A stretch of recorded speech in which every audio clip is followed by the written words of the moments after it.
Welcome to Sci-Fi Radio. I'm Greg, coming to you from the Retro Radio Sanctorum. I've always been a science fiction fan.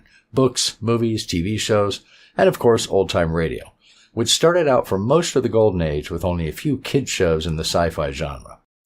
It wasn't until 1950, when 2000 Plus came out, that science fiction for adults finally hit the airwaves and started being taken seriously as a genre, followed by Dimension X, X-1, and others, not only on radio but on TV as well.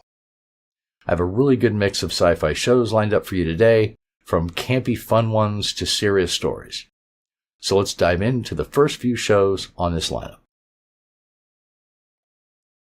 Speaking of X-1, it ran from 1955 to 1958 on NBC Radio and was, and still is, considered one of the very best science fiction series in modern radio drama. Initially, it was meant as a revival of Dimension X, which had ended 4 years earlier, and the first 15 episodes were all new versions of Dimension X episodes. But eventually it found its own voice, and all subsequent episodes were adaptations by its NBC staff writers of newly published science fiction stories by the leading sci-fi authors of the day. It was canceled after its 126th broadcast on January 9, 1958. In 1973, an experimental episode by Robert Silverberg, The Iron Chancellor, was produced, and NBC did try rebroadcasting old episodes, but neither succeeded in rebooting the series. In Martian Sam, which aired April 3, 1957, the Los Angeles Dodgers are not doing well, and when the owner dies, his son takes over and spends a lot of money to get to Mars, where he signs a Martian with multiple arms, one 30 feet long, as a new pitcher for the team. This is a good mix of science fiction and humor in this story. Then we have CBS Radio Mystery Theater, which was mostly known for its mystery and suspense shows, but it also did a wide variety of stories in other genres, including science fiction. In my opinion, it did science fiction as well, if not better, than many other actual Golden Age radio shows did. The actors at the time were paid union scale for appearing on the show, around $74 per episode, and the writers were paid a flat rate of $350. This episode, The Aliens, was broadcast on March 15, 1976. Two opposing governments are working on classified projects, either one of which could destroy the entire world. Two secret agents, one from each government, are strangely drawn to each other through some kind of psychic magnetism, and instead of opposing each other, they work together to try and stop the dangerous projects that their governments are pursuing in order to save mankind. A great mix of espionage, science fiction, and adventure. And then Suspense was one of the most popular dramatic radio shows in history, running from 1940 to 1962, and focusing primarily on, obviously, suspense thriller genre stories. Of the 945 episodes produced, more than 900 still exist today. However, it also did several science fiction stories as well, all done with the same high-quality production, acting, writing, and sound effects that the show was famous for. The Voice of Company A, which aired August 3, 1958, is a really unique story, not just for its plot, but for the fact that the show's producers took an obvious geopolitical and ethical stance with this broadcast, something they had never done before. In the introduction by William Robeson, he states unequivocally that Suspense is against murder in all of its forms and that the story we are about to hear is a protest. He was talking, of course, about nuclear war, which in the 1950s was a very real fear among people the world over, especially the US and the Soviet Union. In this episode, the world is on the verge of war, and the US is planning to launch a satellite that will jam all radio and TV transmissions on Earth. The scientist in charge of it is wrestling with guilt, and the moral dilemma that he is in causes him to act. How he acts and the effects his actions have on the world is what this story is about, with an important lesson for all of mankind, even today. Next is Dimension X. Inspired by Mutual 2000 Plus, which led the way in adult sci-fi radio, Dimension X ran from 1950 to 1951, and it acquired the rights to several previously published sci-fi stories, with writers like Isaac Asimov, Ray Bradbury, Robert Heinlein, Kurt Vonnegut, and others, adapting the stories and writing original scripts. The first 13 episodes were broadcast live, and then all the rest were pre-recorded. It went on hiatus for half of 1951, so only 50 episodes were produced, all of which survived today. In Nightmare, which aired June 10, 1951, the Earth's machines seemed to be rising up against humankind.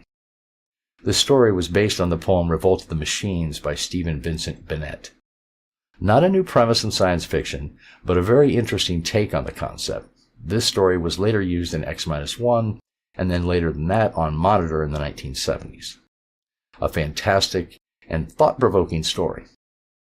And then we have Tom Corbett, Space Cadet, which was a sci-fi series aimed at a juvenile audience, and was a spin-off from the popular TV series of the same name. It ran from January to June 1952, and it featured the adventures of Tom Corbett, Roger Manning, and Astro, the Space Academy cadets training to be members of the Solar Guard, an elite group of space soldiers. Frankie Thomas Jr. starred as Corbett, and all the radio actors reprised their roles for the TV show as well. In this two-part story, Shanghaied, Tom is kidnapped, or Shanghaied, aboard a ship heading for deep space, the Constellation, and an attempted escape on Venus fails. Even though the show is aimed at a teen audience, it is thoroughly enjoyable by adults as well. These two parts aired January 22nd and 24th, 1952. All right, let's enjoy, and I'll be back in a while.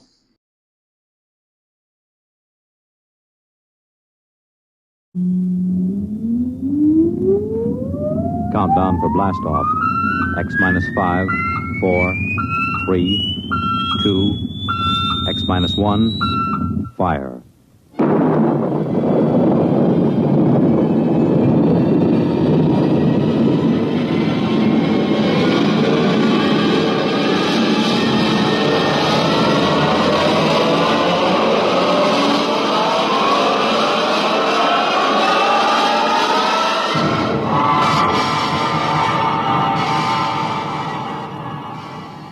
From the far horizons of the unknown come tales of new dimensions in time and space. These are stories of the future, adventures in which you'll live in a million, could be years, on 1,000 maybe worlds. The National Broadcasting Company, in cooperation with Galaxy Science Fiction Magazine, presents X minus 1.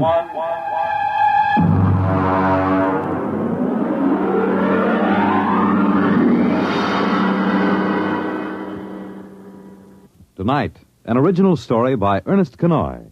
The time, early in the 21st century. The story, Martian Sam. The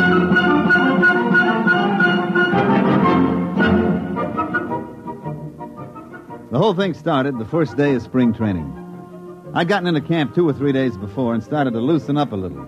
Because at my age, even batting fungos to an outfielder can tie your muscles up into knots. Although, as a matter of fact, I'd bet that I was in better condition than half the Humpty Dumptys on the club. We hadn't won a pennant since, 1997, or was it 98? And it looked like we had a permanent lease on 12th place. The Los Angeles Dodgers were in pretty sad shape, and that's the honest truth. I was standing behind the batting cage watching a couple of kids from our Tokyo farm team when Tommy Watson from the New York Times Tribune News caught me by the elbow. Hi, Joe. Well, how does it look this spring? Well, Tommy, the club has been considerably improved. Mm-hmm. Several of the youngsters are ready to deliver this year, and, of course, we expect sterling performances from our veterans. Is that what you want? Oh, come on now, Joe. Come off it. Has old man Castle loosened up enough to buy a catcher? Not that I know of. Well, how about a left-handed pitcher? Well, they're those 2 boys from Tokyo. Oh, come on. They couldn't throw a cream puff across the dining room table. Well, how does it feel to be first base coach for a team that'll clinch last place by July 4th? You're very kind, Tommy. Very kind. I just hate to see that old tightwad Castle run this club into the ground. I remember my father used to tell me about the times way back, when they were still in Brooklyn.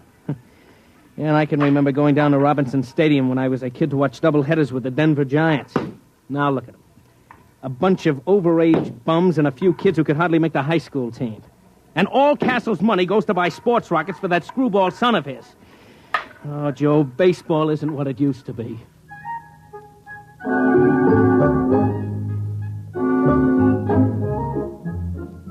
sad truth of the matter was that Tommy was putting it mild. Old Man Castle, the owner, begrudged every nickel that was spent on the ball club. I don't think anybody had gotten a raise in the last 5 years. The manager was old Rabbit Cinderella, and Castle used to issue statements every year about how he had great faith in him. Truth of the matter was that Rabbit would work for less than any other manager this side of the Sally League. You'll see what I mean when I tell you that the club traveled in an old four-jet Strato rocket like some barnstorming semi-pro team. I was in the locker room looking down at my feet to avoid looking around at what passed for ball players on this Los Angeles Dodgers when Rabbit come up to me. Joe, Yeah. get your pants on and come into the office. Oh, what's the matter? Never mind. Come on. Okay. Listen, Rabbit. What are we going to do about a left-handed pitcher? Later.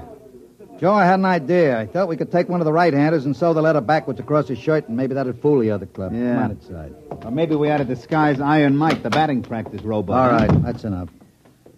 Joe, the old man's dead. What? I said he's dead, old man Castle. Heart attack. I figured we had him scared so he'd loosen up a little dough for players, and then he goes and does this to us. Can't trust nobody. Well, who gets the club? His son. What, you mean Whistling Willie Castle, the Jetstream playboy? That's who. But he doesn't know anything about a ball He club. doesn't have to. Old man Castle owns 72% of the stock. And it all goes to Willie. Well, what's going to happen? Beats me. Probably sell us all out and buy a new rocket. Is he here? It was in the Earth-Moon small boat race when it happened. They got a message to him when he hit the direct beam off Lunaport. He could have landed and taken the shuttle back and made it in one day. But he was leading in the race, so he just kept going. He's due in a couple hours. You think you can get him to go for a left-handed pitcher? I don't know. We'll have to try.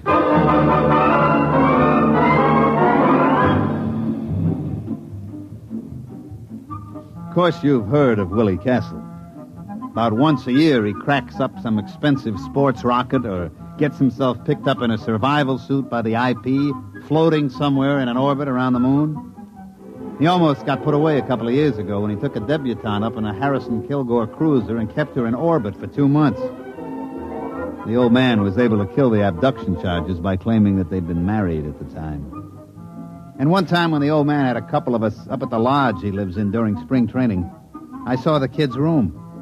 It was filled with marak heads that he'd shot on safaris on Mars. He came down to the training camp a week later. He buzzed over in a Harley Donaldson atmospheric and set the ship down in the hole between second and third, burning out half the infield. I saw a Rabbit get him to one side and start talking fast, so I sneaked over and listened. Well, Mr. Castle, of course, you know we're all very sorry about your father's death. And He had it coming, the old tightwad.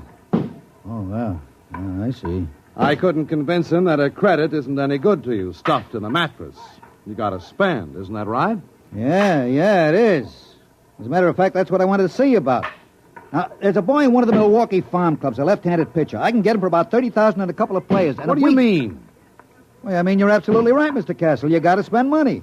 And if we could get a little help in pitching and maybe an outfielder or two... You mean spend money for baseball players? Well, yeah. That was what I had in mind. Now, wait a minute. This baseball team was my father's hobby, like some old men collect stamps or play checkers. Now, in the terms of the will, I can't sell it. But I'm sure not going to throw any good money away on something foolish like baseball players. Oh, I see. As a matter of fact, I'm going to need all the cash I can lay my hands on. Yeah? Yeah. I've got a chance to buy a 3-pile nuclear racer that'll cut 2 weeks off the round trip to Mars. Oh, I see. You wouldn't want to spend money on anything as foolish as ball play. That's it. You've got the idea now. Oh, by the way, Mr. Cinadilla, Yeah? I find it's quite embarrassing to me to have my friends continually make fun of me because the Dodgers are in last place. Well, as a matter of fact, that gets to be a touchy point with me, too. Well, I'd like to see it change, so if you don't mind, would you please have them somewhere in a more respectable position, say third or second, within a month or two? Now, look here, Mr. Castle. I can't make bricks without straw. You won't spend the credit for a ball player, and I can't... You do your best.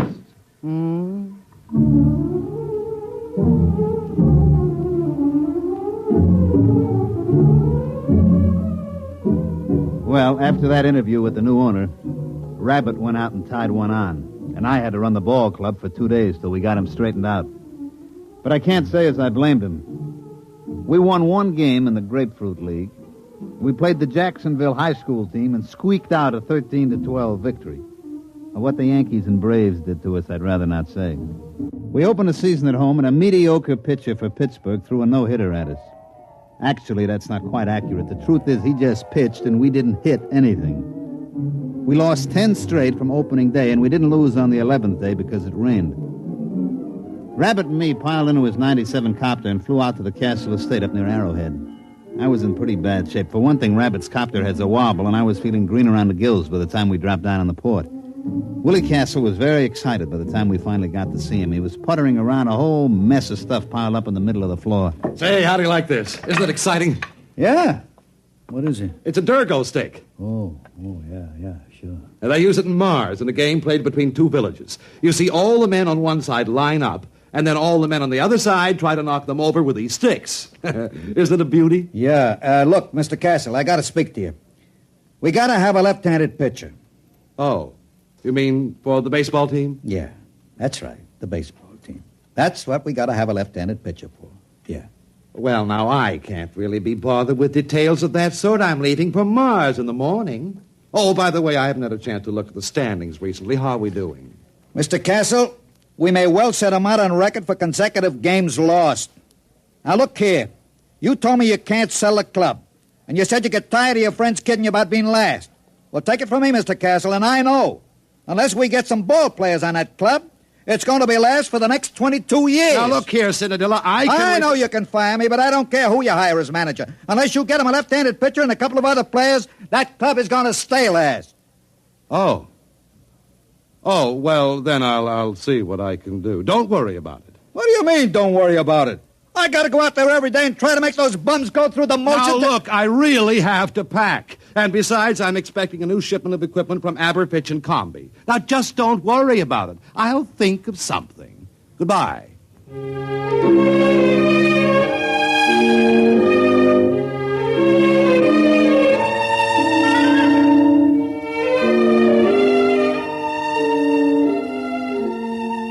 Next day, we lost a doubleheader to Cincinnati by a score faintly reminiscent of basketball. And that's the way it went.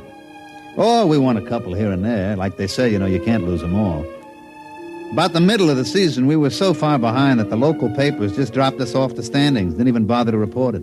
It was about this time that Willie Castle returned from Mars. He came out to see us at the ballpark just before the massacre. Well, I noticed, Mr. Cinderella, that we're still in last place. Yeah, Mr. Castle, we are. We are lucky we are still in the league. With the ball players that you've given me. Well, I just wanted to tell you that I made a small bet with one of the boys at the country club. Yeah? Yes. I bet 1,000,000 credits that we'd win the pennant this year. That's nice. You don't seem to understand. I expect to win that bet. Yeah, sure. And I expect to put on a Monroe suit and win the Miss Universe title. I told you to leave everything to me. Now, I'd like you to come into my office, if you please. I have a few things I'd like to talk over with you. For one thing, I've signed a ball player. You what? Oh, look here, Mr. Castle. This I got to complain about. My contract is clear. No ball player gets signed without my okay. Just come into my office, please. I'll explain everything.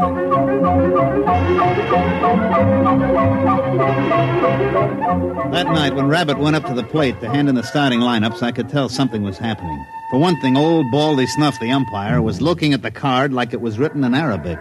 All right, who's the pitcher? It's written right there in the card. Ceramo Castro Perbaco. What's the matter, can't you read? Oh, come on now. You kidding? Is he Armenian? Nope. Martian. Martian? That's right. Martian.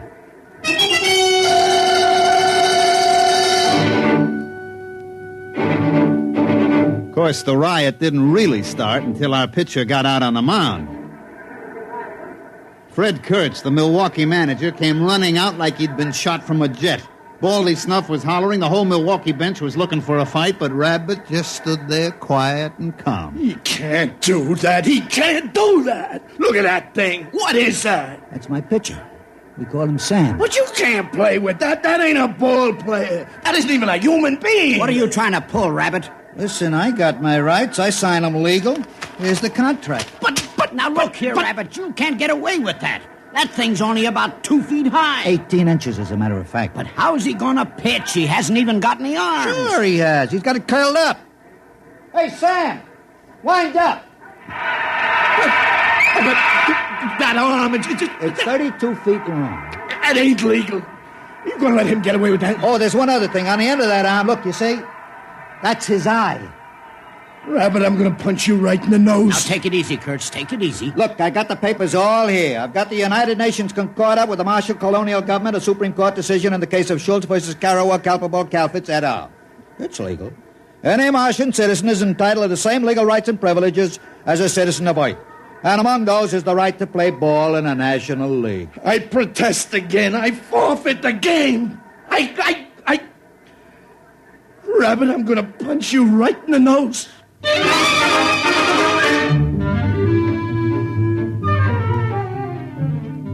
As a matter of fact, the game that night was postponed because of riot. The next morning, everybody met in the commissioner's office, and sure enough, it was legal. Martian Sam, we come to call him, was a legally signed player for the Los Angeles Dodgers. I told you not to worry. I found Sam in a village just north of Marsport. He's a klugel hunter. A what? A klugel hunter. Klugels are fast little animals that run about 80 miles an hour, and the hunters go out and throw rocks at them and kill them. Sam's a klugel hunter. He ought to be a pretty good pitcher. How about the other clubs? What happens if they get klugel hunters? Oh, they won't. You see, it's basically contrary to Martian psychology. They won't ever leave their own villages. Then how come Sam left? Well, it was an unfortunate accident, really. You see, when I first met him, I gave him a stick of chewing gum. Yeah? Well, he got hooked. What do you mean, hooked? Well, for Martians, the chicle seems to be habit-forming. Sam is a gum addict. Well, naturally, as soon as this was discovered, the traffic was prohibited. There's a death penalty for importing of chewing gum to Mars. But it was too late for Sam, so he came out with me. You mean all we gotta do is keep him supplied with chewing gum? That's right. I told you I'd take care of it, didn't I? Now you've got your left-handed pitcher.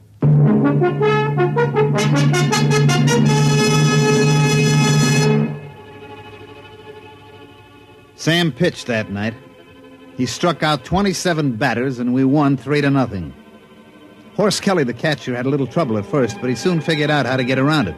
He'd just hold his mitt up and close his eyes, and when he heard a thunk, he'd reach in and pull the ball out and throw it back to Sam.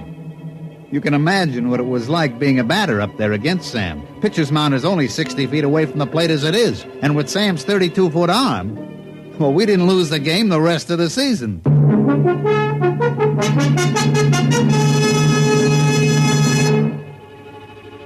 Of course, we started out so far behind that by the last game of the season, we were tied with the Milwaukees, and we were playing them at Milwaukee.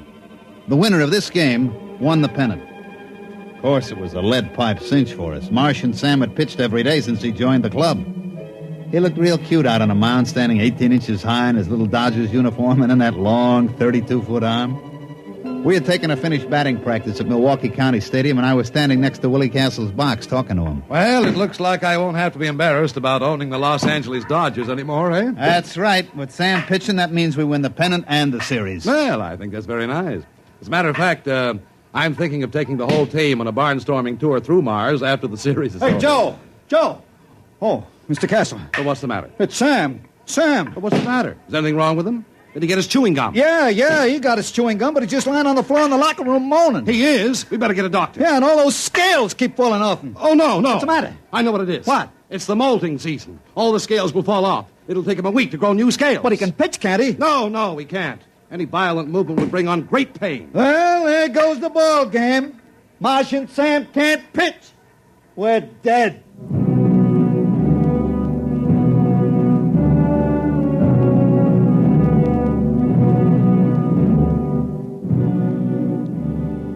Rabbit put it mild. We were good and dead. We pitched Harry Kosnowski, our best human pitcher, but our best human pitcher was none too good. He rose to the occasion, however, and the score was tied going into the last half of the ninth.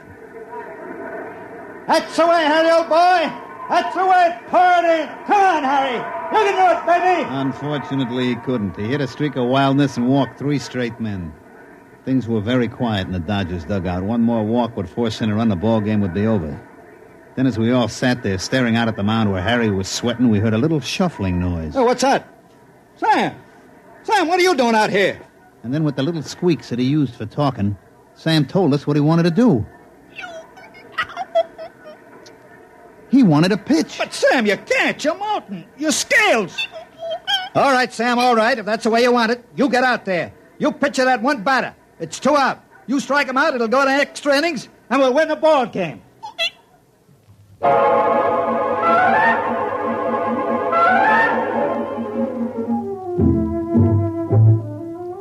And so Martian Sam trudged out to the pitcher's mound, his tiny legs lagging with great pain. You could just tell the little guy was hurting bad.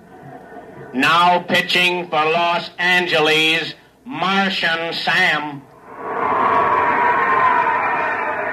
We knew that Sam could do it now. We only had to face one batter and we'd get our chance again.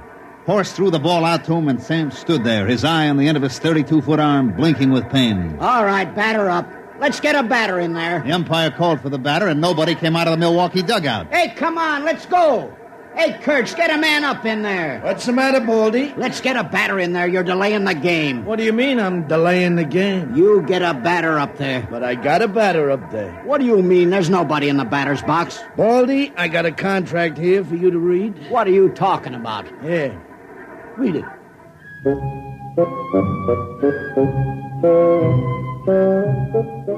Well, of course, everybody knows what happened. The Milwaukee Braves had signed an intelligent virus from the moons of Jupiter. He was up there in the batter's box, but of course you couldn't see him without an electron microscope. He walked on 4 straight pitches, forcing in a run, and the Milwaukees won the pennant. But like I say, that's baseball. You can't win them all.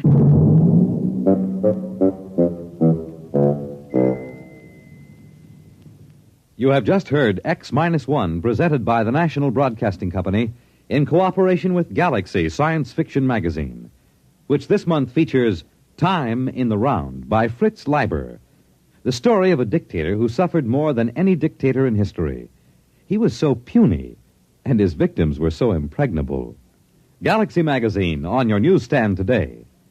Tonight, X-1 has brought you Martian Sam, an original story written for radio by Ernest Kenoy.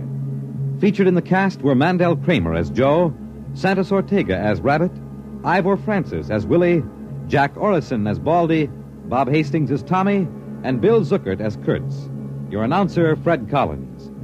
X-1 was directed by Daniel Sutter and is an NBC Radio Network production.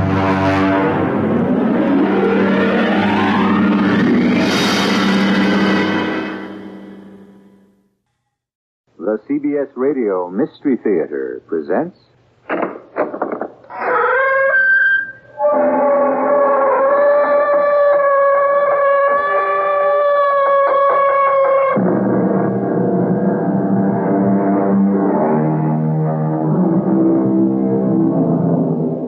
Come in. Welcome. I'm E.G. Marshall, celebrant of these somewhat ominous ceremonies. We are told, when there is no law, there is no transgression. But the fact is, there is never the complete absence of law. Even where you have nothing, you still have law. A vacuum is absolutely nothing, isn't it? And yet, isn't it subject to a host of scientific laws, rules, standards? The point to all this? There are so many regulations, known and unknown, that govern our lives, that everybody has to be doing something wrong. Sometime. Somehow. Somewhere. The question is, of what are you guilty?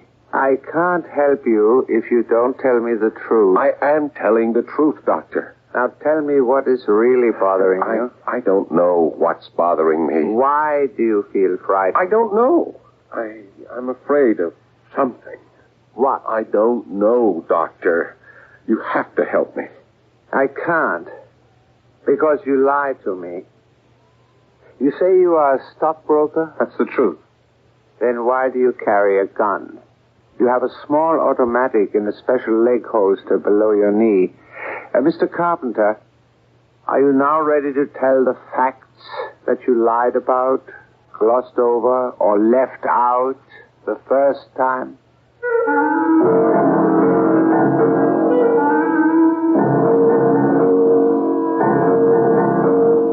Our mystery drama, The Aliens, was written especially for the Mystery Theater by Sam Dan and stars Paul Hecht. It is sponsored in part by Anheuser-Busch Incorporated, Brewers of Budweiser, and Contact, the 12-hour allergy capsule. I'll be back shortly with Act One.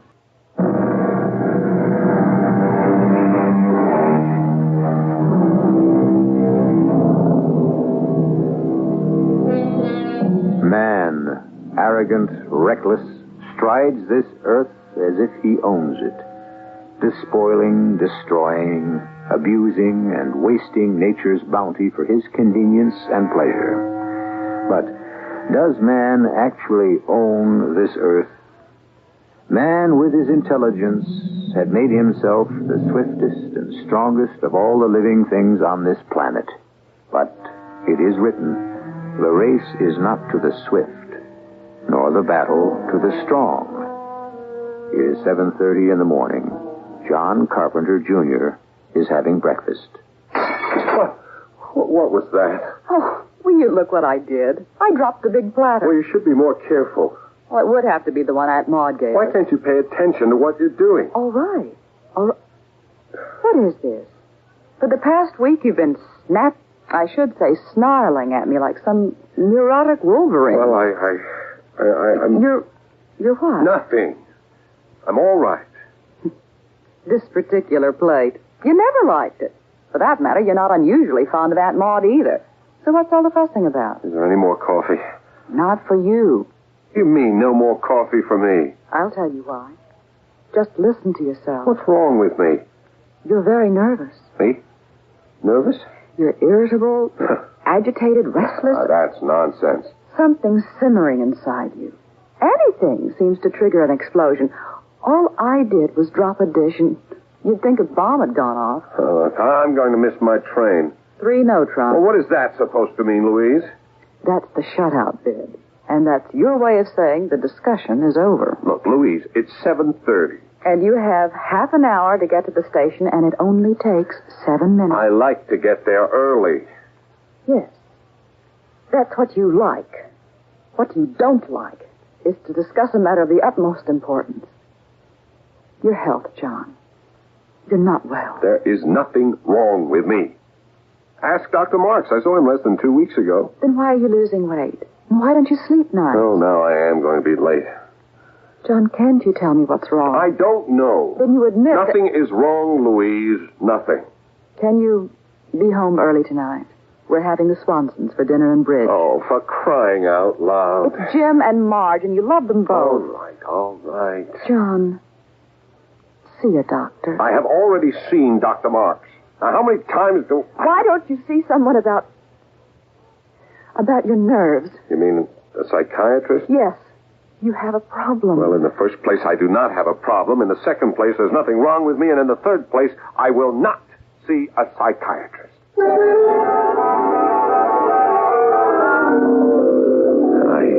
want to thank you, Dr. Byrne, for seeing me without an appointment. You said it was an emergency, Mr. Mr. Smith. John Smith. Your age? 37. Married? Yeah. Children? None. Well, we had a little boy, but he died in an accident. Look, I don't know what's the matter with me, Doctor. I'm edgy, fidgety. I blow up at trifles. There may be some systemic disorder. No, I had a complete checkup. Less than 2 weeks ago, the doctor found nothing. You told him about these symptoms? Yeah. He told me I was in excellent shape physically, but maybe I was working too hard. Are you? Well, no more than usual. What do you do for a living, Mr. Smith? Oh, I'm a stockbroker. Why did you pause when you answered? Are you telling me the truth? What do you mean? That doesn't answer my question. Of course I'm telling you the truth. You dislike your profession? Certainly not. What kind of a question is that? It's the kind of question you're paying me to ask. I'm sorry. That was stupid of me. But you see now how I react to people. Are you under any unusual pressures? No.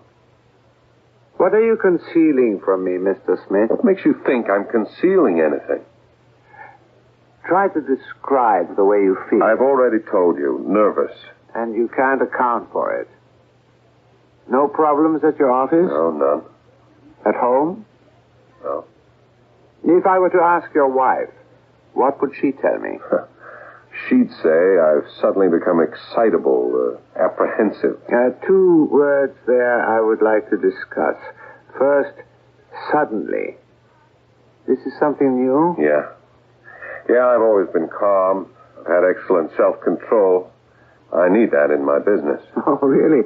I know some highly excitable stockbrokers. Well, the second interesting word you used, apprehensive. Why are you apprehensive? Did I say apprehensive? Well, it's all part of being nervous and excitable, isn't it? No, not quite. Apprehensive suggests a feeling of foreboding, fear. Are you afraid of anything, Mr. Smith? Well, to tell you the truth, I am afraid of something. What? I don't know. You see, you keep asking these questions, and I have to keep answering, I don't know, because the truth is, I don't know. It's quite possible to be nervous without knowing why, but afraid? No. You must be afraid of someone. No, no one. Something. Well, you see, that's what has me licked, Doctor. It's something unknown, something I can't name or describe. Can you help me? I don't think so. Why not? Because I know you are not telling me the whole truth. Doctor, I don't know what's bothering me. The whole truth about yourself. What's to tell?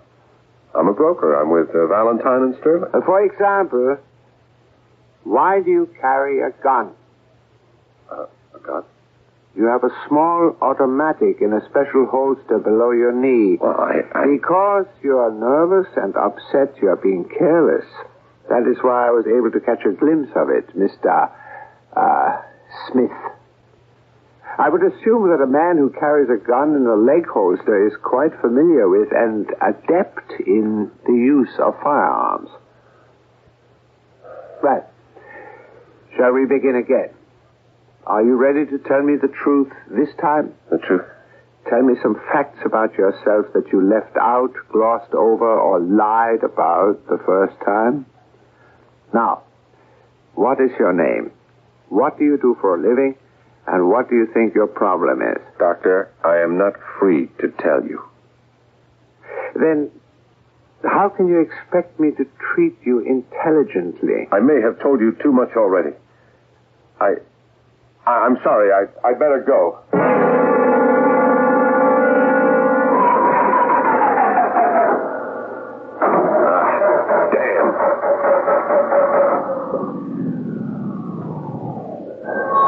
I'm afraid your battery's dead. Yeah, I guess so. It was just perfect this morning. May I be of assistance? Oh, could you help me jump start it? Sorry, I don't have those wires. Oh, that's okay. I got it.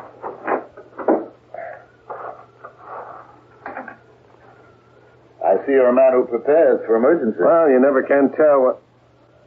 Now, what could have happened to my... Something wrong? What could have happened to the cables?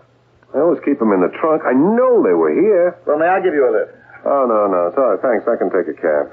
Cab stand seems to be empty. Oh, thanks. I'll call my wife, have her come down here to the station and pick me... Oh, no. I can't do that. Her car's in for service. Well, my offer is still good. Are you sure it's not an inconvenience? Not at all. Get into my car. Oh, you just saved my life. This is one night I can't afford to be late. My wife's best friends are coming to dinner. I understand. Oh, I live at 19 Cleveland Drive. I hope that isn't out of your way. Oh, no. I don't think I've seen you before. You live around here? Just visiting. My name is Carpenter. John Carpenter, Jr., to give it the full handle. How do you do? I'm Ivan Ivanovich Plotnik. Oh, you're not an American. I also have another name. Sasna. Sasna? I'm sure you've heard of it. In English, it means pine tree. Pine tree? Yes, Pine Tree. It's my code name. And it happens to be your code name, too. What do you know about Pine Tree? Here we are on opposite sides. Yet each of us finds himself on a similar project. Pine Tree. Why are you reaching for your gun? If I wanted to kill you, you'd be dead by now. All right. All right, what do you want? I don't know. You're a foreign agent? So are you. Both of us are secret agents. But what's your purpose in revealing yourself? As far as revealing myself is concerned, your people know who I am. Just as my people know who you are. You have your cover as a stockbroker. I have my cover as a journalist. No one is taken in. Both sides allow it to continue. Why? Because we're not important, you and I. We're only small fish. But small fish are also necessary. They're part of the food chain. No, never mind all that. Why have you personally approached me? No matter how many times you will ask me that question, I will have to give you the same answer. I don't know yet. You want to defect? Defect? Whatever for? Then, is it your purpose to get me to defect? I keep telling you I don't know my purpose. That's why I arranged for us to meet. You must have drained my battery. Yes. Why? I wanted us to talk. There's no one on my side I can talk to. Well, I wouldn't know about that. There's no one on your side you can talk to either. That's not true. Why did you go to a psychiatrist? How do you know I went to a psychiatrist? Why? You know so much, you tell me. You went because you're upset, nervous, and agitated. Well, that's no great feat of deduction. Obviously, I'm on edge. And so am I. I hide it better. But for the past 2 weeks, I can't sleep. I'm just like you. I thought perhaps we could compare notes, help each other. Help each other? Why? We're enemies. I'm not your enemy right now. Come on, what do you think it's all about? It's your people against my people. I said right now. Right now. It's you and me. We are still enemies. Yes, but we have the same problem. We don't even know what the problem is. I need your help. You need my help? Yes, and you need mine. I think Sasna is just a little bit ahead of Pine Tree. So I just happen to be a little more frightened. Look, I don't know what you're talking about. It's the project that frightens both of us. Now, why? You can trust me? How do I know that? I'm trusting you. It's something terrifying, as if the whole world is about to be destroyed. Yeah, I feel the same thing. Something that has nothing to do with my country, or your country, or any country. So I said to myself, why waste time fighting each other when we're faced with something that can destroy us both? Something that threatens to destroy us all. Now I know it. That's what I feel. That's what's being communicated to me. But what is it? Why?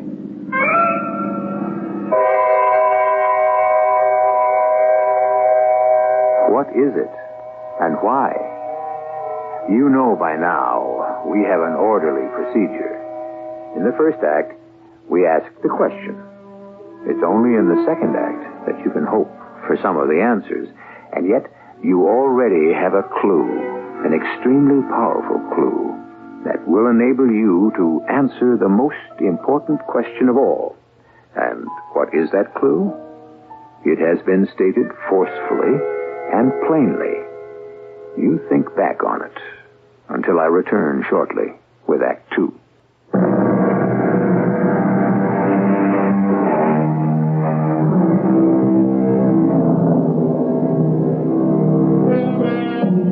Life for all of us is subject to certain rules and regulations. Whatever we do is performed according to the guidelines set by society. And yet, now and then, a man decides to break the mold.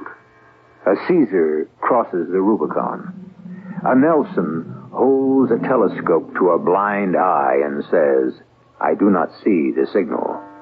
A Gauguin leaves a life of the utmost Parisian respectability to become a beachcomber painter in the South Seas. And tonight, John Carpenter Jr. and Ivan Ivanovich Plotnik have also crossed the line. When did the fear start for you? The day I was assigned to the project. The same with me. Psychic communication. I didn't even know why I was put on it. I didn't either. My whole experience is in journalism. I always wanted to be a journalist, a reporter, a writer. What happened?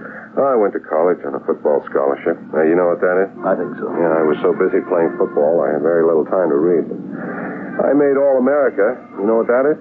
I'm not sure. No, well, it doesn't matter. Anyhow, this brokerage firm offered me a job, and after a while I discovered the whole firm was a cover for a secret agency. Well, I stayed with it. You like it? Yeah, sure. It's interesting. What has your outfit discovered? Well, everybody knows there's psychic communication among animals. Now we've discovered it exists among plant life. Yeah, that's where we are. We're getting indications that even so-called non-living matter has a psychic system of communication. Well, maybe there's no such thing as non-living matter. Maybe all matter has some form of life. That's what's being told to me. How is it being told to you? How? Well, not in words. In thought? Not exactly. More by feeling. Feelings, yeah, that's right.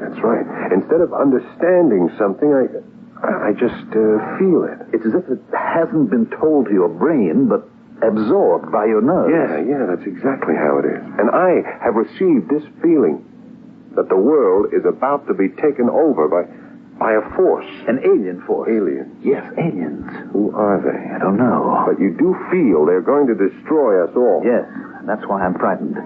And you feel the same way.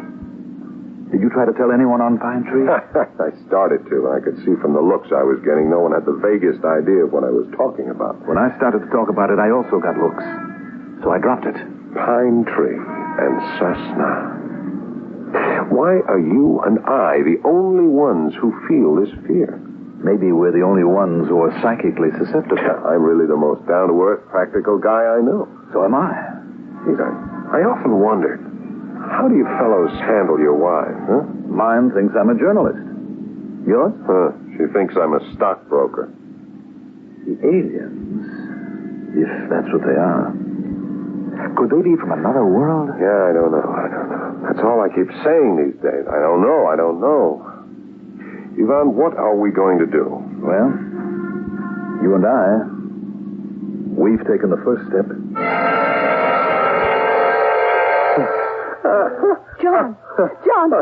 John, wake up. Cut it out.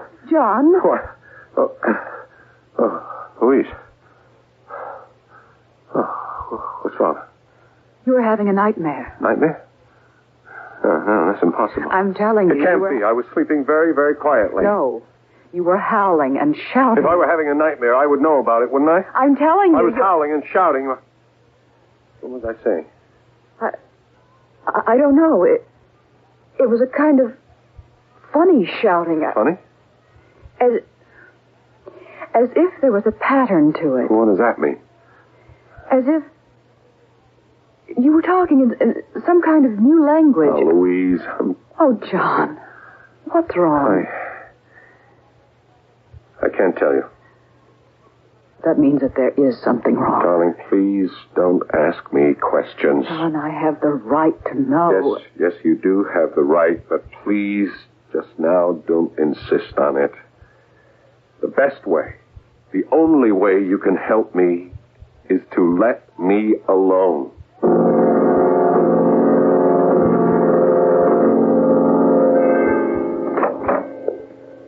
Are you busy, Mr. Brady? Oh, come in, John. Sit down. I haven't slept in the last 2 nights. Anything wrong? Yes. I've wrestled with this, but I don't know any other way to handle it. I've been exchanging information with an agent from the other side. John... You're going to ask me how, when, why, and... Well, it's not that simple. Okay, well, to begin with, they also have a top-secret psychic communication project. Well, that's to be expected. It's called Cessna. Cessna? Yeah, it's their word for pine tree. Can you imagine that? Or is it a coincidence?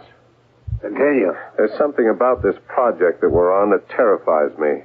Why? I have a feeling that... It's a feeling of approaching disaster. I know that sounds melodramatic, but I feel it. The agent from the other side, he approached me because he feels it too. The agent's name? Ivan Ivanovich Plotnik. And? Well, that's it. Well, what'd you tell him? He told me as much as I told him, and, well, we're both at about the same stage on the project. He approached you because he feels this fear is terror. You believe him? Yes, I do, because I know he can't talk to any of his own people any more than I can talk to any of my own people. Now, wait a minute. You can talk to me, John. Well, not really, Mr. Brady. You don't seem to understand what I'm saying. I do. I understand you're afraid. But you don't feel it. You don't feel frightened by some terrible alien thing that will soon destroy the world. Alien? Alien in the sense of foreigner? An alien force. Out of this planet? I think so.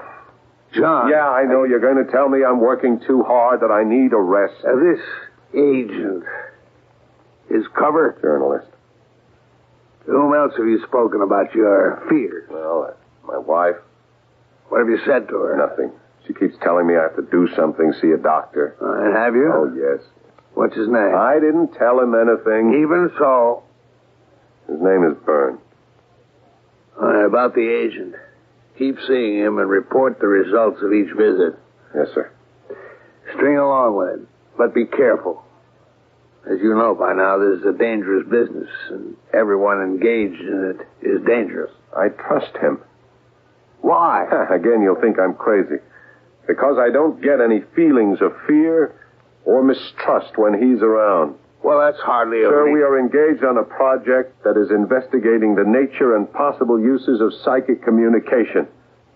And so some of us may be more prone to psychic disturbances. Would you like me to take you off the project? You can't. Why can't I? Because only people like me belong on that project. Susceptible people like me. All right, John. But be careful. Very careful.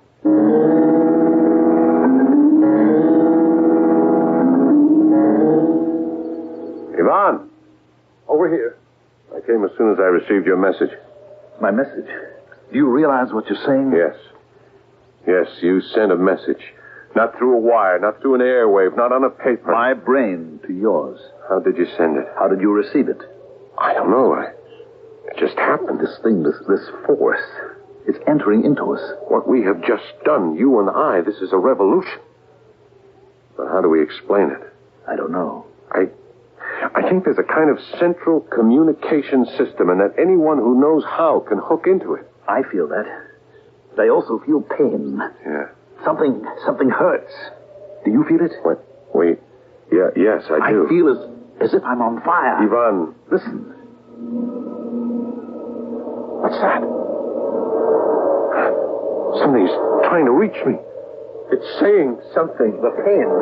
Is it saying something to you, too? I don't know. The pain. Try to understand. I know only one thing, an alien force invading the Earth. Try to understand. We must fight it. Your people, my people, we must fight it together. I feel something else. We must go back together. Report back together. Tell them, warn them, the aliens. Yes, the aliens. Ivan, something about the aliens. We must fight them. Ivan, it is reaching me. An alien force is destroying the Earth. Is it too late? It is not too late. An attack. No, a counterattack is being ready. Counterattack? Against the aliens. Then our superiors do know. I feel the understanding now. We are preparing an attack against the aliens. Who is preparing the counterattack? Who? We are. Who are we? Your government. My government. Evidently in secret they've been working together, and they have prepared. Listen with all your nerves. That is not what's happening. The message we're getting is not coming from human beings.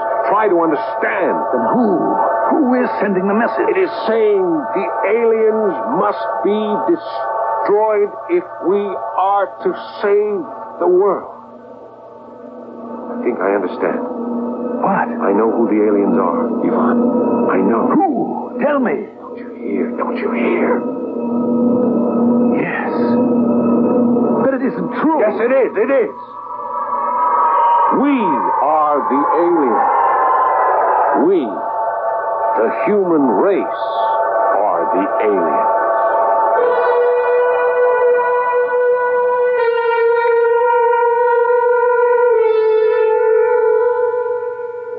are the aliens. We, the human race. That's quite a discovery for an intelligence operative. Although, to tell the truth, such a thing has been suspected by many people for many years. But why has it become so apparent to John Carpenter and Ivan Plotnik? As I told you, the basic clue was handed to you back in the middle of Act 1. And it has even been repeated. Well, I suppose many of you will just have to wait for Act 3.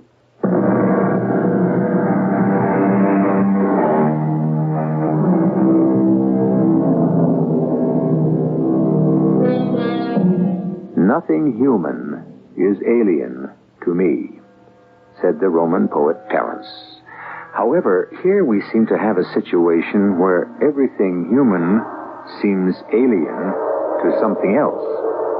John Carpenter, Jr., a secret agent, seems to have blundered into the most dangerous secret in the world. And the problem is, what can he do about it? We are the aliens? We are going to be destroyed. Why? By whom? Communicate with it, Ivan. Try to understand it. There is so much pain. Yes, because it's new for us to think like this. It's not the way human beings think, by making pictures in the brain. This is communicating through changes of the body. You understand pain because you feel pain. Who is talking to us? Oh, this isn't talking. It's transferring ideas.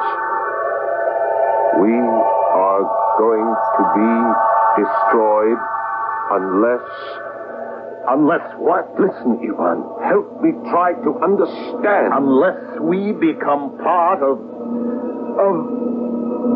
the Earth. Yes, the Earth. But we are part of the Earth. We are not part of the Earth. We are not part of the chain. We will be destroyed.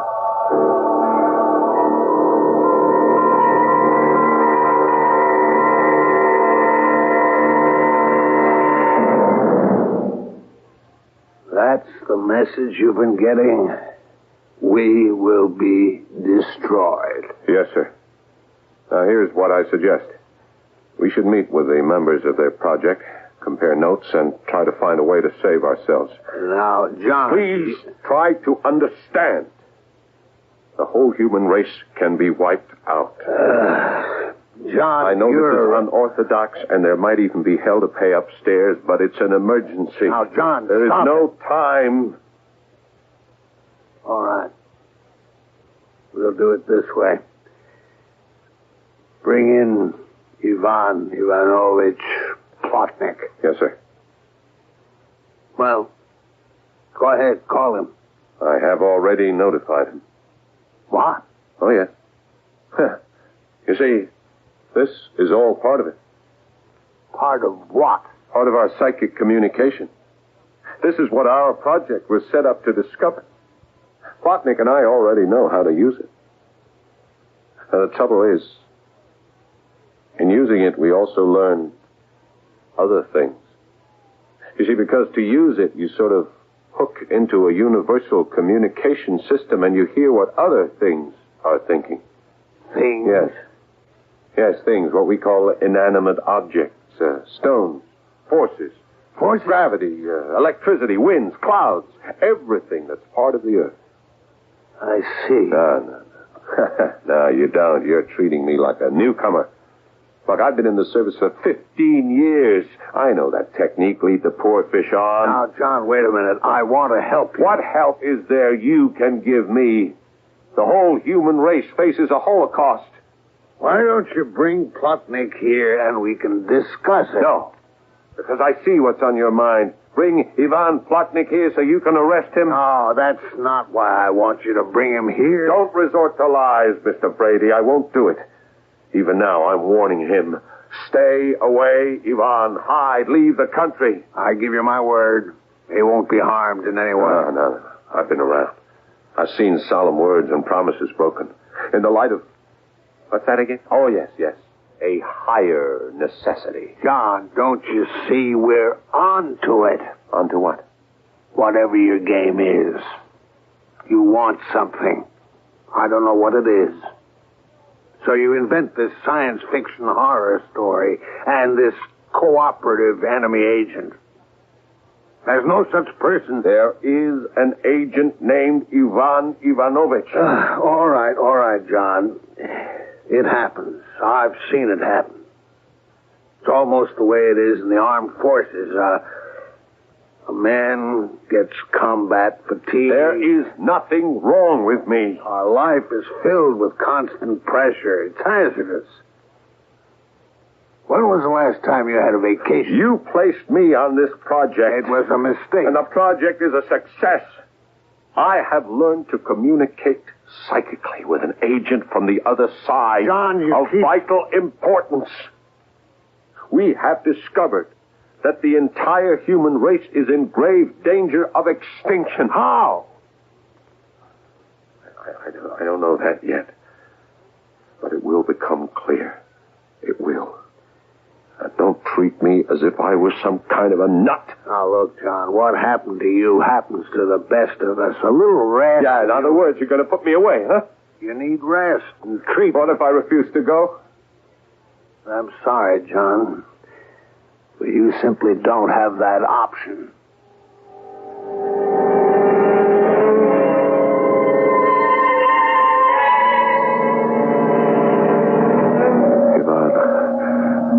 Ivan, are you listening to me?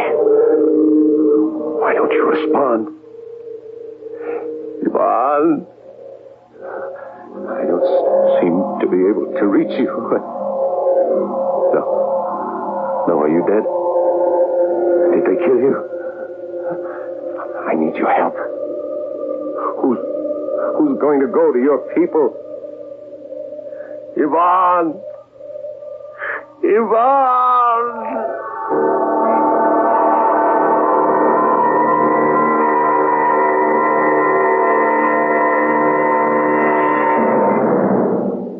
Good morning. Remember me? Yeah. I'm Dr. Byrne. Mr. Brady asked me to come and talk to you. Yeah. I understand now why you didn't feel free to talk about your job. What do you want, Doctor? I want to help you. Nobody's going to listen to me. They may listen to you. We are about to be removed from the earth. Human beings. By whom? I'm not sure, but let us say by the elementary forces of the earth itself. Why? Because we are alien. We are alien to the rest of all the living creatures in this world. How? All right, look, there's a life cycle, a chain. We were not part of it. Yes, we are. No. You see, we are on Earth, but we are no longer of it. We destroy other living things. They disappear. Whole species disappear. The chain is broken, and we destroy other things. We are alien. And so we are to be destroyed in our turn. You believe this? Yes. This happened before. There was the Ice Age, glaciers, great floods, upheavals. Why? The Earth had to rid itself of something foreign, something destructive. And now it's our turn. And how do you know all this? The Earth told me. How? I'm psychic. And so is Ivan. I could ask him to come here. Why? He'll back me up. If he comes, you won't give him away, will you? No, I promise. I'll send for him. How? I'm sending for him now. Right now, my mind can talk to his. Ivan Ivanovich Plotnik. Is that his name? He's answering me. He can come, Dr. Byrne. You promised me I could trust you. You can. Ivan, come to us. Come to us immediately.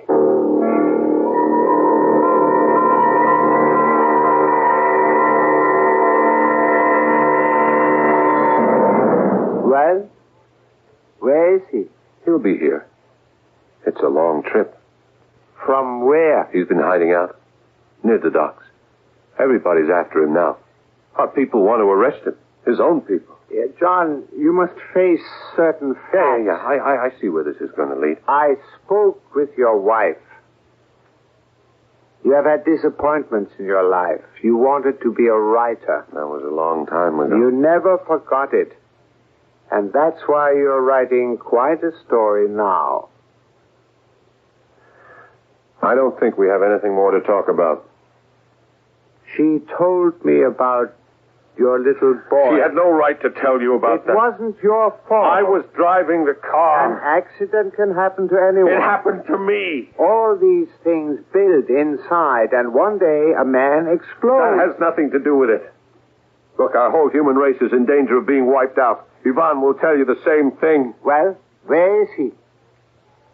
He's here. Where? Don't you hear him? Just outside the door. Wait. Ivan. Hello, John. Come in, finally. Tell the doctor what we discovered.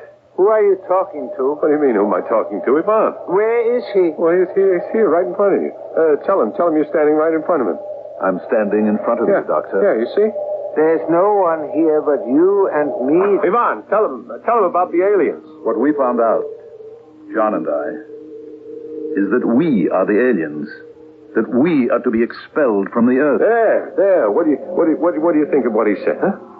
I didn't hear anyone say anything. Stop that! Don't make me think I'm crazy. Don't try to make me believe Ivan doesn't exist. No, on the contrary, John. Ivan does exist. Then why do you pretend you don't see him? Who do you think Ivan is, John? He is you. You are John Carpenter, Jr. Ivan is John. Ivan Ivanovich means John, the son of John, which is John Jr. Plotnik is their word for carpenter. John Carpenter Jr. is Ivan Ivanovich Plotnik.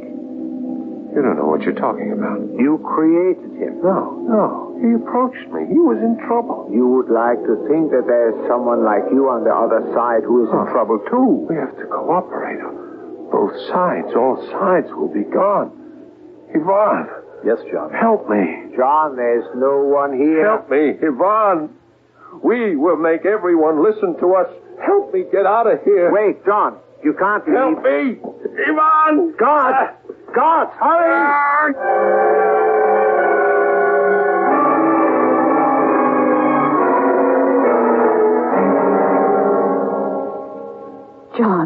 John, please, darling. Try to cooperate with the doctors. They want to help you. Yes, Louise. We can still have a long and a happy life together. Of course, Louise. I'll come again tomorrow. Yes, dear. Goodbye. Bye.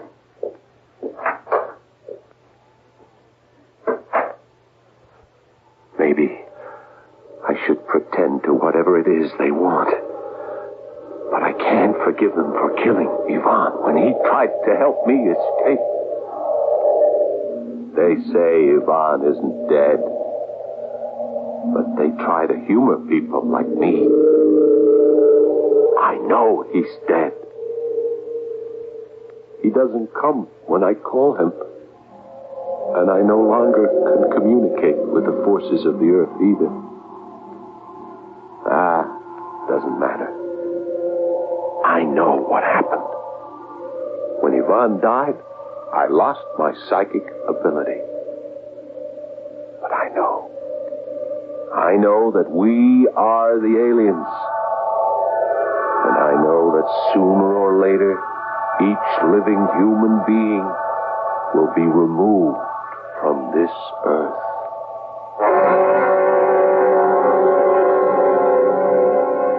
And he sits there in the sanitarium, and he makes the dire prediction you have just heard.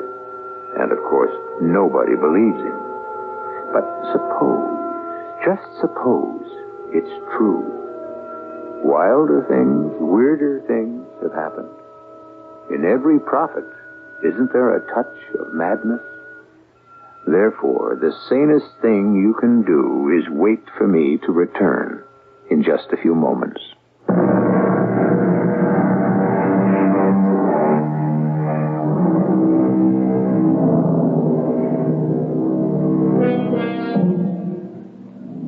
What lives? Only flesh, blood, root, stem, leaf, trunk. We should go further and ask, what is life? Can't we say that one aspect of life is personality? Don't machines have personalities, too? Don't they also at times seem contrary, out of sorts? And at others, don't they purr like satisfied kittens? The earth, the sea, the sky, don't they also seem to have their moods? As the philosopher says, there is only a single life force, and each thing in the world is a way of expressing it. Our cast included Paul Hecht, Mandel Kramer, Robert Dryden, and Marie Cheatham. The entire production was under the direction of Hyman Brown. Radio Mystery Theater was sponsored in part by Buick Motor Division. This is E.G. Marshall inviting you to return to our Mystery Theater for another adventure in the macabre. Until next time, pleasant dreams.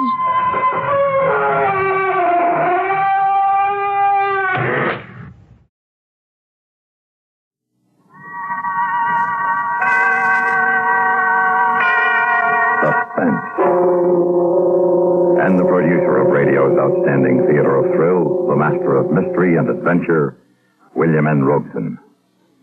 During its long and distinguished career on the air, Suspense has never taken an editorial stand until now. Now we state unequivocally that this program is against murder. Oh, we play around with the more titillating and entertaining aspects of murder from time to time, but fundamentally, we're against it, as a personal, national, or international policy. Only those in favor of murder will find anything objectionable or controversial in the next half hour. The story you're about to hear is but a tiny word of protest. Perhaps it is too little. But please God, let it not be too late. Listen then, as Everett Sloane stars in The Voice of Company A, which begins in just a moment. And now, The Voice of Company A, starring Everett Sloane. A tale well calculated to keep you in suspense. I sat in my lab at Cape Canaveral near the giant missile that would launch our transmitter. I looked at the powerful sending set, knowing that soon we'd toss it into space to scream crazily year after year at a crazy world. We tried to keep the lab quiet, isolated, but in the last few days, the tension of the mess outside had somehow trickled in. I was bushed. Doctor? Yes, Colonel? I think it's coming. Here, read this. Top priority from Defense to me. From the Secretary of Defense to Commander Operation Screamer. International situation deteriorating. Commence countdown 0500 Zulu. Midnight our time? That's right. Is your section ready? Yes, we're ready. Here's the little monster. I just loaded the tape. You want to hear it? Yes.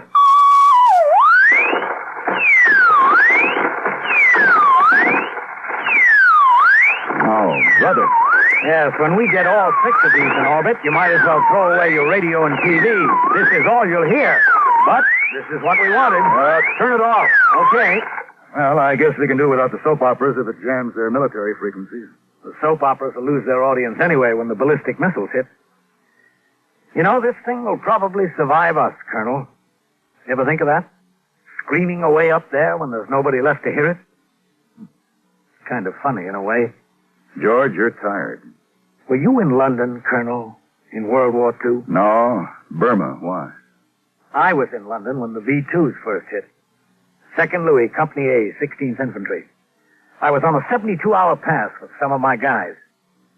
We thought the V2s were the last word, Colonel. A regular bomb you could hear coming. You had somebody to be sore at that last few seconds. Some pilot risked his tail to drop it anyway. Somebody up there hated you. At least you knew that. It wasn't humane, but at least it was human. But a V2, Colonel, it goes so fast you don't hear it. And there's nobody to hate except some guy sitting at a control panel a couple 100 miles away. And now we've got ICBMs, 5,000 miles through space. Oh, yes. We've come a long way. A long way. Yes. Well, I'll report that we're ready. The colonel looked at me strangely as he left. I knew he thought I was cracking. Maybe he was right. Almost hating to do it, I flicked on the radio, knowing what I'd hear. Under the age of 50 were called to the colors in France today. Germany has mobilized the reserve components of the new Wehrmacht. Ambassador Lippincott arrived this afternoon at Washington National Airport and said that he saw no hope of averting war. ICBM. I turned it off. Once I thought it could never happen again. Lying in the broken plaster and spilled beer in a London pub with the sergeant's body pinning me down and Pinky yelling for his mother and Botchner groaning in a corner, I knew it couldn't. But it was happening again, and there seemed to be nothing I or anybody else could do to stop it. I turned to the transmitter to unplug it from the test console. That's when I saw him looking at the set. Hey, how did you get... Who are you? Hello, Lieutenant. Or it's Doctor now, ain't it? Botchner. Is it Botchner? Yeah, Lieutenant. It's me, Sad Sack Botchner. But you were killed. You got killed in that pub. Well, in a manner of speaking. No, I must be cracking up. No, Lieutenant. Relax. I got a message for you is all. Me and Pinky and the Sarge and Pete, we drew cards to see who'd come back. I won. But I don't... So you're gonna toss this thing into space. Yes. And it's got like a tape that plays over and over, fouls up the radios all over the world. Yes, except our military frequencies. Now, ain't that clever? Me and Pinky and the Sarge and Pete, we get creamed in that crummy pub in London, and you come out smelling like a rose. And for what? So you can figure out something like this? Now, look, Botchner, it wasn't only me, the Defense Department Yeah, I know. I've been down that road, Lieutenant. Well, me and Pinky and the Sarge and Pete figure you ought to put something better than what you got on that tape before it's too late. Something better? Like what? Well, I'll tell you, Lieutenant. Pinky thought it up. Remember, he was always kind of screwy on religion. So he told me, standing gray-faced and sloppy as ever in my lab. I knew I was dreaming. I had to be. He told me what to put on the tape. And I laughed. What is this, a joke? We don't do much joking, Lieutenant. Mostly we sit around thinking. 10 million guys in different uniforms, thinking of the dames we didn't get to meet, and the summer evenings we didn't get to smell, and the kids we never got to have. Well, you better do what we say, Lieutenant, because tough as it is at times, it's better here than it is there. We know, Lieutenant. We know.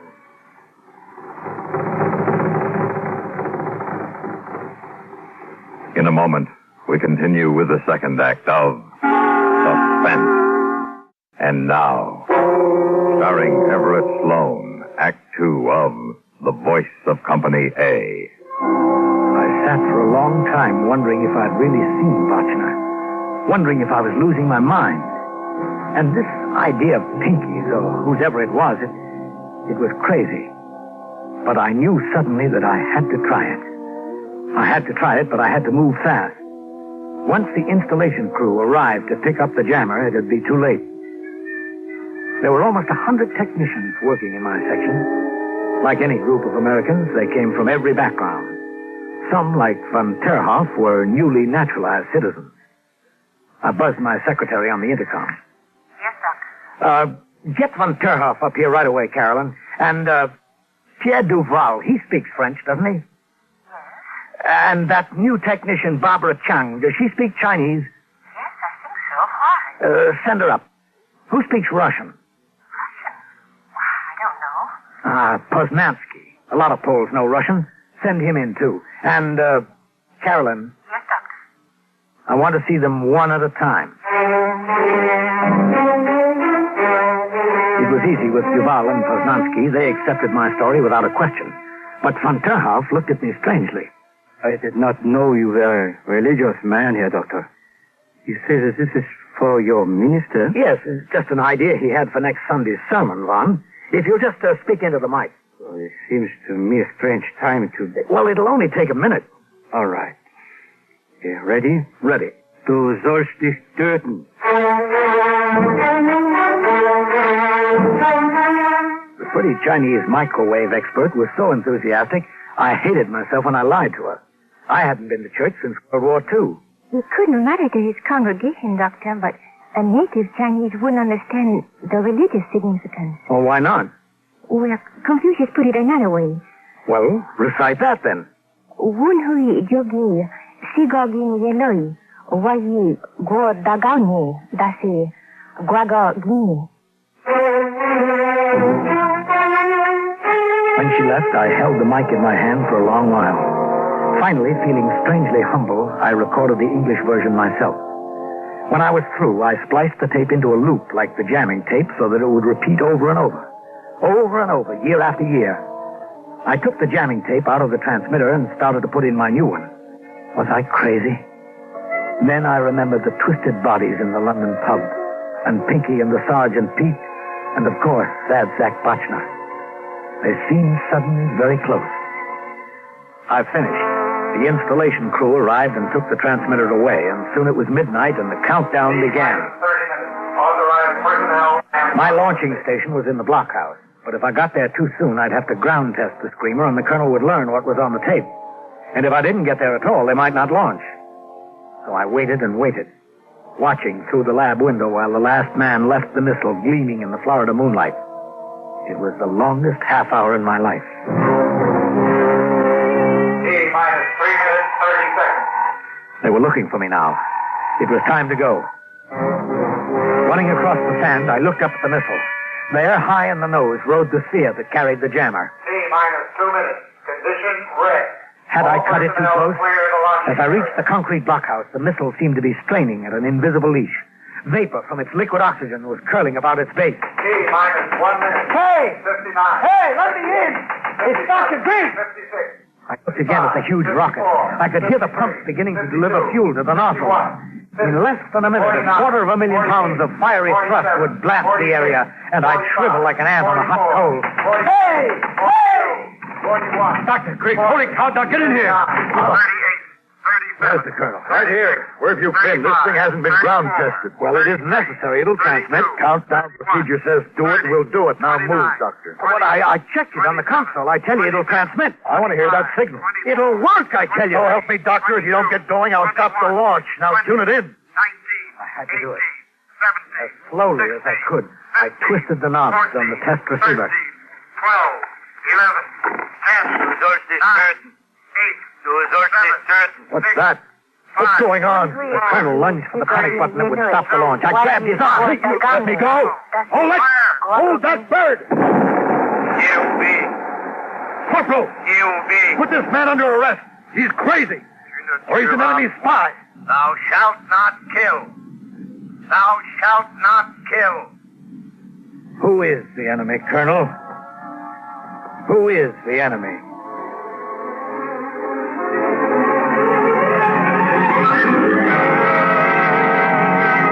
In a moment, we continue with the third act of Suspense. And now, starring Everett Sloane, Act 3 of The Voice of Company A. They treated me all right in the detention cell at Cape Canaveral. They gave me a radio, the morning papers, all the coffee I could drink. They sent for a psychiatrist to see if I was crazy. 2 men from the FBI questioned me to see if I was a spy. Then I was alone until the guard brought in breakfast. Hey, Doc, what's going on? You tell me. Well, my wife and I, we sit down to eat this morning. We turn on the radio to find out if we ought to be digging a hole somewhere. And this voice comes on saying, "Thou shalt not kill." And in all foreign languages. Now, my wife, she thinks it's the end of the world. Well, she may be right. What are they going to do to you? Try me for espionage, they tell me. If they don't figure I'm nuts. Doc? Yes? We don't figure you're nuts.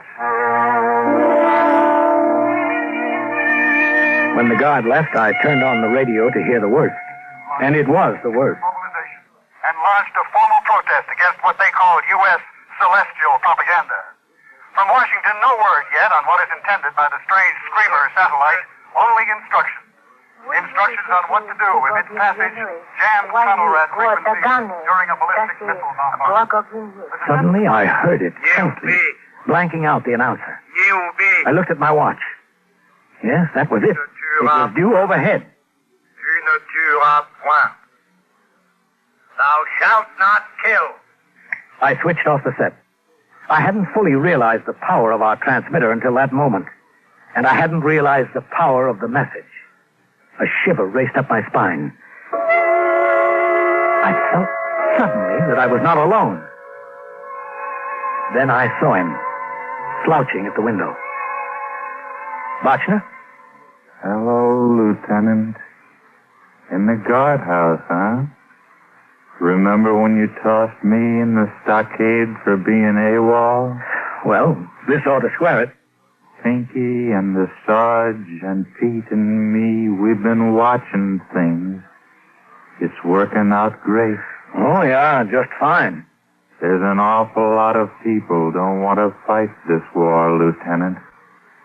You ought to see 'em in Europe and China. Yeah? Don't you fret, Lieutenant. Things is going to turn out all right. You see, Lieutenant, we know. Slowly, he disappeared. Slowly fading. It was weird. I knew that he only existed in my mind, but as the day wore on, and the next day, and the next, I wondered if he weren't right. Every 4 hours, the satellite broke in with that simple message. But in the interval, the radio began to talk of reports of a mutiny in the Hungarian army, a revolution against the Czech regime, small religious revivals starting in Germany. The Defense Department is mum about what was actually intended in the satellite launch Monday. Results are clear. Iron Curtain countries are busy battling anti-war sentiment. International tension has eased. Ambassador Lippincott flew an hour ago to a hastily planned conference in Geneva. More news after the 9 p.m. passage of the satellite. And the fourth night, the cell door opened for the colonel. Hello, George. Hello, Colonel. You bring the firing squad? George, I got a dispatch from Defense. Yes? You're to be released. Released? That's right. And we're not launching the rest of the Screamers. They decided that the crisis is past. Now that the thing's in perfect orbit, they want us to stop them. But we can. I know, George. It's solar powered. It could broadcast for the next 20 years. 50. Yes. And when it quits, Colonel, maybe we better launch another one. Hmm? Oh, yes. I see what you mean. George. Yes? One question. We know about Duval and the Chang girl and Poznansky. Who recorded the English? Is that your voice? I thought of the smashed bodies of my men in that London pub. Pinky and the Sarge and Pete and Sad Sack Bunchner. My voice, Colonel? No. Let's just say that's the voice of Company A. Du sollst nicht töten. Du sollst nicht töten. Wunhi jogi sigogin yenoi. Wayi go dagami dasi guagagi.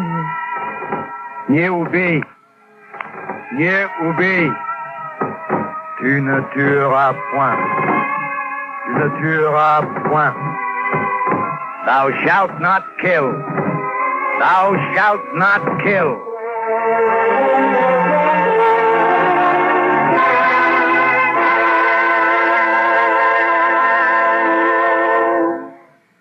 Suspense, in which Everett Sloane starred in William N. Robeson's production of The Voice of Company A by Michael Frost. In just a moment, the names of the supporting players and a word about next week's story of Suspense. Supporting Everett Sloane in The Voice of Company A were Lillian Bayef, John Daner, Barney Phillips, Jack Crucian, and Sam Pierce. Listen. Listen again next week when we return with The Diary of Sophronia Winters, starring Mercedes McCambridge. Another tale well calculated to keep you in suspense.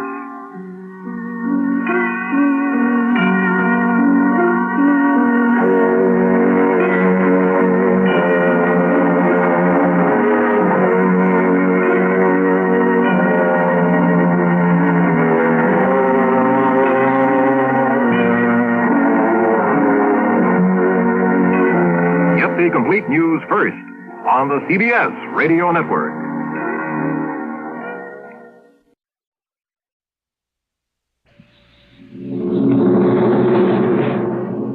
Adventures in Time and Space. Transcribed in future tense. Dimension X.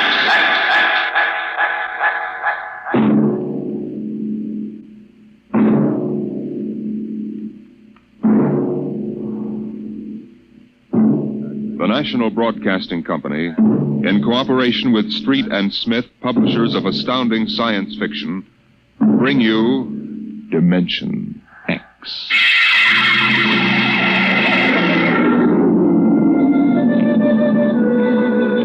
Nobody knows exactly when the nightmare began.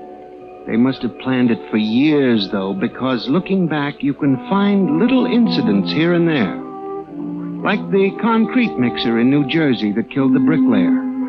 And the time Senator Milburn was sucked into the roto-press at the Capitol office building. Unrelated accidents, we thought at the time. But they add up now. The day we really should have suspected was when the men walked off the construction job at the new Brookmeadow atomic pile on Long Island. I'll never forget that day. I was working as a statistical clerk in the project then, operating one of those miracle computing machines developed to fill the requirements of Army ordnance. They called it ENIAC. Mr. Gurney? Huh? Oh, yes, Bella? The chief wants to see you in his office. Me? Unless you're no longer Samson Gurney, he wants to see you. Oh, well, of course. What do you suppose? I do not read minds, tea leaves, or crystal balls. Of course. I'm sorry. I shouldn't have asked. Don't apologize. I'm sorry. And don't wait for me. Mr. Hawk is in a hurry. Yes, I'll go in right away, of course. Her name was Bella Roscoe. She was Mr. Hawk's secretary. I had always thought her a very attractive woman, but for some reason, she didn't seem to like me. Of course, on a clerk's salary, I couldn't exactly afford to take ladies to the best places. But I've often thought that if there weren't such a disparity in our ages, I might have... But then... Come in. You wanted to see me, Mr. Hawk? Gurney, I thought those electronic computations were infallible. They are, sir. Well, we got a kickback from the chief physicist. These nuclear equations are inaccurate. No, they aren't, sir. I'm telling you what the memo says. Well, sir, occasionally, if there's an overload, the machine goes haywire.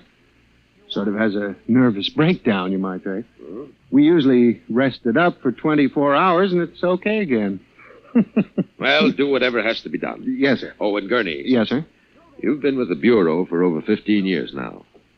It would be a shame to have to remove you because you aren't keeping your mind on your work. Well, Mr. Hawk, I hardly think anyone... Excuse me. Hawk speaking. What? Dave, what? All of them? Well, have you tried to talk to them? Yes, of course. I'll send one of the safety engineers over. This place is falling apart piece by piece. Miss Roscoe? Yes, sir. The men on the construction gang at the new building have walked out on us. What? Someone slipped this morning and fell into a turbine. No. Get the chief safety engineer. Have him over there right away. Yes, sir. Oh, and contact the personnel office. Have them ask the union to order the men back to work. Get back to me. Yes, sir.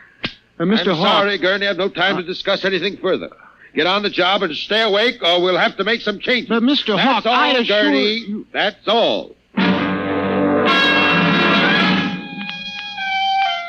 Now, you've probably gathered by this time that I wasn't a very important man at Brookmeadow. I hated Mr. Hawk with a passion because of his superior attitude, and because I knew that Miss Roscoe admired him as a man of strength and decision. I was secretly happy he was having trouble with his construction crews. That evening, I wandered over to the site of the new atomic pile to see where the man had fallen into the turbine. They had the construction area fenced off with barbed wire, and a security guard stopped me. Hold it, buddy. You can't go in there. That's a restricted area. I'm Samson Gurney from the statistical section. Here's my identification. I'm sorry, Mr. Gurney. Nobody's allowed in the area. I see. We had a lot of the employees come over tonight to take a look, but nobody gets in. Orders. Tell me, was he, killed instantly? Like that. Mm-hmm. Yeah. This guy was checking the magnetic field inside the turbine, see? Right down inside it. It's all over. But if it wasn't hooked up... Look, Mr. Gurney, they got smarter guys than me trying to figure these things out. Yesterday it was a concrete mold. Wham! 2 guys get sucked right into the mixer. My. 3 days ago, a bulldozer starts up by itself and runs wild. 1 killed. 2 almost. Go figure it out. You know what I think? Sabotage. We got more guards and FBI men in here than we got workers. Flea couldn't get through without proving he didn't come off a Russian wolfhound. Now, I'm a statistician. All my life, I've been interested in statistics. So, a simple-sounding thing like this started me off. I went back to the office that evening instead of going home, and for the next 2.5 hours, I computed figures on the probability of industrial accidents for the types of machines we were using.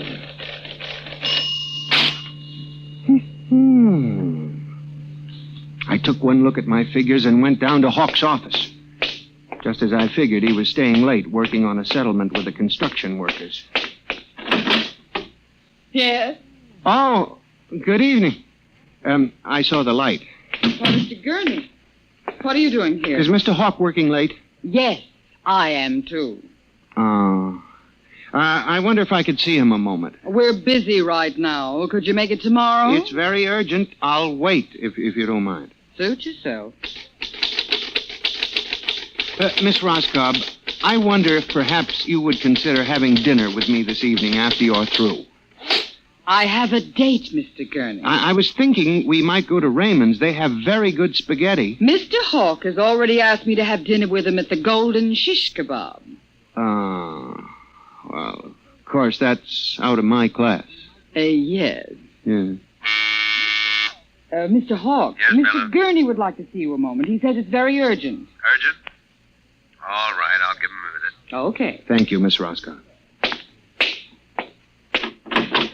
Mr. Hawk, in the past 3 months, industrial accidents all over the country have taken a sharp, unexplained upswing. Why don't you stop playing FBI man and stick to your job? Which, incidentally, you haven't been doing too well. You and our computing machines have made mistakes before. Now, this is probably another. I'll have Miss Ross come show... What's the matter with this blasted buzzer? Miss Roscoe! Miss Roscoe! Yes, sir. Stop this blasted buzzer. Get a repairman, a mechanic, anything, but stop the thing. And you, Gurney, get out! I went back to my office to get my hat and coat, feeling about as unhappy and humiliated as a man can feel. He had thrown me out in front of her. The office was dark and deserted. The whole building seemed oppressive and unnatural.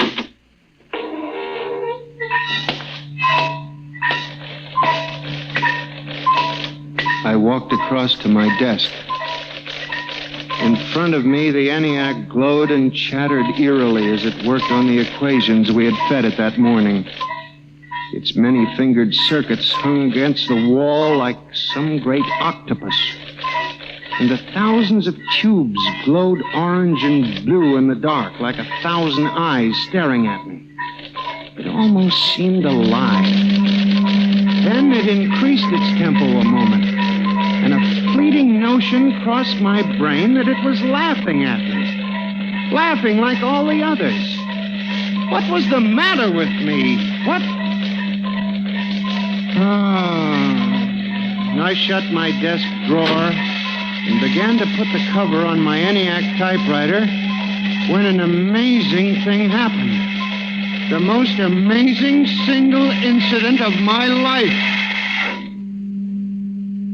Alone, in the darkness, with no one at the keyboard, the ENIAC typewriter began to type.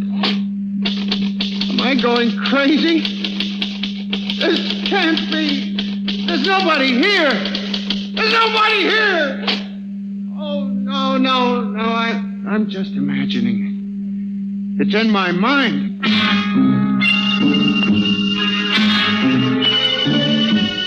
I hadn't imagined it. The paper was there in the carriage. Would I dare read it?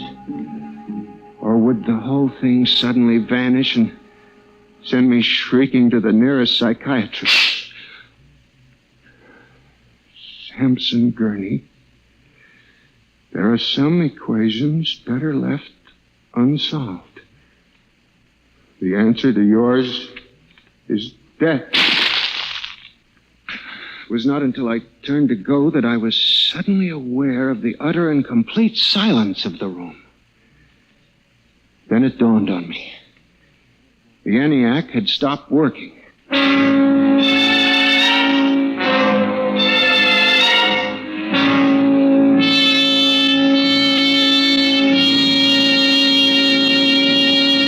Gurney, do you expect me to believe this? It's insane. Mr. Hawk, I'm a saint. Take it easy, Gurney. Now, this is just some practical joke someone in the office is playing. There was no one in the office. Of course not. They wired up the machine and left. I checked the machine myself, Mr. Hawk. All right, Gurney. You leave this note with me, and I'll turn it over to the security force for further investigation. But... No buts, Gurney. The security men will handle it. Yes, sir. Well, maybe you've been working too hard lately. You've got to relax more. Now, here, let me light that cigarette for you. I watched him trying to make the lighter work. I don't understand this. I just put fluid in it. There's a brand new flame. It seemed ridiculous. A little piece of mechanism like a cigarette lighter frustrating the big important executive. Oh, blast this lighter. Here's a match. It was such a small thing. And yet as I watched him, a thought began to take shape in my mind. Nebulous at first, incredible perhaps, but it grew. You just relax for a few days. Everything will turn out all right. Well, the main thing is not to let little things upset you.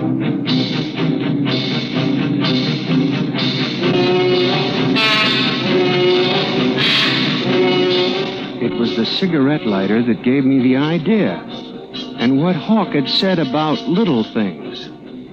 For the next week, I observed the 1,000 petty little annoyances around the office. The door handle that wouldn't turn, the telephone connection that cut off in the middle of an important call, the power failure for no explainable reason. Suddenly, these things began to fall into a pattern. I, Samson Gurney, knew that I had stumbled onto a secret so monstrous in its implications that I was almost afraid to pursue it. On October 12, 1956, I established communication with them. I will curse the moment to my dying breath. Who's there? Night security guard. Oh, hello, Henry. Oh, hello, Mr. Gurney. What are you doing here so late? I'm just doing a little repair work on my ENIAC computator. Huh. Sure some mess of wires and tubes. Yes, it is. Well, I gotta finish my rounds. Won't forget to turn out the light, will you, Mr. Gurney? No, Henry, no, I won't forget. Night. Yeah, good night. When you were a child, did you ever try to imagine that you were all-powerful? I felt like that when I finished hooking the input of the typewriter to the main vacuum tube of the ENIAC. Then I turned on the current that sent 1,000,000 volts of pulsing energy into the electronic nerves of the machine. I am certain that if anybody were watching me in the next moment, he would have thought me a raving maniac. I still wonder if perhaps it is not all a nightmare. Now, you! If what I have guessed at is true, if there's life and intelligence in this room, make a sign! There was nothing. Nothing but the hum of the machine and the dull glowing of the tubes. Then, suddenly, without provocation or explanation, it happened. The ENIAC typewriter began to respond to the impulses from the machine. The letters were Y, E, S. Yes. It had happened. I, Samson Gurney, had communicated with a machine.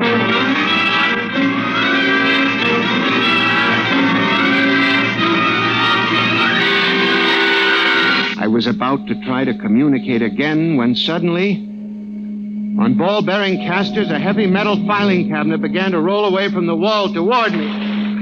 I started to move to one side when another cabinet slid out from the wall, and then another surrounding me. That was when I realized that they cooperate. We taught them that, you see, on the assembly lines and in the factories. There was no way out. How could a mere man reason with dumb machines? Still, they needed us. They needed us to oil them and repair them and build them. They hadn't gotten to the point yet where they could exist without man. I had to make them understand that before they killed me. Listen to me. You must listen. What good will it do you if you kill me? I'm only one man, but I can help you. I can be useful to you. Do you hear me? Do you hear me? Good. You're going to need men to oil you and repair you. I'll do anything. I'll do absolutely anything you want, but in the name of God, don't kill me. If you can understand this, answer me. Answer me. The appeal captured the longing of centuries. Man as slave to the machine. And after a moment, the circuits glowed more brightly. The cabinet slid back to the walls. As I tore the tape from the machine and read it, the words were almost pathetic in their longing, but most ominous in their implication. They read, "Address me as master."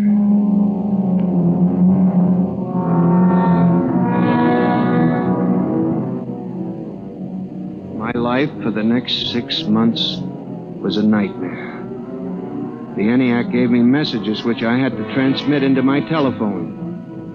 I was frantic. I began to lose weight. I couldn't sleep. My nights were torture, a constant fear. It was in December, just after Christmas.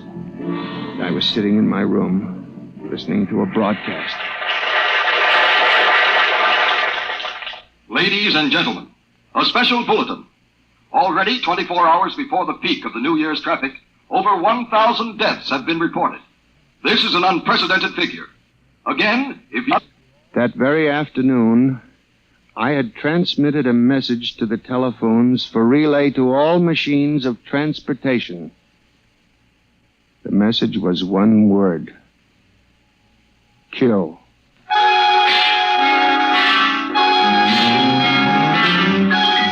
Next morning, I avoided my office. Instead, I went directly to the office of Mr. Hawk. I was highly agitated. My lips trembled as I spoke. Well, Gurney? Mr. Hawk, what I'm going to tell you sounds crazy. I know it does, but I must say it. All right, say it then, for heaven's sake.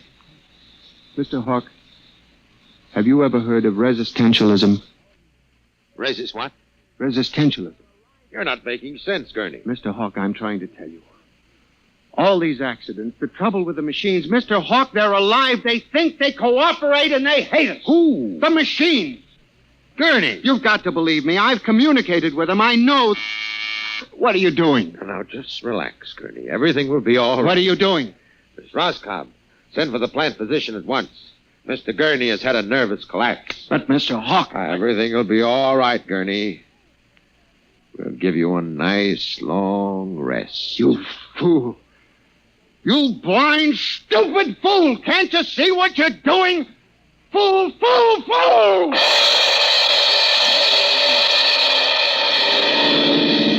When the plant physician arrived a few moments later, Lucius Hawk was found at his desk, strangled to death in a nest of telephones. The wires were still humming softly.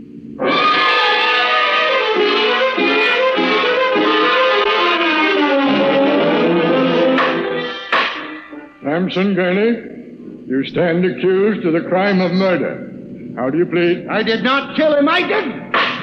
So record. Prosecution will proceed with testimony. Now, Miss Roscoe, did the accused quarrel with your employer on the morning of the murder? Oh, yes. He and Mr. Hawk quarreled violently. I could hear Mr. Gurney screaming at him. And Mr. Hawk asked me to send for the plant physician. What were his words? He said, Mr. Gurney has had a nervous collapse. Now, Mr. Simpson, you are a guard at the Brook Meadow Project? Yes, sir. When did you have occasion to meet the accused? Right after those accidents. He was snooping around the construction area.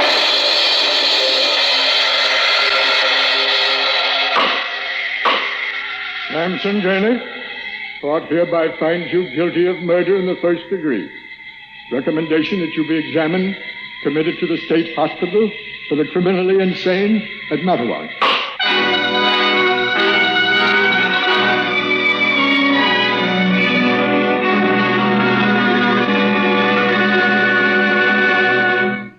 And that's how I came to be here at the hospital, Dr. Klein. That's the whole story. Thank you, Mr. Gurney. You can see that I'm not insane. You must believe me, Doctor. Of course I believe you, Mr. Gurney. Now tell me about this revolt. It will begin in Washington, then spread to New York. Yes? The Madison Avenue buses lead the charge. Picture it, Dr. Klein, 3,000 buses roaring rampant through the streets, people running like rats in a maze looking for manholes in the pavement. And you really believe this will happen, Mr. Gurney? I know it, Doctor. The worst part of it is there's no way to stop them now. It's too late. Now, you mustn't excite yourself, but Mr. Doctor, Gurney. Don't you see?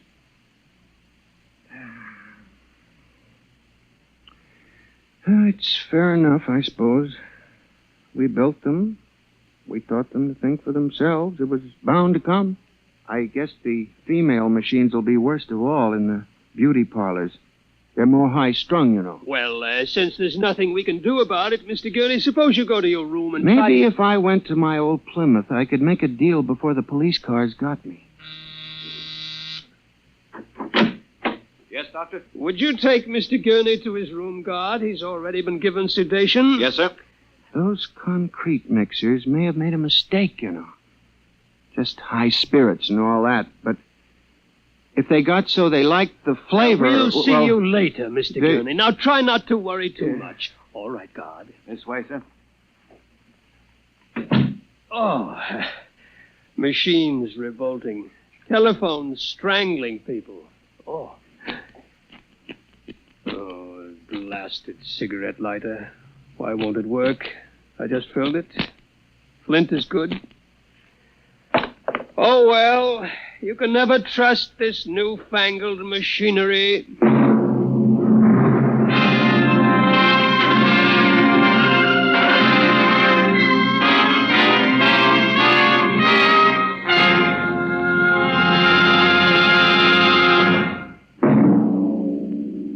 Next week, Dimension X will present a story of the future.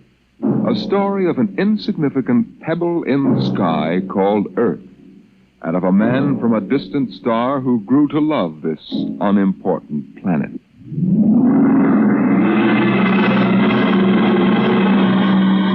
Dimension X is transcribed each week by the National Broadcasting Company in cooperation with Street and Smith, publishers of the magazine Astounding Science Fiction.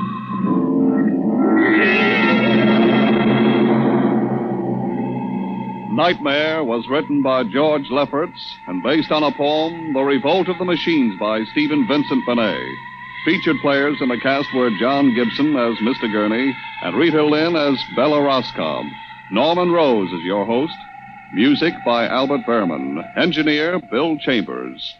Dimension X is produced by William Welch and directed by Edward King.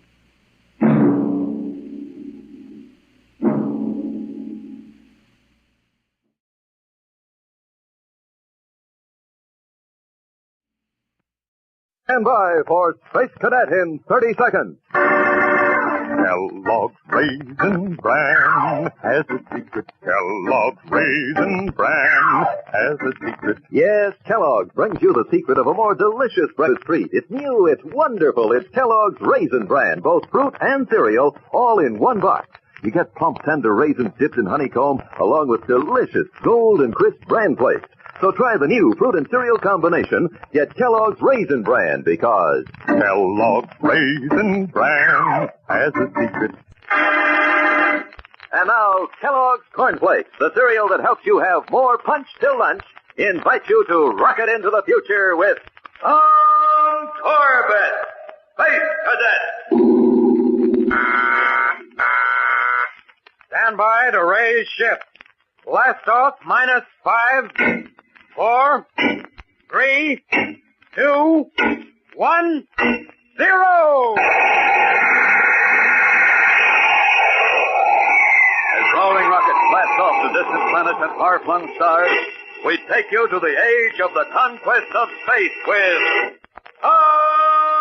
Corbett, Space Cadet.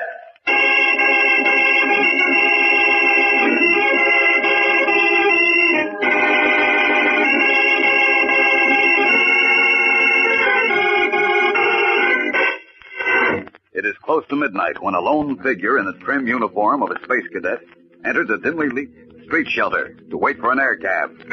The place is deserted, and as the young man settles himself on one of the benches, he looks at his watch anxiously. After a few moments, a small ferret-faced man sidles in from the street and eyes the cadet furtively. Oh, do you have a light, mate? Huh? Oh, no, I'm sorry, I haven't. Hey, you're from Space Academy, aren't you? Yes, sir. Cadet Tom Corbett. Yeah, I thought I recognized the uniform, but I always heard they were pretty strict about letting cadets out on the town. So I'm on a weekend leave. Tell me something. Do you cadet fellas ever get out into space much? Oh, sure. We go on cruises all the time. You know, I'm a spaceman myself. You are? Uh-huh. Deep spacer. And all the way to Sirius. Ever been that far, Corbett? No, not yet. Why don't you go in for a commercial flight in merchant ships? Pays good and they need experienced hands. Need 'em bad. I guess they do, but I want to stay at the academy. In the old days, if they needed a space hand for a voyage and they couldn't hire one, well, they just grab one. You mean some of the ships actually Shanghaied crew members? Now and then, if a fella happened to have special qualifications like you have, mate. Hey, what's up? Stop! Well, mate, I hope they don't wait up for you at Space Academy. Because you're going to be missing a long, long time.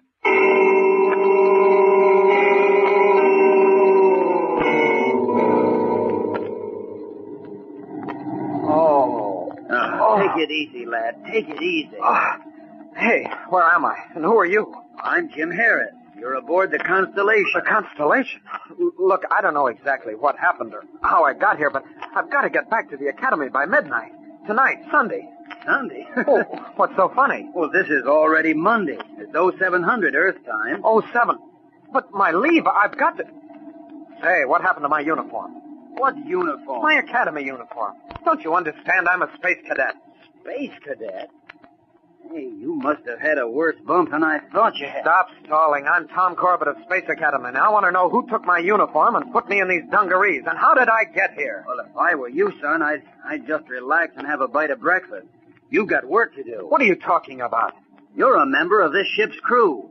We blasted off last night and we're headed for deep space. Great jumping Jupiter. I've been Shanghaied. That's right. And you might as well make up your mind to one thing. You ain't gonna see Space Academy for a long, long time.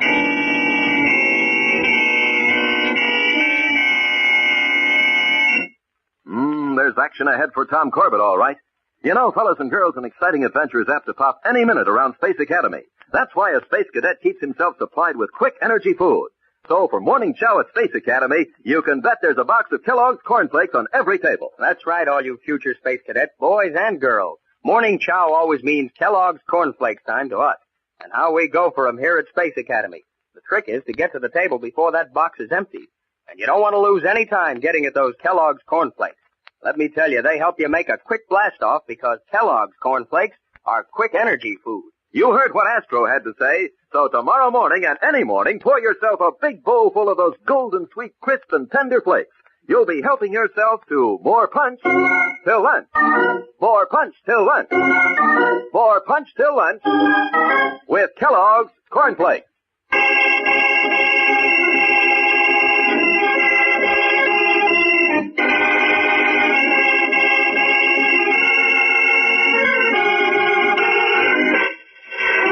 As the rocket ship Constellation hurtles through the cold blackness of space away from Earth, Tom Corbett regains consciousness to find himself clad in space dungarees instead of his cadet uniform, and learns from Harris, a crew member, that he has been shanghaied, and that he is now bound for deep space. Now Tom angrily paces the deck of the crew's quarters. Listen, Harris, who is the captain of this ship? A fellow by the name of Pickering. You ever hear of him? No. You will. By the rings of Saturn, he'll hear from me. I'm going to demand that this ship be put back to Earth and this man Dawson arrested. Hey, now look, son, I feel sorry for you, and that's a fact. But you're in this now, and you won't find any way to get out. What I will see. Hey, listen. If there was a way out, don't you think I'd take it myself? You mean you were Shanghaied, too? Yeah, more or less. Hey, watch it. This must be Dawson. All right, you space rats. Turn to. You're the guy. What? You're the one who Shanghaied me. Huh? What's the matter with this kid, Harris? Acceleration getting him? Listen, Dawson, you're going to turn this ship back to Earth. You have no right to take me out. Damp your tubes. Who do you think you're talking to? What's your name, anyhow? You know my name, Tom Corbett. I'm a space cadet. Is that right? Well, glad to meet you. My name's Commander Arkwright. Now listen, Dawson. You listen, mister. Your information. The papers you signed read George Stevenson, and that name's good enough for me. Now turn to and be quick about it. I didn't sign any papers. Take me to the captain. The captain? Yes, I want to talk to the captain. Oh, you do? I've got a right to talk to him. Hey, look, son, better let it ride. Let him finish, Harris. He'll talk himself right into the brig. We'll let the captain decide about that. Okay, if you're so set on it, I'll take you up to the control deck right now. Now, that's more like it. You can have your talk with Captain Pickering. Only don't say I didn't give you fair warning.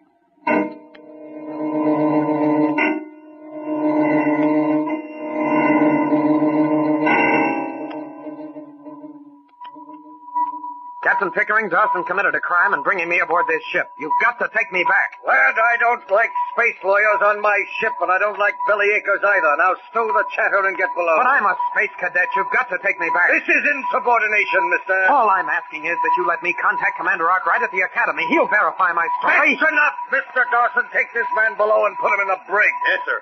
Come on, you. No, I'm not leaving the bridge until you let me call the Academy. I'm not going to be Maybe that'll show you who's running this ship. Now, Dawson, take him below and lock him up.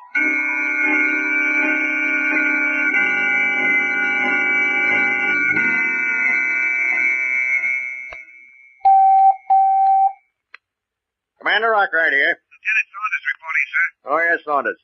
Any word on Corbett yet? No, sir, none. 12 hours over leave. Can't believe this of Corbett. He was always a most efficient cadet. But this is serious. Yes, sir. Captain Strong has a request to make, sir. What is it? Cadets Astro and Manning, Corbett's roommates, are worried about his disappearance. They've asked permission to investigate. What do they want to do? They know their roommate's habits, sir. They're sure something happened to him, and they want to check on his activities. Captain Strong requests they be granted permission. Very well. You may tell Strong they may be relieved of duty for the rest of the day. Aye, aye, sir. And you may also tell Captain Strong that when Corbett is found, he will be disciplined severely.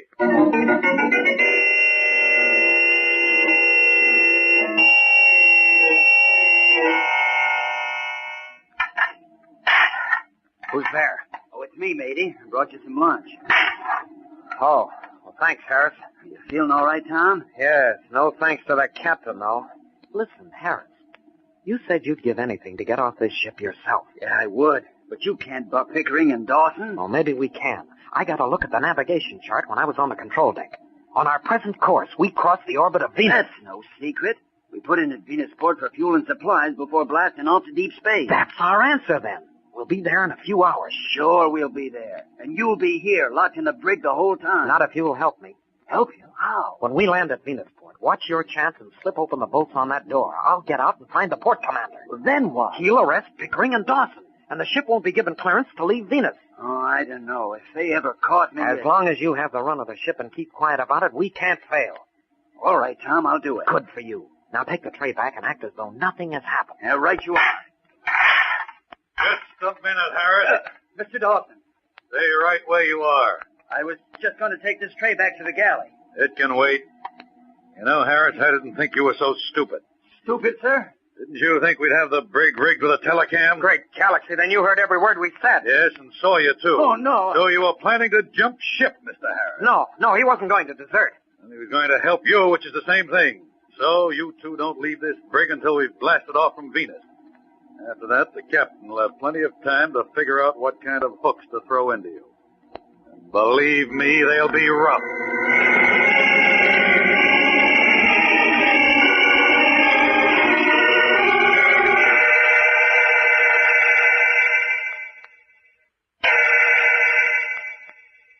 Well, Saunders, any report on Corbett yet? Only one from Captain Strong, sir. He's checked the passenger and crew manifests of every ship that has blasted off since Sunday. Corbett's not on any of them. Anything else? Yes, sir. Cadets Manning and Astro request permission to continue their investigation on off-duty hours. Very well. But I want Corbett's listing changed from overleave to AWOL. Notify all Earth Police to that effect at once. We've got to find him fast.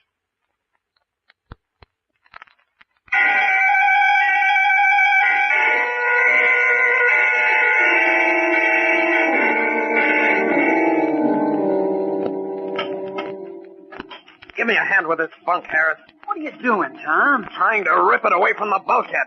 Come on. Are you crazy? Dawson is probably watching every move we make. Don't you think I know it? There. I'm getting it loose. Now, come on. Pull. Okay.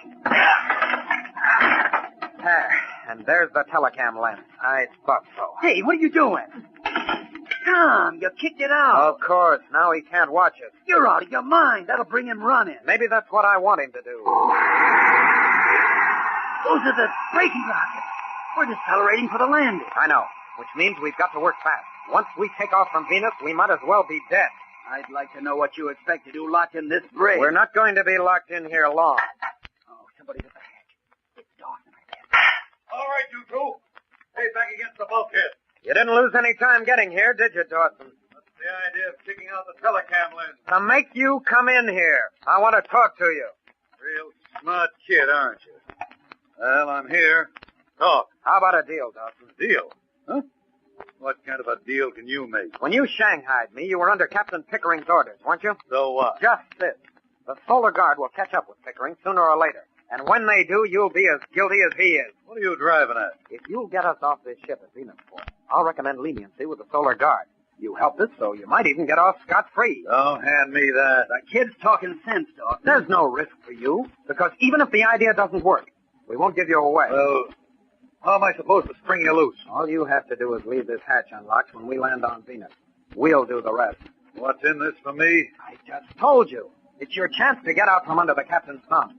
You'll be a free man again, Dawson. Ah, no. I won't stick my neck out unless you make it worth my while. All right. Maybe this will change your mind. Huh? Your watch? It's not an ordinary watch. It's platinum. Worth a lot of money. If you help us, it's yours. Give it here. Hey, wait, Tom. Not until he promised. I said hand it over. All right. Here. Not a bad watch at that. Thanks, mate. Now hear this. Approaching Venusport. All hands to landing stations. All hands to landing stations. On the double. Hey, I gotta go topside. Wait, Dawson. Will you help us? I'll think it over.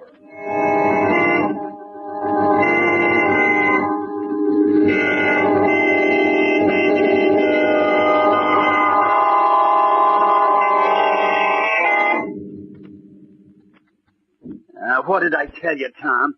We've been on the ground for over 3 hours now. How much longer before we blast off again, Harris? 15 minutes. Well, there's still time. Dawson may come back. Not him. He tricked you. If I could only contact the port commander. Well, shaking that hatch won't do you any good. Jumping Jupiter. Harris, come here. Yeah, what's the matter? Look, this hatch isn't bolted. Well, I'll be... Dawson kept his word. But I sure had that guy pegged wrong. Now, which way is the auxiliary airlock? Down the companionway and to the left. Well, then come on. With any kind of brake, we'll be off this ship in 2 minutes.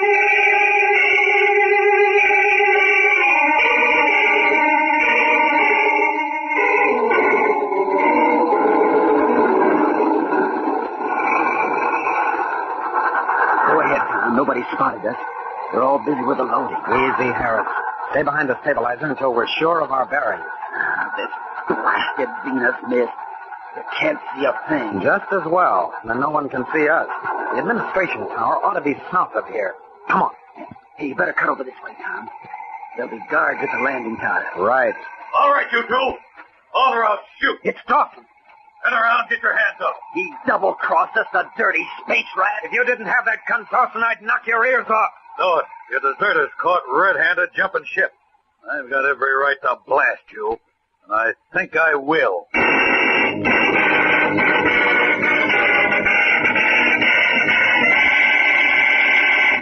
Looks like somebody got some big ideas today. And fellas and girls, here's another big idea. Give Mom the surprise of her life. Get her the big, colorful 10-piece baking set Kellogg's Cornflakes is offering. She'll thank you 1,000 times. You bet your boots. Because this baking set is so handy, so useful, it actually makes baking fun. Listen to all you get. The most up-to-date mixing bowl, 4 measuring spoons, all held together so they won't get lost, 4 cookie cutters, and a special bowl scraper. Your eyes will pop when you see the bright, sparkling colors. Sunshine yellows, cherry reds, brilliant greens. They sure will dress up Mom's kitchen. And the mixing bowl is amazing. Made of the newest plastic, so lightweight and flexible, it's easier for Mom or you to handle. Also, absolutely unbreakable. You can even wash it in hottest water. And wait till you see those cookie cutters. Such keen, sharp edges, and such fun. You'll cut cookies to look like hearts, clubs, spades, and diamonds.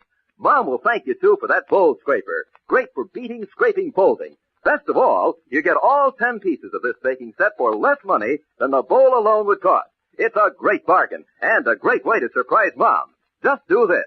Send 50 cents in the tops from any 2 boxes of Kellogg's Cornflakes to Kellogg's, Box 926, Toronto, Ontario. That's the top from any 2 boxes of Kellogg's Cornflakes, and 50 cents to Kellogg's, Box 926, Toronto. But hurry, these baking sets are going fast.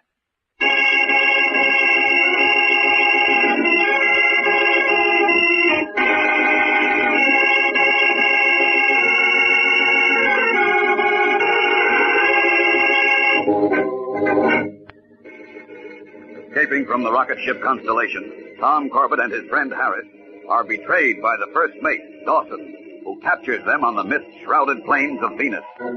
He is about to blast them with his ray gun when Captain Pickering, the skipper of the Constellation, suddenly appears out of the mist.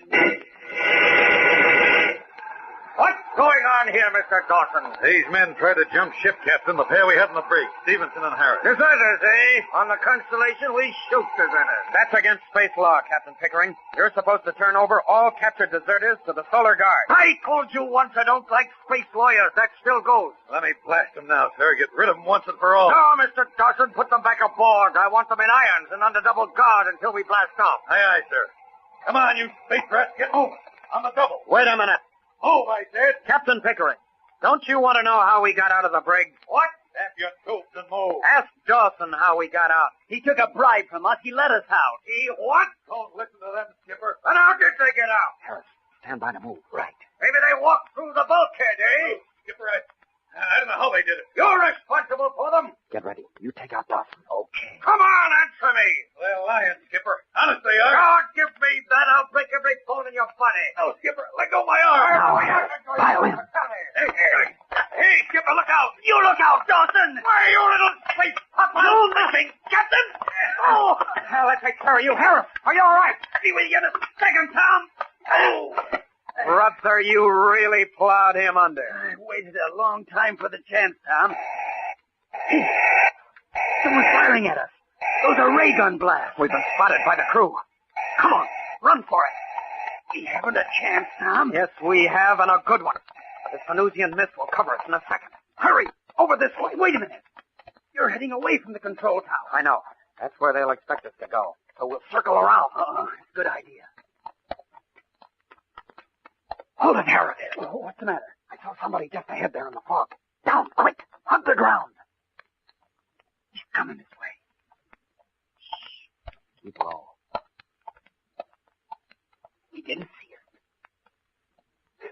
Which way now, Tom? To the left. Don't run, though. We're still in range. We'll give ourselves up to the first Solar Guard we can find. Yeah. We can duck those men from the Constellation. Any sign of them, Captain? Watch it. There's Dawson. No! Keep pressing, Dawson. Don't let them reach that control tower. What do we do, Tom? We're cut off. Don't lose your head. They don't know where we are. Just keep walking.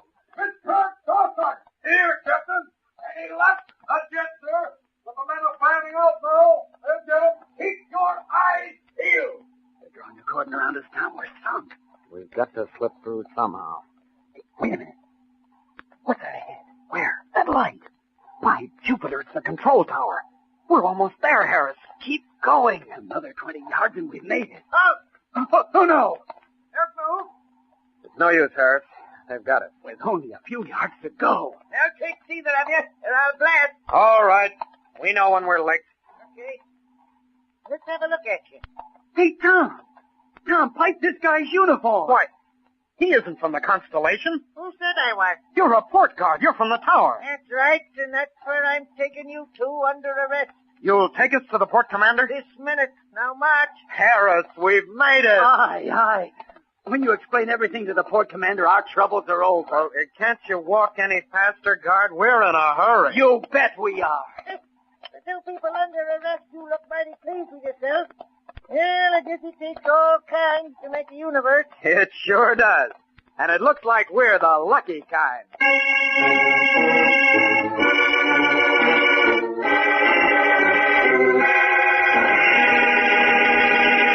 Don't miss the next action-packed adventure with Tom Corbett and the Space Cadets on Thursday, when the meeting with the port commander suddenly takes a sudden deadly turn, and Tom is sent back aboard the Constellation, headed for deep space. Tune in, same time, same station, for the next thrilling interplanetary adventure with Tom Corbett, Space Cadet.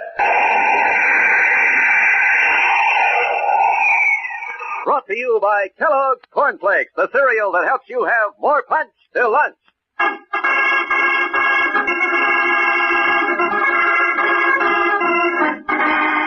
Tom Corbett, Space Cadet, starring Frankie Thomas, also appears in the comic sections of many of Canada's leading newspapers. Look for a daily and in weekend edition. Featured in the cast are Al Markham as Astro, Jan Merlin as Roger Manning, and Edward Bryce as Captain Strong. Today's program was directed by Drex Hines. Jackson Beck speaking.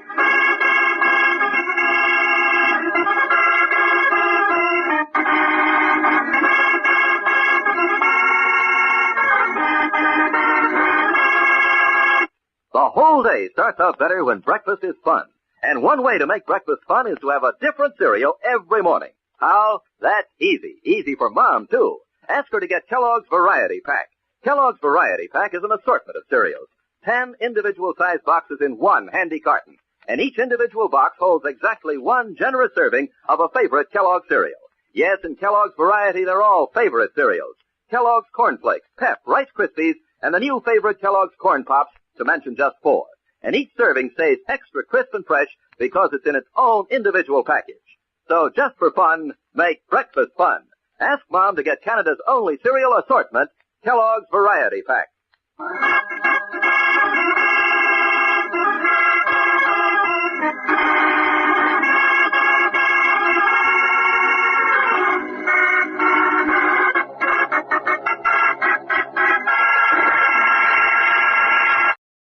Stand by for Space Cadet in 30 seconds.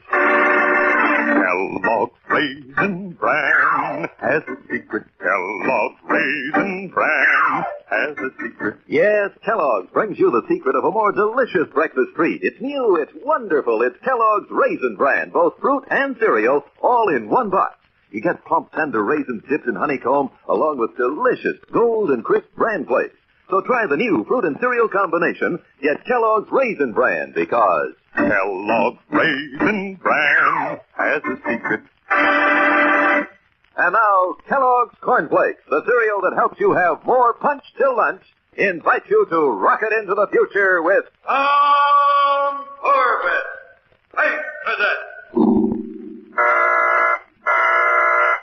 Stand by to raise ship.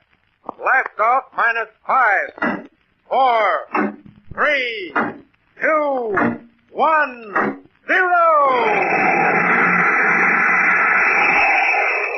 As roaring rockets blast off to distant planets and far-flung stars, we take you to the age of the conquest of space with Tom Corbett, Space Cadet.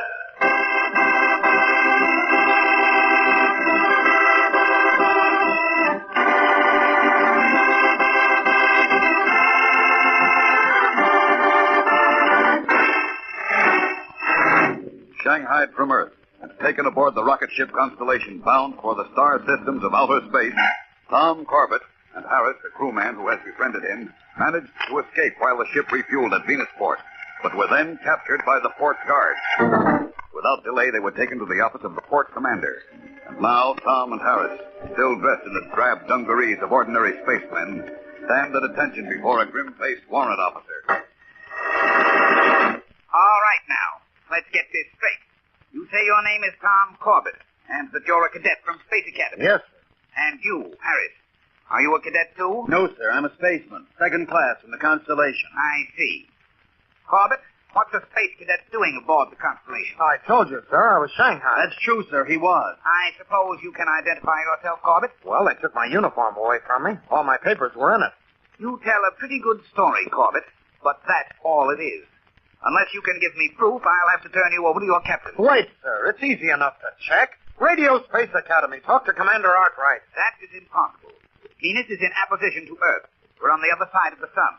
We can't make radio contact for another week. But there must be some way. Check on Captain Pickering yourself. Talk to the crew. I don't have to. Captain Pickering can speak for himself. He's waiting in the outer office. What? Send Captain Pickering in, please. But, sir, he'll deny everything. If you have any accusations to make, you can make them to his face. You sent for me, Mr. Porter? Yes, Captain. Come in, please. I expected to find the port commander here. He is inspecting the space stations on the equator.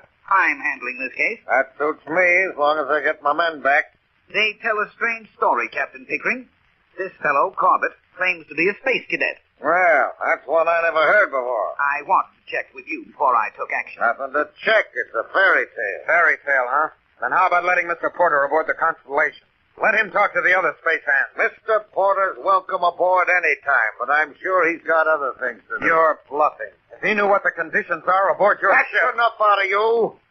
As you can see, Mr. Porter, this boy's a troublemaker. Has been ever since he came aboard. I'm sorry we signed. Then let me go. I would. I'd leave you both here to be tried as deserters. But I'm short-handed. The choice is up to you, Captain. By space law, you can turn him over to us for disciplinary action, or punish him yourself with a fine or extra duty. Take us to the port commander. Give us a chance to tell him our story. I'm in command here, Harris. I'll decide what to do with you. Well, Mr. Porter, I think you can see from their actions what kind of men we're dealing with. Yes, I certainly can. Of course, if you want to wait for the port commander to make the final decision. Not at all. Just get these troublemakers out of here and blast off. Right you are. And don't worry. When I get them out in space, they'll learn to toe the mark.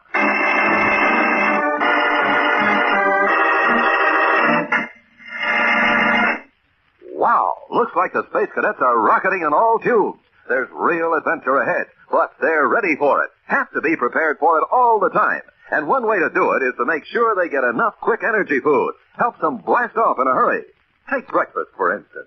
Every Space Cadet knows the importance of eating a good, nourishing breakfast every morning. And he knows to build it around Kellogg's Corn Flakes. Because Kellogg's Corn Flakes are a real quick energy food. As Astro would say, every spoonful of Kellogg's Corn Flakes helps me get set for a quick blast-off. Helps me zoom right off and helps me keep zooming right up till noon. Why, I wouldn't think of setting out on a mission without first fueling up on some quick energy food. And so, I always stow away a big bowl of Kellogg's Corn Flakes soon as I hear the alert. And Astro could tell you, too, that there's mighty swell eating in a bowl of Kellogg's Corn Flakes. Kellogg's Special Toasting brings out all the sweet, lively corn flavor in every flake. So do as Astro does. Build your breakfast around Kellogg's Corn Flakes, and not only will you be having yourself a swell flavor treat, but you'll be helping yourself to more punch till lunch. More punch till lunch. More punch till lunch. With Kellogg's Corn Flakes.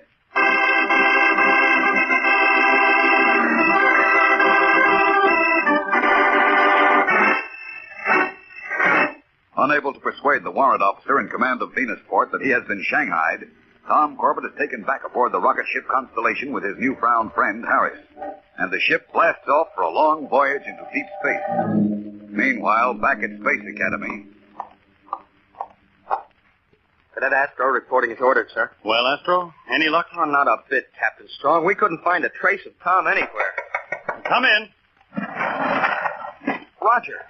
Any luck? Yeah, I think so, Astro. Well, out with it, Manning. I found an cab driver in town and remember seeing Tom. He picked Tom up at a stand in town about 2300 Sunday night. He must have been on his way back here to the academy. No, the cabbie said Tom was sick or something. He was unconscious and a merchant spaceman had him in tow. A merchant spaceman? Yes, sir. The driver took both of them to the terminal spaceport, and the last he saw of Tom, he was being carried aboard a ship called the Constellation. The Constellation? I've heard of her. She's a deep spacer. Usually travels out to Sirius and Alpha Centauri. Now, let me see now. I have a log of all space flights leaving Earth in the past 5 days. Oh, yes. Here we are.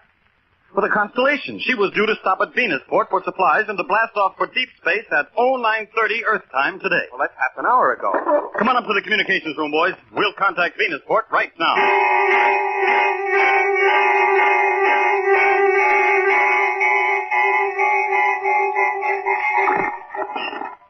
What are we waiting for, Captain Strong? Now, we're in apposition to Venus. A direct signal can't get through. They're setting up a relay transmission, Earth to Mars, to Titan, and back to Venus.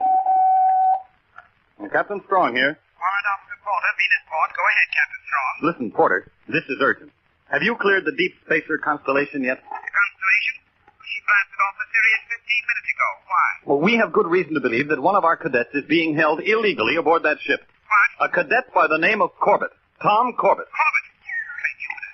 Are you sure, Captain? Almost. Why? Have you seen him or heard anything about him? Well, I don't quite know how to say this. I'm afraid I've made a terrible mistake. Well, get to the point, man. Well, Corbett was here, told me a fantastic story about being Shanghaied, and I didn't believe it. You didn't? No, he didn't have any identification. Couldn't prove his story, so I sent him back to the Constellation. Oh, that rockhead. I'm sorry, Captain. Well, never mind that now. Listen. Send every available patrol ship after the Constellation. But there are none in port now. I can pull them off orbit, but it'll take 2 days to catch up. 2 days? Blast it, that's too long. They'd never make it. Well, I'm terribly sorry, Captain. If there's anything else I can... Oh, you've done enough already, Porter. End transmission. Well, there's only one ship faster than the Constellation, and that's the Polaris. How long will it take you two to get ready? We're ready now, sir. Good. Then get aboard the Polaris. We raise ship immediately.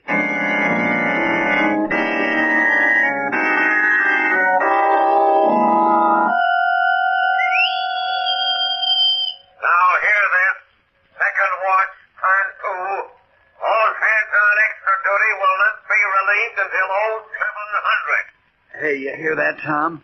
4 more hours on the power deck for us. What does Pickering think we are? We can't work like this on short rations. You'll see that we do. That warrant officer at Venusport had only listened to me. You made a good try, Tom. Well, they don't pay off on tries, Harris. And now what? Do we just keep slaving down here until we drop? That's just about it, Tom. Until we drop.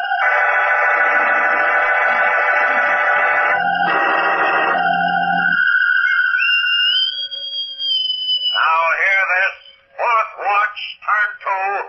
Those hands on extra duty will not be relieved until 1500. Another 4 hours. I can't take it, Tom. This heat. No water, no food. Okay. Take a breather, Harris. I'll cover for you. No, Tom, you'd only get yourself in trouble.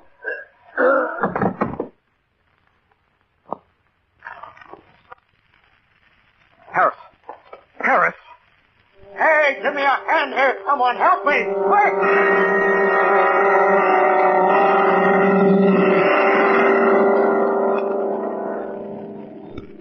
Well, how are you feeling now, Harris? Better, Tom. That broth helps some. Oh, that rotten space slug. He's trying to kill us. I suppose so. He's master of this ship. He can do anything he wants. Maybe. But I noticed some of the crew are beginning to grumble about the way he's working it. They always grouse. Don't mean anything. Listen, how many of the space hands do you figure would be loyal to Captain Pickering in case of trouble? Trouble? You mean mutiny? Now, hold on, Tom. This is crazy. You can't pull a mutiny in deep space. Why not? There'd be no one to navigate. The ship would become a derelict. I can navigate. You? Sure, I'm a space cadet. I've had plenty of training in astrogation. I know I could get the ship back to Venusport if I could just reach the controls. We'd be taking an awful chance. Pickering would kill us if we failed. It's better to go down fighting than die this way.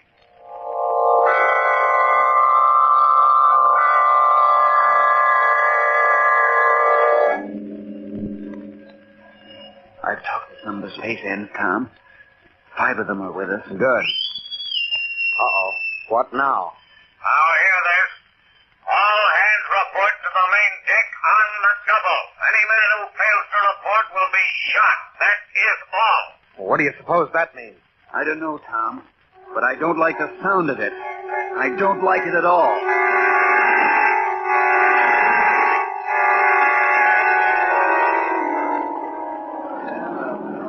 All right, you men, stand to. Look, Harris. There's Captain Pickering. And there's Dawson. With a couple of deck officers. They're all armed, ready for trouble. Come on. Tap your tubes and pay attention. That's better.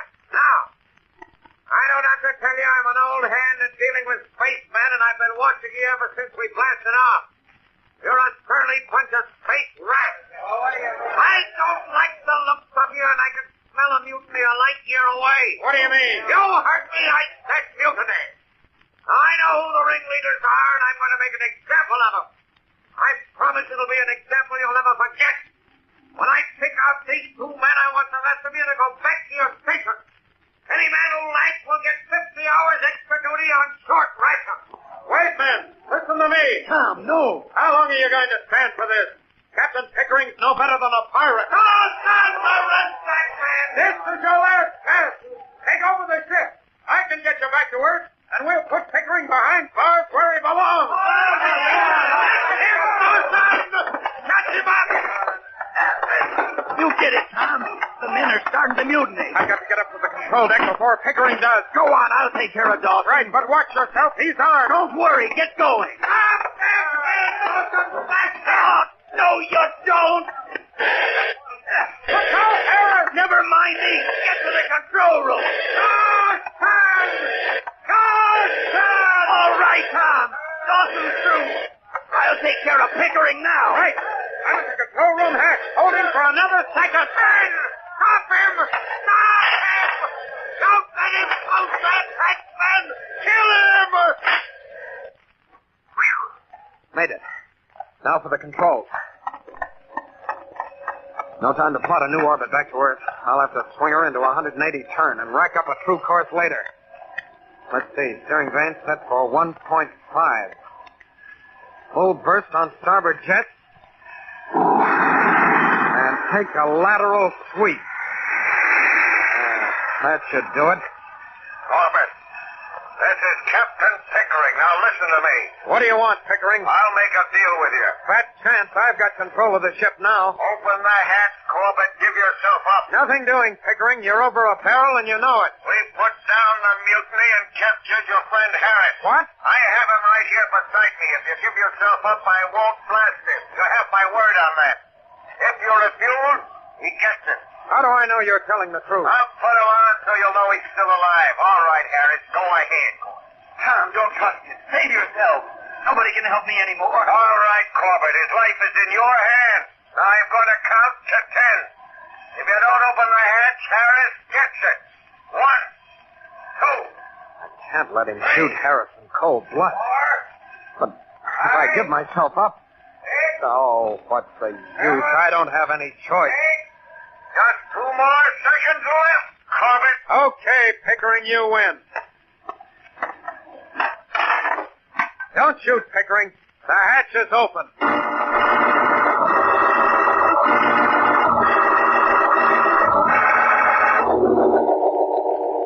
How are we doing, Astro? Any word from Manning topside? No, he's glued to the radar scanner, Captain Strong, but nothing to report yet. Well, frankly, I don't think we have a prayer of overtaking a constellation. She's got too big a lead on it. I hate to admit it, sir, but I'm afraid you're right.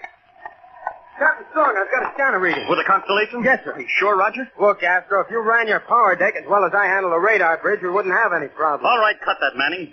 What's their position? I'll show it to you on the solar chart, sir. There's the spot. Well, that's strange. The ship must have made a lateral sweep off course and then corrected it. Why would they do that? Well, I don't know, Astro. But it's given us the break we need. We can overtake her now. Then who cares why they did it? Stand by, Tom. We're on our way.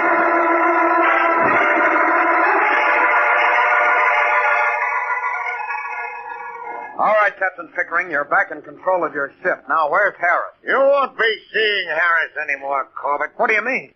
If you gave your word, he wouldn't be harmed. You weren't listening closely. I said I wouldn't blast him, and I didn't. Then what happened? Where is he? Drifting somewhere in space. Why, you filthy space Not rat! move, Corbett, or I'll blast you to a cinder. Why don't you get it over with? Because with Dawson gone, I'm short a navigator. You're taking Dawson's place. You're space happy. I'll never navigate this Don't ship. try anything. Attention, Constellation. Attention, Constellation. Polaris pulling alongside with boarding party. Message received and understood.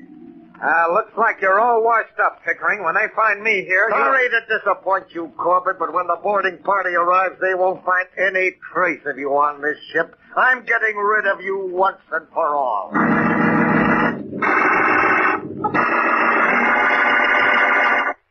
And now, all you future space cadets, boys and girls, let's take time out for a question to start off our Kellogg's Cornflakes Space Quiz to see how your knowledge of space and the universe is. Here's our first question. What is it that distinguishes the planet Saturn that makes it different? The one thing that helps you tell it from all others. Well, it's simply that the planet Saturn is surrounded by a tremendous ring. That's where the space cadets get the expression rings of Saturn. And here's an easier question. What is it that makes Kellogg's Cornflakes the favorite ready-to-eat cereal of the whole universe? The answer to that one is easy. It's that famous Kellogg flavor.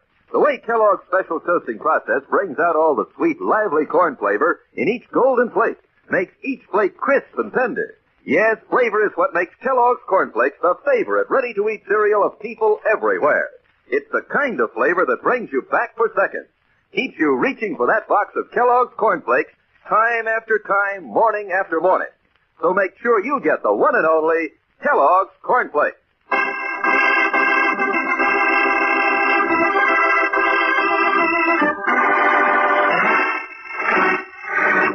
When Tom's desperate attempt at mutiny fails, his last chance of escape from the rocket ship Constellation is seemingly gone. Then suddenly the Polaris draws alongside, and Captain Pickering is ordered to stand by for a boarding party. Captain Strong and Cadets Astro and Manning make a thorough search of the Constellation, but can find no trace of Tom. Now, look here, Strong. I'm getting a little fed up with this. You're delaying my voyage for no reason at all. You and your blasted cadets don't get off my ship in 2 minutes, I'll see that you're broken. You'll be cleared when we've finished our search, Pickering, not before. Captain Strong! Captain Strong! Yes, Astro. We found something, You sir. did? Yes, sir. Tom. Besides, you searched the entire ship from nose to tail. The cadet you're looking for isn't aboard. Now, listen. Now I insist that you let me resume course. You've had your chance. I've given you every bit of cooperation. What more do you want? Please, Skipper, don't let him talk you out of it. Oh, it isn't a question of talking me out of anything. We've searched the ship and we haven't found Tom. But his watch, You sir. might be mistaken, Astro. All right, Pickering. Let's go back to the control deck and I'll sign your clearance into the log.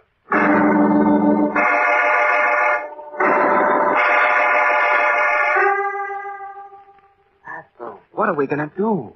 Look, the skipper's signing the log. In another 2 minutes, Pickering will be underway again. I know, Roger, and I'm just as sure as you are that Tom's aboard somewhere, but how can we prove it? All right, Pickering, there you are. You're cleared for the rest of your voyage.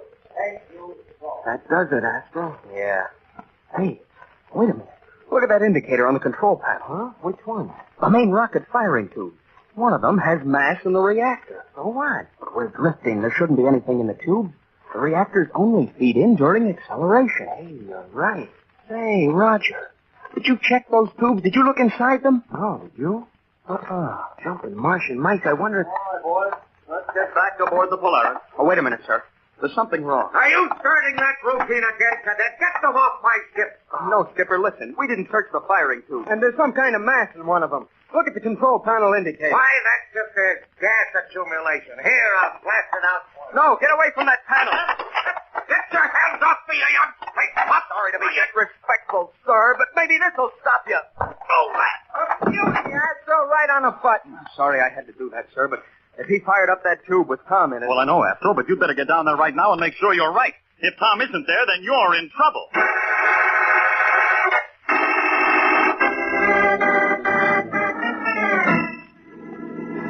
Well, Tom, how does it feel to be in a cadet uniform again? I never thought I'd be so glad to wear one, Roger. You sure had us worried, Tom. Speak for yourself, Astro. I wasn't worried about the lug for a minute. All right, boys, take your stations and prepare for deceleration. We enter Earth's atmosphere in 4 minutes. Right, Captain Strong. It can't be too soon for me, sir. Aren't you worried about getting back, Tom? Worried, sir? Well, you're over 2 weeks AWOL, you know. Jumping jets? I forgot about that. Look at his face. He really is worried. Well, who wouldn't be? 2 weeks AWOL? Oh, gosh, sir, what do you think they'll do to me? Well, under the circumstances, I think Commander Arkwright won't be too hard on you. Of course, he may not give you any weekend leave for a while. Weekend leave? After what happened on my last one, I don't think I'll ever take another as long as I live.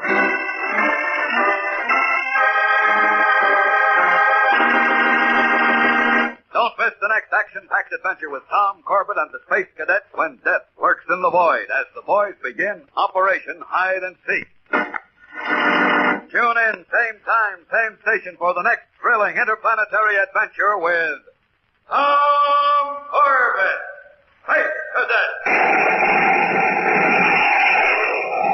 Brought to you by Kellogg's Corn Flakes, the cereal that helps you have more punch till lunch.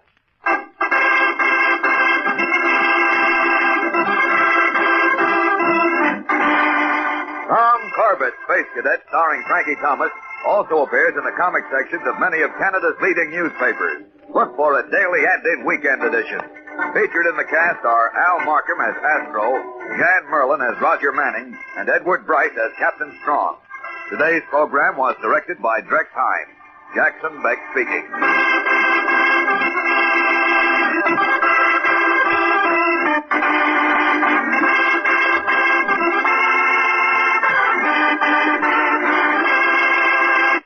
Say, like to make breakfast more fun, have a different cereal every morning? Then ask Mom to get Kellogg's Variety Pack. You see, Kellogg's Variety Pack is an assortment of all favorite cereals.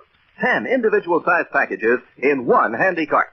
With Kellogg's Variety on the table, you can pick and choose to your heart's content from such favorites as Kellogg's Corn Flakes, Pep, Rice Krispies, Kellogg's Raisin Bran, and others. Remember, each of the 10 individual packages in Kellogg's Variety Pack is a generous serving. You choose and open your own package yourself. And because each package contains exactly one bowl full, the cereals stay extra crisp and fresh.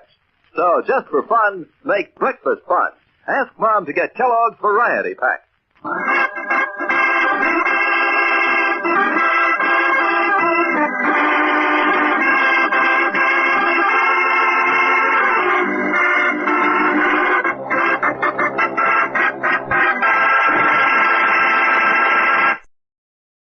I hope you're enjoying these science fiction radio shows so far. Let's dive into the next few shows. First up, Mysterious Traveler, which was a unique mystery, suspense, supernatural show that ran on Mutual from 1943 to 1952. It also did a few science fiction stories as well. And all were known for the excellent writing, production, and acting that the show was famous for. Maurice Tarplin was the narrator/host, who rode the locomotive and told his fellow traveler each week's strange tale. In this one, The Last Survivor, a group of astronauts are returning to Earth from the very first manned voyage to Mars. As they approach their home planet, they witness the destruction of the entire Earth. A really thrilling and compelling sci-fi story. It starred Robert Dryan in the main role, and it aired on October 11th, 1949. Next up, we have Escape, which was radio's top anthology adventure radio drama, running from 1947 to 1954 on CBS. It didn't have a regular sponsor like its sister program Suspense did, which used the same actors and many of the same scripts. So it was subject to a lower production budget and frequent time slot changes. Despite this, it was massively popular, and it produced both original stories and adaptations of published stories. And it also did more science fiction tales than Suspense did, like Earth Abides by George R. Stewart, Mars is Heaven by Ray Bradbury, and Leiningen vs. the Ants by Carl Stevenson. Today we're bringing you The Earthman, written by Ray Bradbury, which aired on July 25th, 1951. In this one, a crew of 4 Earthmen make the first landing on Mars, where they're greeted by native Martians. Amazingly to the Earthmen, the Martians speak English, and they look and dress and act just like they do. But things are not as kosher as they seem, and the Martians believe the Earthmen are insane and delusional. This is a chilling science fiction story of suspense, and probably the best adaptation of the story in my opinion. Next is Space Patrol, which was a space adventure radio show aimed at juvenile listeners on ABC Radio from October of 52 to March of 55. It was a spin-off of the popular TV show of the same name, and followed the adventures of Commander Buzz Corey of the United Planets Space Patrol and his sidekick, Cadet Happy. The radio series used the same scripts and cast as the TV show. Now, this show was not for everyone, but I really liked the somewhat cheesy sound effects and storylines and the campy voice acting. It starred Ed Kemmer as Commander Corey, Lynn Osborne as Cadet Happy, Ken Mayer as Major Robbie Robertson, and others. The Top Secret D-Ray aired on January 31st, 1953. A microfilm of the top secret weapon, the deadly D-Ray, had been stolen, and it's up to Buzz Corey and the other members of the Space Patrol to get them. Campy, cheesy, sci-fi fun. Then another science fiction story from CBS Radio Mystery Theater, A Message from Space, which aired February 28, 1978. This is a classic Do You Believe in UFOs story, where a journalist is determined to prove that UFOs do not exist once and for all. Of course, the truth might just be the opposite of what he believes. A really great, if slightly predictable, story starring Tony Roberts, Jada Rowland, Joe Silver, and Bryce Bond. And then we have another X-1 tale, Dwellers in Silence, another famous story by Ray Bradbury. This one was also done on Dimension X previously. Earth has been destroyed due to endless wars, and the last of mankind has left it on great migration ships heading to Mars. Fast forward 20 years after abandoning the Earth, the remaining humans have built new ships on Mars, and they're getting ready to return to their home planet. But what will they find there? A fantastic, classic science fiction drama that is one of the best adaptations in radio, in my opinion. All right, let's sit back and enjoy, and I'll see you in a bit.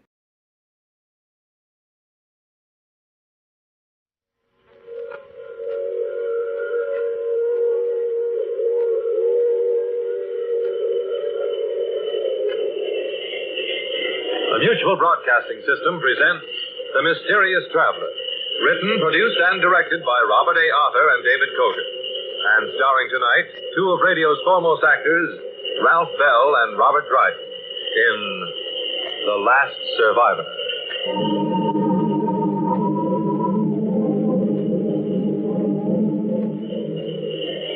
This is the mysterious traveler, inviting you to join me on another journey into the realm of the strange and the terrifying.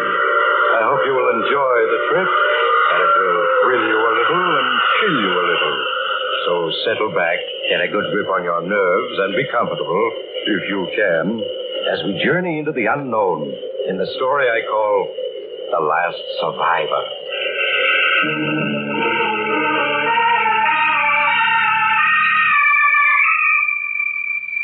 In a small 6x10 feet radio compartment, a man sits sprawled in the transmission operator's chair. His hair is unkempt, his face bearded. He stares at the panel board before him with vacant, bloodshot eyes.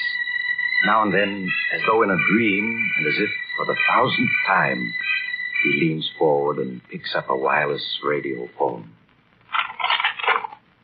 Calling base, San Augustine. Come in, base, San Augustine. Over. Calling base, San Augustine. Come in, San Augustine. Over. They don't answer, do they? No, Connors, I'm afraid not. How do you feel? I'm all right. Colonel, why don't you try another channel? I've tried them all. Haven't been able to make contact. Have you checked the equipment? Yes, to the best of my ability.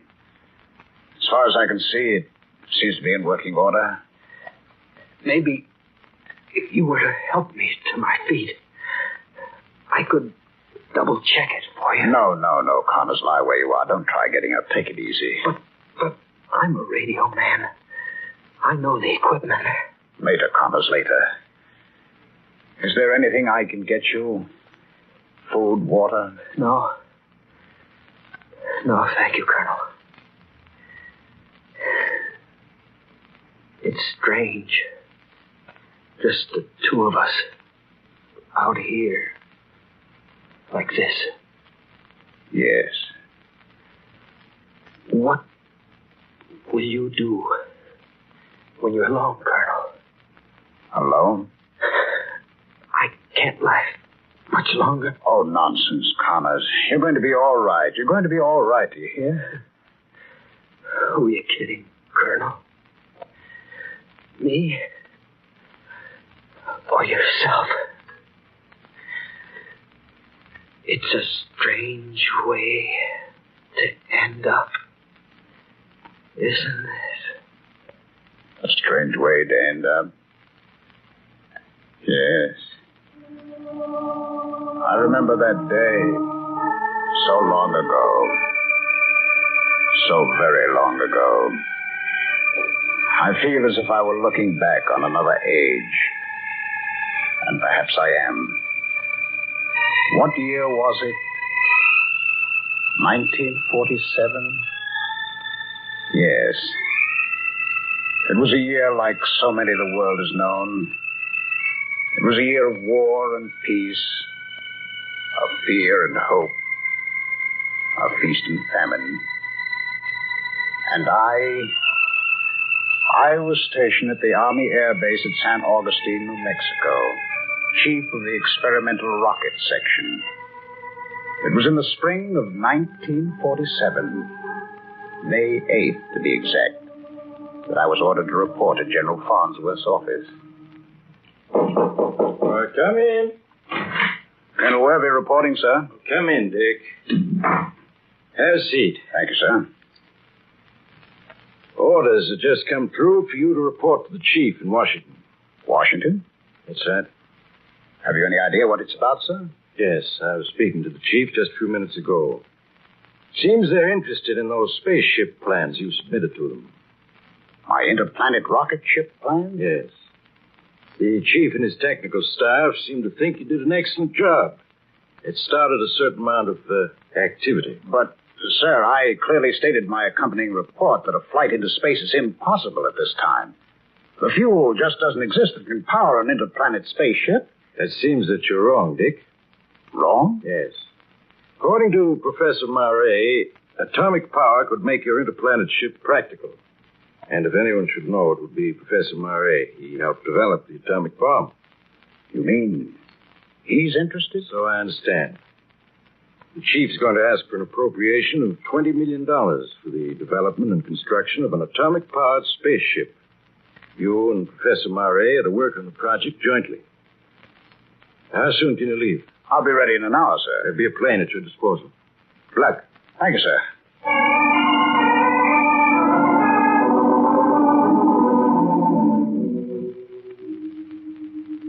Well, I've looked forward for some time now to meeting you, Colonel. Thank you, Professor Murray. Why did you become interested in my plan, sir? As you know, I am one of the scientists who helped develop the atomic bomb. It was a terrible responsibility, and we scientists must answer to a great extent for its use. I'm hoping that through a successful spaceship, mankind will turn to peaceful uses of atomic energy. I understand, sir. I've studied your plans with minute care, and the ship you've blueprinted is a masterpiece of design. Thank you, Professor. Oh, not at all. You deserve praise for your work. Now, as for the fuel problem, I'm convinced atomic energy is the answer. But, Professor, what about the radiation danger, if it were used? We would have to design and construct an engine that would be a complete unit in itself, and completely sealed off from the rest of the ship. Now, according to my calculations, very rough calculations at the moment, the ship would have to achieve an acceleration of 4h to reach a velocity of 8 miles a second, at which speed it could attain enough momentum to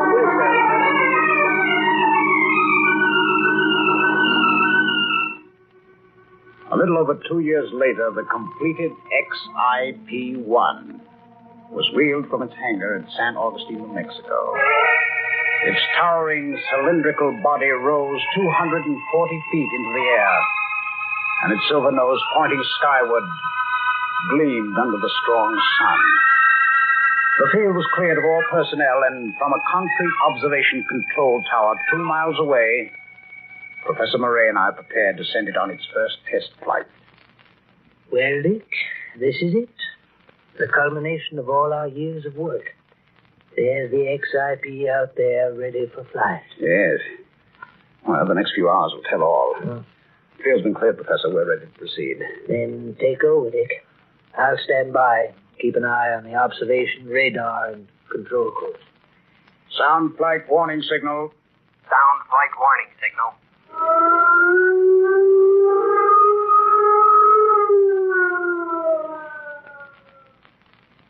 Switch on control panel.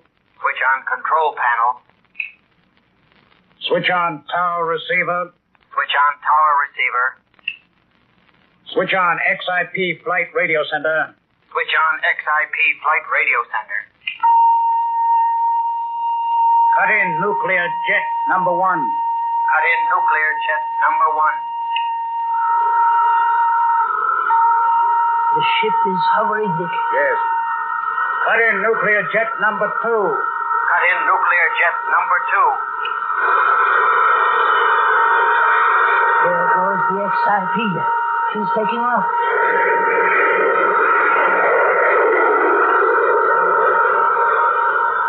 Instrument reading. Rate of flight, 500 miles per hour. Altitude, 1,000 feet. Rate of flight, 2,000 miles per hour. Altitude, 90,000 feet. Rate of altitude, 4,000 miles per hour.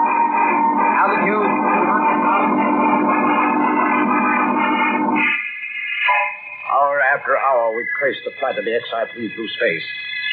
When night came, the ship's flaming tail became visible to the naked eye as it traveled further and further into the infinite.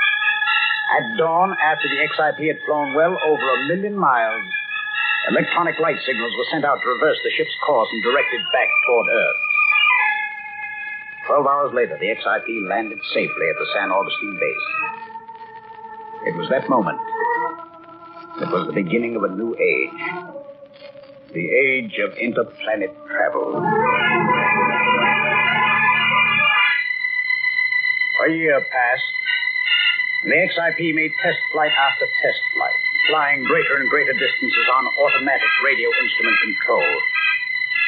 And finally, the day came when we were ready. Ready to consider the first human flight into space. Well, Dick, after weeks of discussion with our leading scientists, our objective has been selected. What's it to be, Professor? The planet Mars. Oh, why Mars? Oh, for a number of very excellent reasons. Mars is the closest planet to us. Furthermore, it's the planet that we know the most about, little as that may be. Mars, that would be a flight of approximately 50 million miles one way. Yes. How soon do you think the XIP can be prepared for such a flight? Oh, I should estimate 30 days. 30 days. All right, Dick. We'll set September 15th as flight day.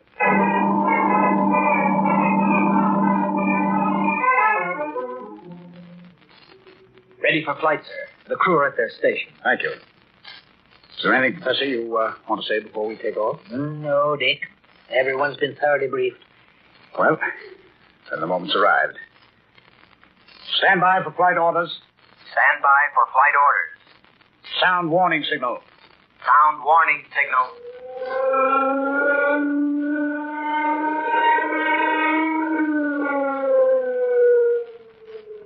Fasten safety belts. Fasten safety belt.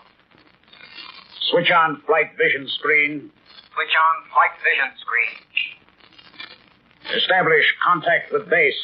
Establish contact with base.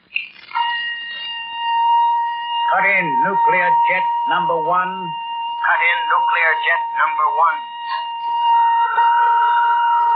Cut in nuclear jet number 2. Cut in nuclear jet number 2. We're off.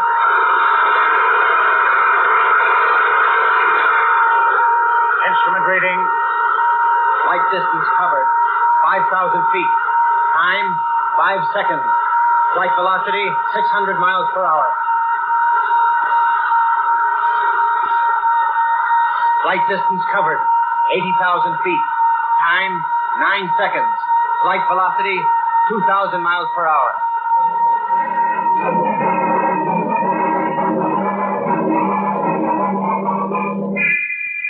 With each passing second, the XIP gains speed, carrying us ever faster towards the edge of the Earth's gravitational field. All was silent in the command room, except for the voice of the control officer reading the instrument panels. As the 8-minute flight mark approached, we reached the zenith of our speed, the professor blacked out, held from falling only by his safety belt. One by one, the technicians and crew members lost consciousness. And then I, too, found my vision failing, and all became black. When I regained consciousness, I found other members of the crew already recovered and at their stations.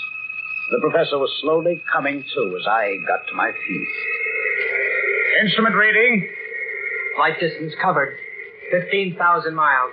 Time, 27 minutes, 30 seconds.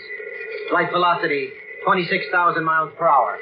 How do you feel, Professor? Oh, my heart's acting up a bit, but I can't expect too much from it at my age. Everyone else all right? Yes, everyone came through fine. Professor, look at the flight vision screen. You can see the Earth, 16,000 miles behind us. As a scientist, I knew what it would look like from this distance. And yet, it's incredible. You can see the Atlantic and Pacific Oceans and the North and South American continents from pole to pole. Half the world. Yes. It's like looking down on a small globe of the world. Beautiful. Beautiful. Are we holding to our course, Dick? Oh, yes, Professor.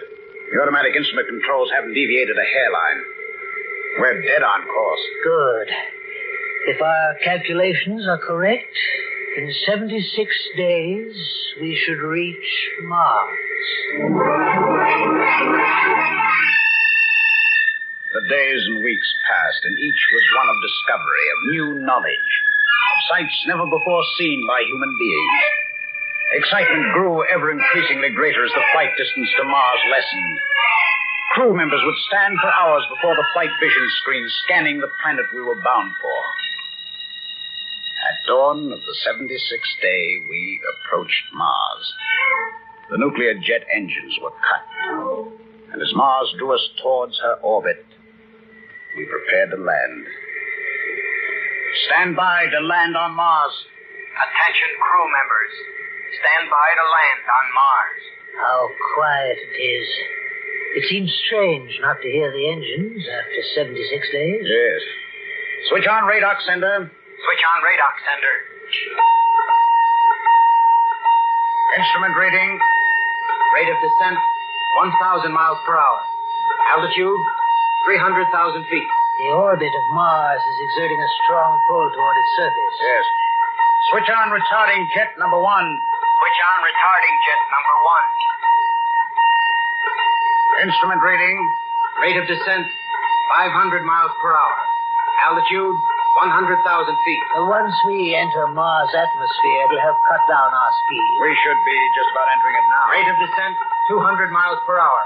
Altitude, 60,000 feet. Entering atmosphere. Pressure, 2 pounds. That's much better. Rate of descent, 100 miles per hour. Altitude, 20,000 feet. Pressure, 5 pounds.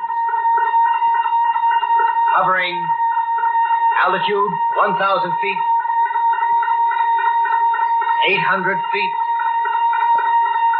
600. 300. 100. Flight completed. Cut retarding jet number 1. Cut retarding jet number 1. Cut radar sender. Cut radar sender. Well, Professor, we've done it. We've reached another planet and begun a new age. Yes. Let's hope that as a result of this flight, atomic energy will be used for peace and not for war. Well, shall we have a look at this planet?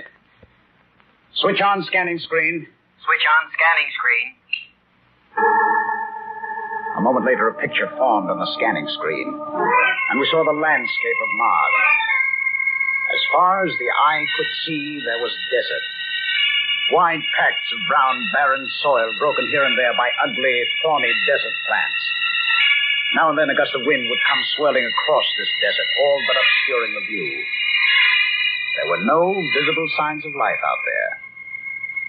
Only great vastness. And great loneliness. It's just wasteland. Nothing but wasteland. It reminds me a great deal of the deserts of Tibet. Disappointing, isn't it? Oh, come now. This is only a small part of Mars. Who knows what the countryside may be a few hundred miles from here? Yes, that's true. The Martian canals, which we've studied through telescopes on Earth, now we'll be able to see them close up. Yes, it's going to be a great adventure exploring this planet.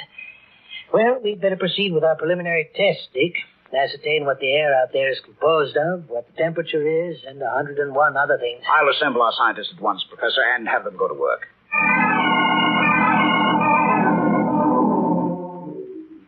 We seem to have accumulated over 1,000 pages of scientific notes almost overnight, Professor. Yes, we've accomplished quite a bit. The air out there is composed of 15% oxygen, 83.7% nitrogen, and traces of other gases. Is that sufficient oxygen for us to live out there? Yes, but you'll find yourself constantly gasping for breath. It'll be necessary to carry along pure oxygen and breathe it in now and then. I see. When may we leave the ship? I suggest we start this afternoon. I'll draw up a list of the equipment we'll need and... What's that? Our radar alarm. Someone has broken through the radar system. Connors, what zone is this breakthrough from? Zone 5, sir. Zone 5. That means 250 miles away. Connors, can you pick up anything? I can hear something very faintly, sir.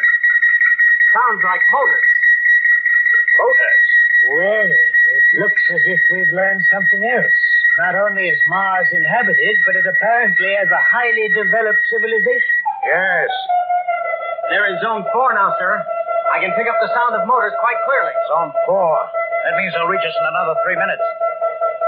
Professor, you've seen my orders. In a situation such as this, I'm to take off and return to Earth. Yes, I know. What a pity to have come so far and have to return now. I know, but those are my orders. We can't risk the XIP and all the knowledge we've gained. Yes, you're right. Zone 3 has been penetrated, sir. Stand by to take off. Attention, crew members. Stand by to take off. Cut off radar system. Cut off radar system. Cut in nuclear jet number 1. Cut in nuclear jet number 1.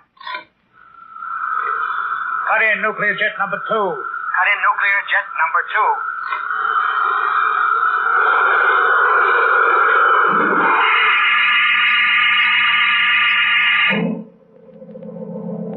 Week after week passed uneventfully as we traveled homeward. Already we were discussing the second flight we would make to Mars and the other spaceships that would be built to follow the path of the XIP. Well, Dick, there's our own planet, looming larger with each passing hour. Yes. Another 48 hours and we'll be home. I imagine our return will create quite a stir. Yes. I hope it won't delay us too long in preparing for our second flight.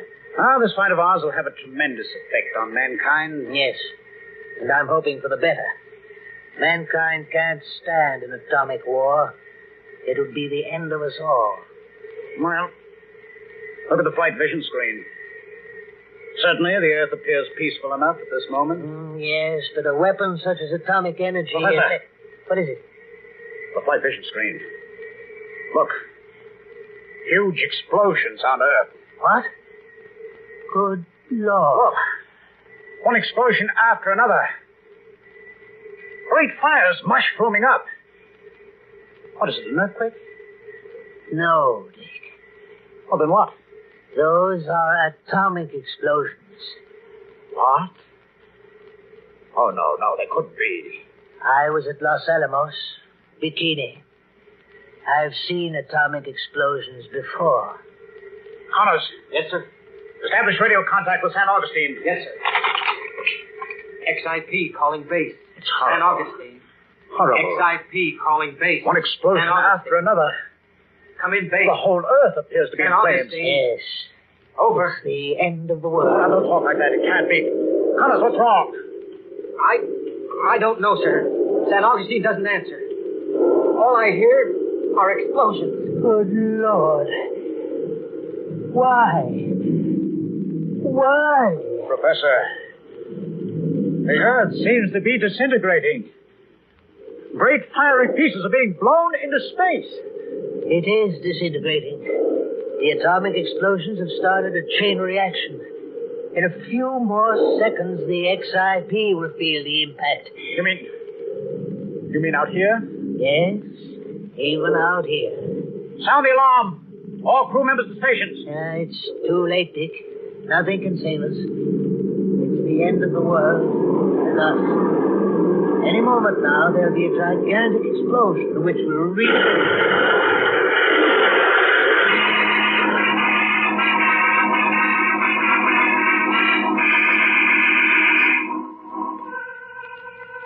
When I regained consciousness, 12 hours later, I was lying in the radio compartment beside Connors, the radio man.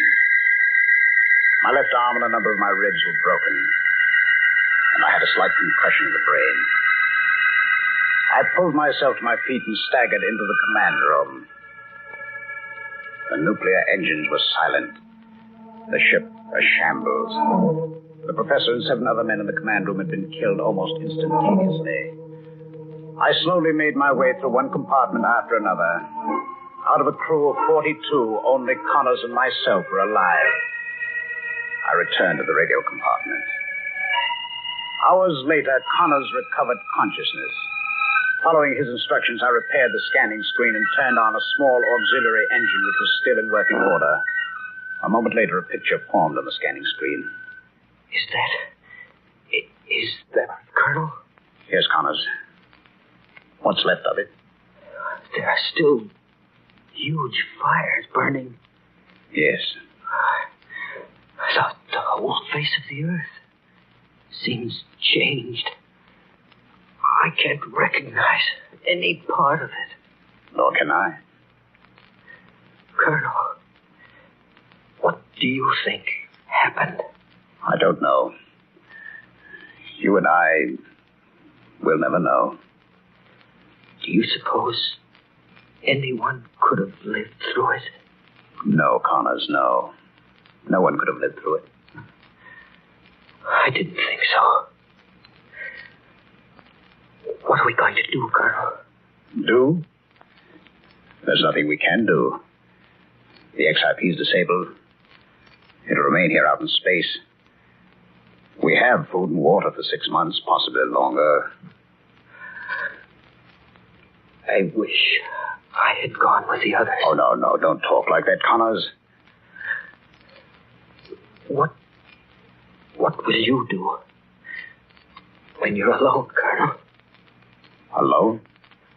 I can't last much longer. Nonsense, Connors. You're going to be all right. Who are you kidding, Colonel? Me? Or yourself? It's a strange way to end up, isn't it?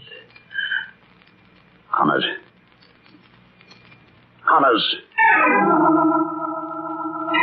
I'm alone now.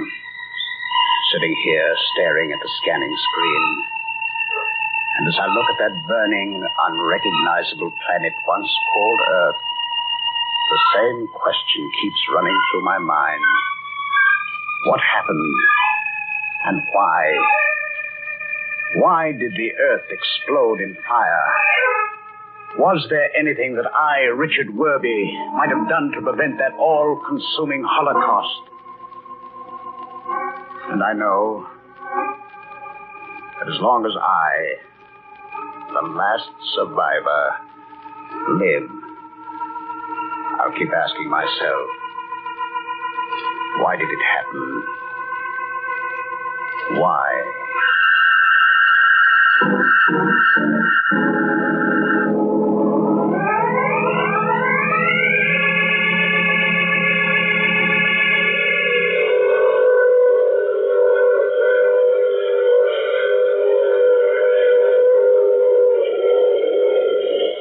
This is the mysterious traveler again. Did you enjoy our trip? What's that, madam? It's a fearful picture? I agree. But fortunately, it doesn't have to happen, and won't happen if we don't want it to. And if... Oh, you have to get off here. I'm sorry. But I'm sure we'll meet again. I take this same train every week at this same time. Listen for The Mysterious Traveler at its new time next Tuesday night at 7. Listen for Secret Missions next week at this time. And now stay tuned for the latest news. This is the Mutual Don Lee Broadcasting System. You, finding life rather dull, dreaming again of exotic places, wishing you were somewhere else? We offer you Escape.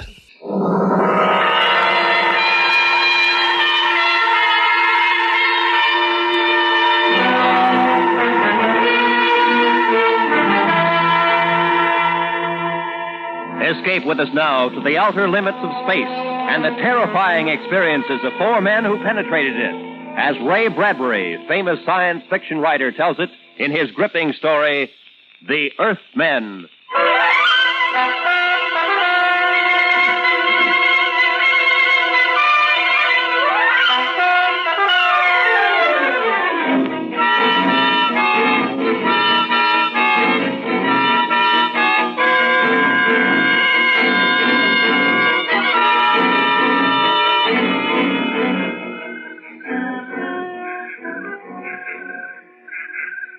You ready, Clitheroe? Yes, sir. Communication number 1. Mission accomplished. Yes, sir. You better make sure you pause after that. Give them a few seconds to get over their excitement down there. They'll go crazy. Be bigger than New Year's Eve. New Year's Eve? Be bigger than the armistice. Only one celebration will top it in our lifetime. What's that, sir? The one they throw when we get back. All right, now, where was I? Mission accomplished. Yeah. First rocket expedition to Mars landed upon Mars 12:03 Earth time. Estimated position of landing, approximately longitude 345 degrees, latitude -7 degrees. Yes, sir. Landed without incident at edge of forest. Atmosphere, what's a good word to say it's all right for breathing? Optimal? Yeah. Found atmosphere optimal. Descended from rocket. Captain Williams. Yeah? Prescott, sir. I see Prescott. He's running this way. Running something after him? No, he's just loping along. I think he's smiling. Keep your binoculars on him. Sound off. It looks like he's in trouble. Descended from rocket. Sent Lieutenant Prescott on reconnaissance mission. Dugan, Prescott all right? Yes, sir. Want me to yell to him? No, just stay up there and watch him. Morale high. Commend efficiency and discipline of the entire crew. Lieutenant Prescott and Dugan, Sergeant Clitheroe. Thanks, Captain. There's enough glory for all, Sergeant. Any chance of sending that in now? Not for 2 hours. Channels won't be clear for voice communication until 3 o'clock Earth time. They don't even know yet that we made it. I'd like to be down there when they get that message. What excitement. Sirens, bands playing, artillery salutes. Here's Prescott, sir. Good. Come on down, Dugan. Prescott, you all right? People. Here, sit down. Catch your breath. People. Mars has people. All right, now take your time. You want a drink? Mars is inhabited. People, just like home. Any women? Let him talk. What sort of people? Ordinary-looking people, men, women, kids. Hostile? I don't think so. I came down a road, a country road, followed it at right angle into a paved highway. Yeah? Before I could decide whether to go right or left, I heard a buzzing sort of sound. I ducked behind a bush. Vehicle rolled past. One wheel must have a gyroscopic balancer of some sort. Yeah. Inside was a man and a woman. What'd they look like? Just like us. Hair, eyes, nose, mouth, body, clothes, everything. Mars inhabited. Wait till they hear that down there. Well, after it passed, I followed it. I came to a hill, and when I got to the top, there it was, a little town. Buildings, streets, just like home. And then I hurried back here. People. And just like home, huh? Yeah. You suppose they're really friendly? Well, I don't see why not. You heard what he said. Civilization up here resembles the one down there. What would they do on Earth if Martians came down and established contact? They'd make a pretty big thing out of it. The people up here will probably treat us the same way. Even so, we're not going to take any chances. We'll be armed. We're going into town? Right. As soon as we camouflage the rocket. All right, start cutting some of those branches and gathering leaves. Cover it up good. I don't want anybody monkeying around while we're gone. Right. We can't be gone long, Captain. Channel's open at 3. We'll be back by then, if everything goes well. Oh, can you imagine their reaction when they see us? Come on, man, make it fast!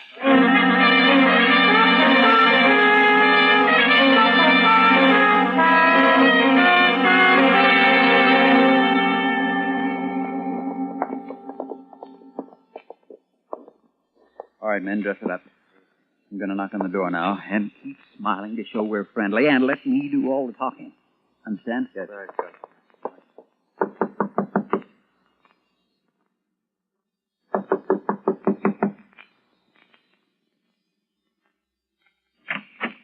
Yes, what do you want?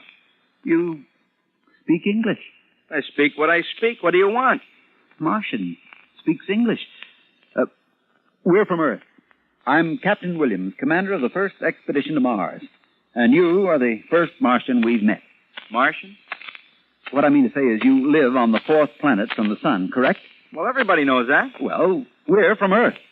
Where? It's never been done before. What hasn't? How is it you speak such good English? I'm not speaking, I'm thinking. Telepathy. Now, what is it you want? We're from Earth. From Earth. Some other time, Mac. I got my own problem. How do you like that? You didn't look very bright. I know, but... Well, try it again. Knock on the door. I'm in command here, Dugan. I'll do all the thinking. Yes, sir. I'll knock on the door and try it again.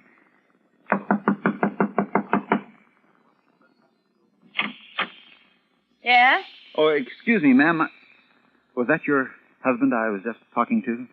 Yes. He shut the door so quick I never got a chance to explain. Oh, I'm sorry, but he is busy. Can I help you? Are you, strangers in town? I'll say we are. We're from Earth. Earth? The planet Earth. Maybe you have a different name for it.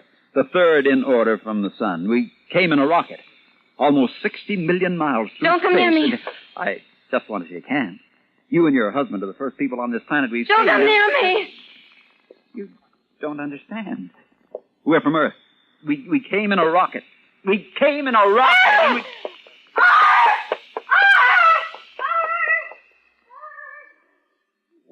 What'd I do? Captain, don't you think we'd better get away from here, maybe? Well, all I did was... How far is it to town, Prescott? Quarter of a mile. I just wanted to shake hands. What was it that scared you?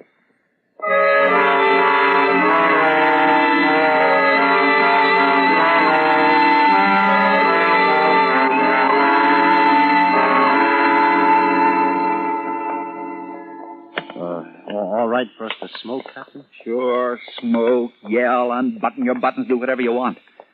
Doesn't seem to make any difference. Nobody's paying any attention to us anyhow.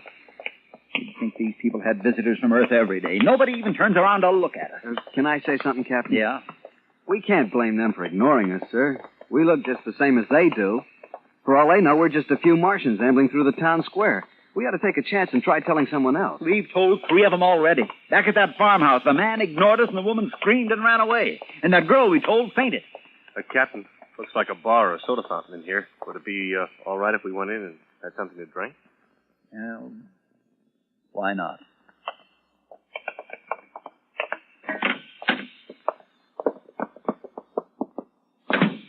Good afternoon. Good afternoon.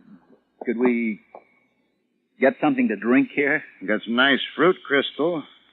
It's all right. The same for everyone. Sorry. I don't think I've ever seen you fellas around. You strangers? We're from Earth. Where? Earth. 3rd planet from the sun. Oh, clumsy of me. Earth, huh? Well, what do you know? You mean you understand what I'm trying to tell you? Sure. Sure. That we're the first men from Earth ever to reach Mars, that it's never been done before? That we came 60 million miles in a rocket? Sure. 60 million, huh? Rocket, you say? Well, I'm proud to make your acquaintance. I'm Captain Williams. This is Lieutenant Prescott, Sergeant Clitheroe, and Lieutenant Dougal. I'm honored. I'm honored. You mind if I bring my son in to meet you? This is an occasion. Sure. Bring him in. Son, come in here. Rocket, eh? All the way by rocket. Say now. You understand what we went through, the chances we took. Sure. Why, you're real heroes. Let me shake hands again. You call me, Pop? Son, these men are from Earth. From Earth. Understand? Yes, Pop. We're the first men from Earth ever to reach Mars. Isn't that wonderful, son? Think of it. It's wonderful. Go tell everyone. You don't mind if he tells people, do you? Mine. I should say not. Oh, we'd like him to. Oh, as many as possible. Go ahead, son. Hurry. Think of it, all the way from Earth. There were times in there when I didn't think we'd make it, I can tell you. Hey, I'll bet there were. Turbine conked out when we hit the stratosphere, and I began to sweat the big drop. I can imagine. Turbine, it's pretty serious. Well, even before we left, we were told we only had about 1 chance in 3 of making it. Hey, I don't see where you found the courage. We didn't even know what we'd find when we got here. You see, it's never been done before. Never. Let me shake your hand again. Lots of men were killed trying, but they never succeeded. What an honor for our little town. You're the first to know, really. The very first. Oh? Your name will go down in history in all the school books with ours. Yes, and the monuments on both planets. Hey, what is your name? Hey, wait a minute. Hold on. What's up, Skipper? Outside. All those people. Looks like the whole town. Why, they must have heard the news, the glorious news from my son. Yes, they've come to welcome you. Hey, hold your fire, men. Welcome us. It doesn't sound like they've come to welcome us. Why, that's the man we first spoke to, the one whose wife got scared. Gentlemen, please don't shoot. There must be some mistake. I'll just ask them why they're behaving in such a... Here, come back here. Come back here, you old... Come back here. Ran out on us. What do you make of that? Captain, I don't understand this, and I don't like it. Dugan, the back way out. See if it's clear. Prescott, you fire when I say fire, not before. Lower your gun. They're all around us, Captain. We'll make a break for it. 1 volley at my command. Captain Williams. Yeah? Look, there's a little guy out there giving them all what for. They're starting to disperse. Let me see. Clear this square immediately. Immediately, I say. Go on now. Go on, all of you. Go on home. He's coming in. Now, I'll do all the talking. Put your guns away, but stay on your toes. Dugan, let's keep our eye on the back, huh? Gentlemen, may I apologize for the unforgivable actions of my fellow townspeople. They've acted barbarously. We didn't do a thing. We were as friendly as we could be. Well, they're ignorant, just ignorant. No reverence for science, none whatever. We're from Earth. Did they tell you? Oh, yes. A great honor, sir. This is without a doubt the most memorable moment of my life. As a man of science, I greet you. What have we done to make them so hostile? Oh, no, please, put it out of your thoughts. They're dolts, idiots. Simply because two women were stupid enough to be frightened. My apologies, my sincere apologies. Believe me, sir, I would never have forgiven them if they had harmed so much as a hair of your head. It's scientific marvel, and they would do you harm. It's unforgivable.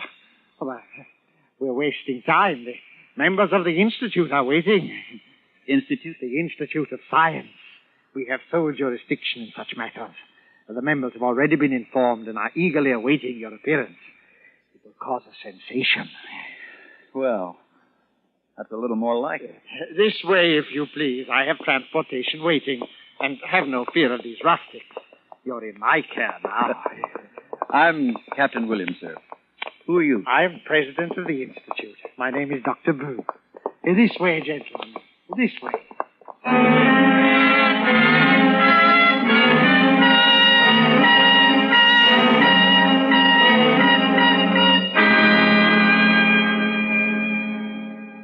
Escape under the direction of Norman MacDonald returns in just a moment.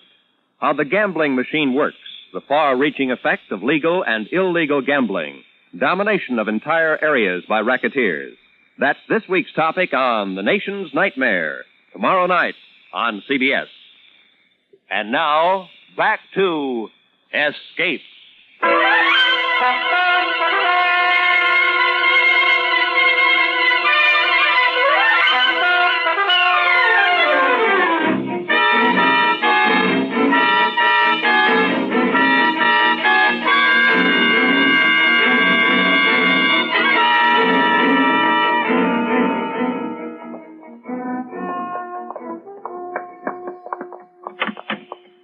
Captain Williams. Go right in, please. I won't make a speech, you understand. Just a few informal remarks. The members of the Institute will listen to you with the greatest interest, no matter how informal your remarks.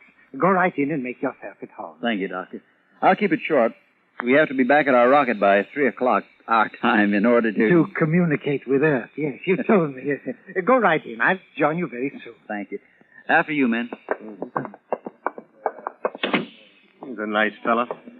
Wow. What an auditorium. Yeah. Must be hundreds of people here. I wonder how they managed to get them together at such short notice. Straighten up, men. They're looking at us. Good afternoon. Good afternoon. I am Mr. And I'm Captain Jonathan Williams of New York City, on Earth.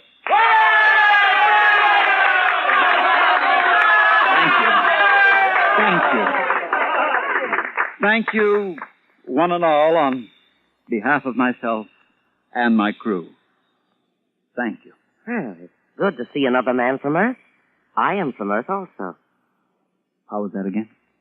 There are many of us here from Earth. You? From Earth? Yes. But is that possible? Did you come by rocket? Has space travel been going on for centuries? What country are you from? Tuiriol. I came by the spirit of my body years ago. Tuiriol? I never heard of it. What was that about the spirit of your body? Well, what do you mean there are many of us here from Earth? Not only from Earth. He's from Jupiter. He's from Saturn. Jupiter? Saturn? Wait a minute, this is confusing. Where on Earth is this Tuiriol? Tuiriol? Is it near America? America? What is America? You never heard of America? No. You say you're from Earth and you never heard of America? Earth is a place of seas and nothing but seas. There is no land. I am from Earth, and I know. Earth is a place of all jungle. I am from Orion Earth, a civilization built of silver. Silver? Men, come over here a second.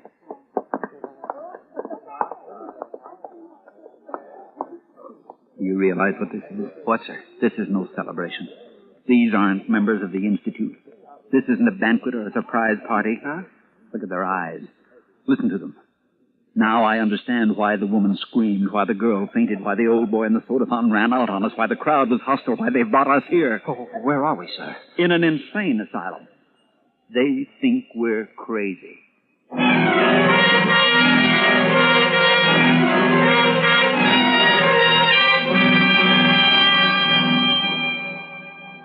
Clitheroe, try the door again. I just tried it, Captain. It's still locked.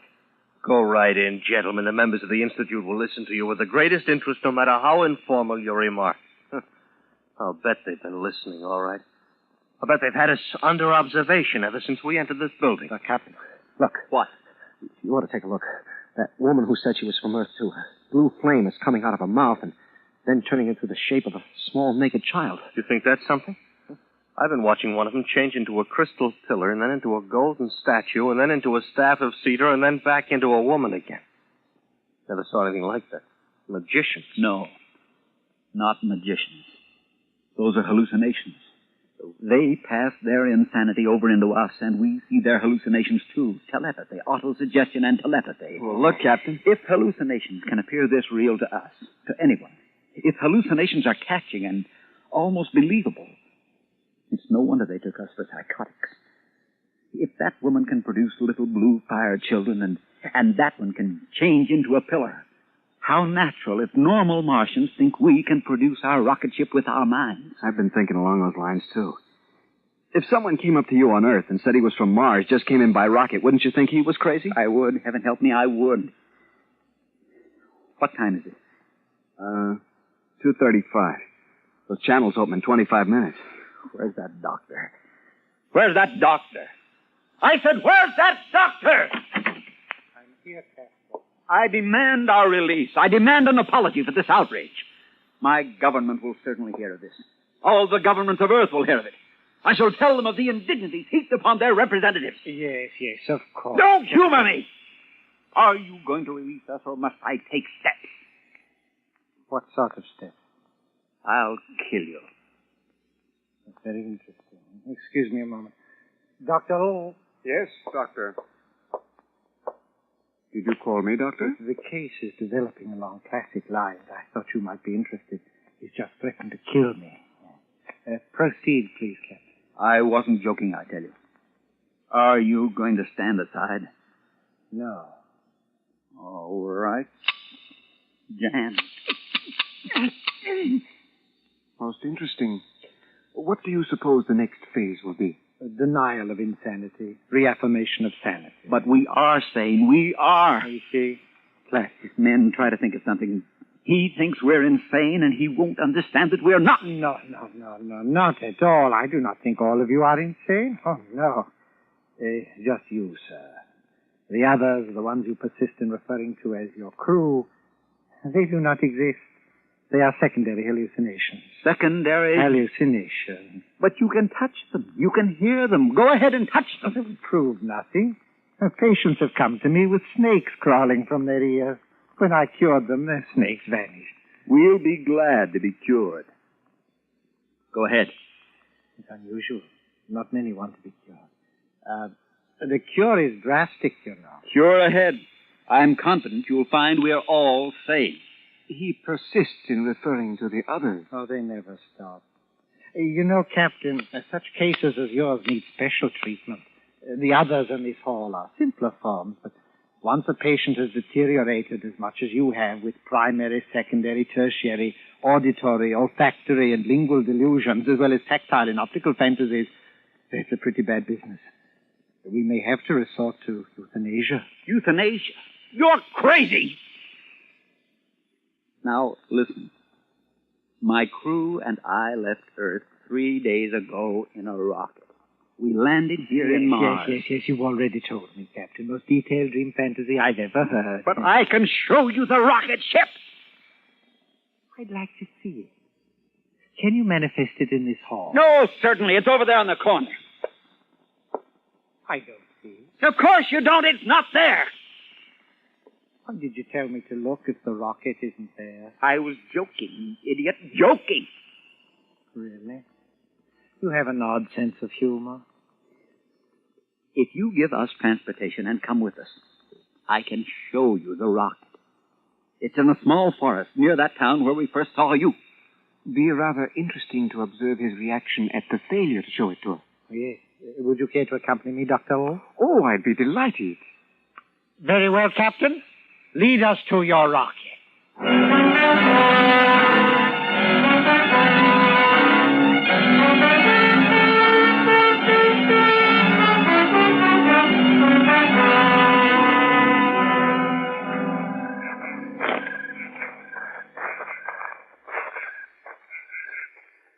Here it is. Here's the rocket. Now are you satisfied? Now are you convinced? I see nothing resembling a rocket. Nugent, Prescott, Clitheroe, clear away the camouflage. Hurry! You'll see, Doctor. You'll see. All right, there. There. Okay, men, that's enough. There you are, Doctor. That's the main hatch. Now, are you convinced? Wonderful manifestation. Wonderful. But like the manifestation of your gun when you threatened to kill me, completely unreal and non-functional. I've been thinking about why your gun jammed, Captain. I think it's a change in atmosphere. I suppose he allows his hallucinatory companion to offer the rational because the reality is too painful for him to offer it himself. Yes, precisely, Doctor. It's a rocket. It's a real rocket. See? I can touch it. May we look inside? I insist that you look inside. Come along, Dr. Lowe. This is one of the most... Captain, it's 3 minutes to 3.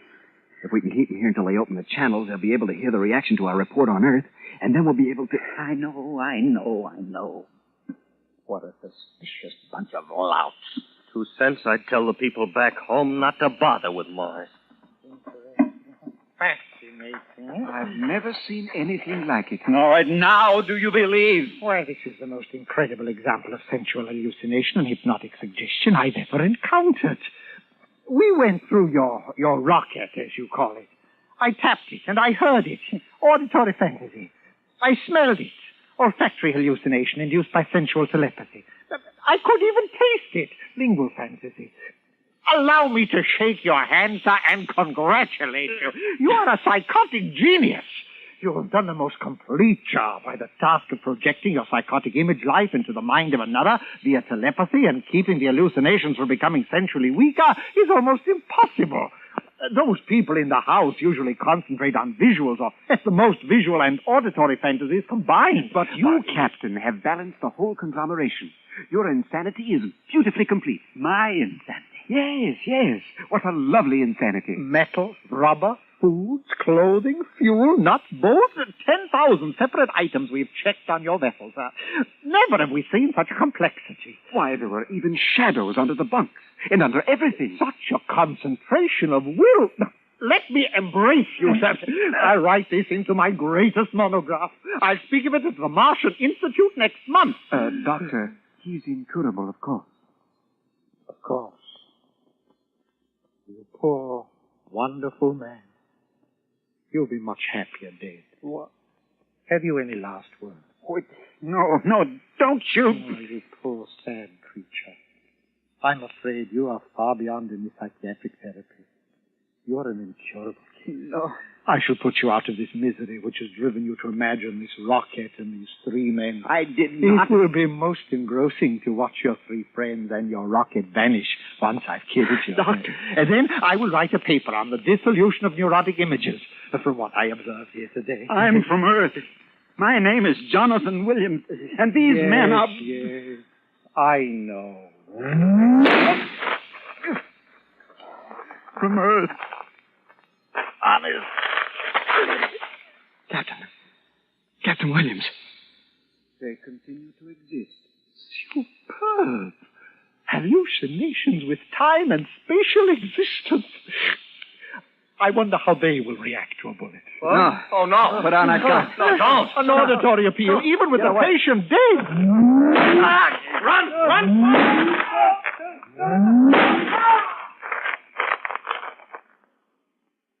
They still exist.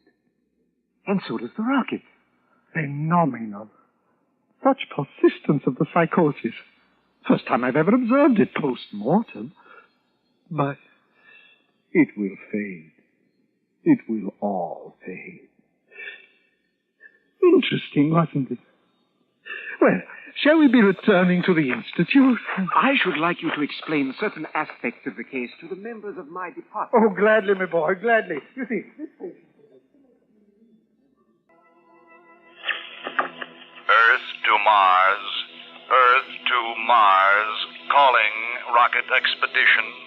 Calling rocket expedition. Do you read me? Do you read me? Come in, Captain Williams. Come in, Captain Williams. Earth to Mars.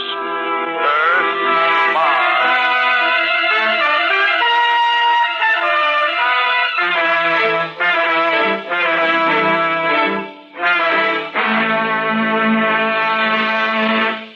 Under the direction of Norman MacDonald, Escape has brought you The Earthman by Ray Bradbury, especially adapted for Escape by Walter Newman, starring Parley Bear with Harry Bartell, Hans Conried, Larry Dobkin, and Lou Krugman. Featured in the cast were John Daner, Sidney Miller, Georgia Ellis, Jack Crucian, and Byron Kane. The special music for Escape is composed and conducted by Leith Stevens.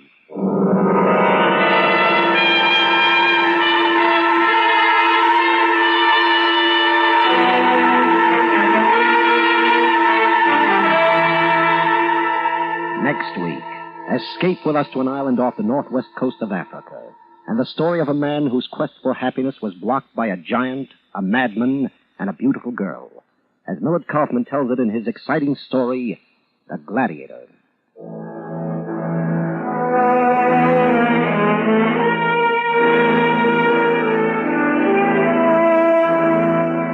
There's all fun each and every weekday when most of these same stations bring you CBS Radio's Arthur Godfrey Time. This is Roy Rowan speaking.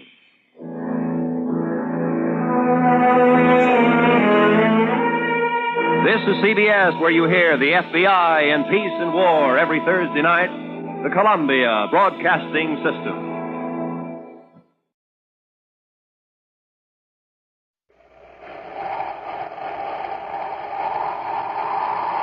Wheat Chex, Rice Chex, and Good Hot Ralston present Space Patrol!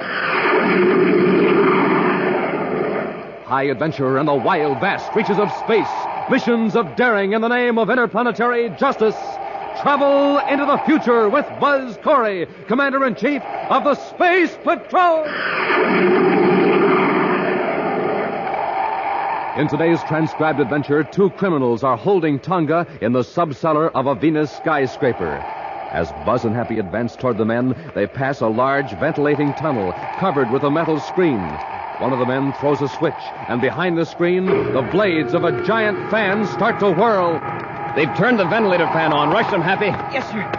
I can't stay on my feet. Keep away from the grating. I can't move. The air suction's pulled me against the grating. It's got me, too. Try to pull loose, Happy. The wind's too strong. Commander, the grating is sliding up. Pull, Happy. Pull hard. If you don't get out of this tunnel, we'll be pulled into the fan. We'll be back in just a moment with today's Space Patrol story, The Top Secret D-Ray.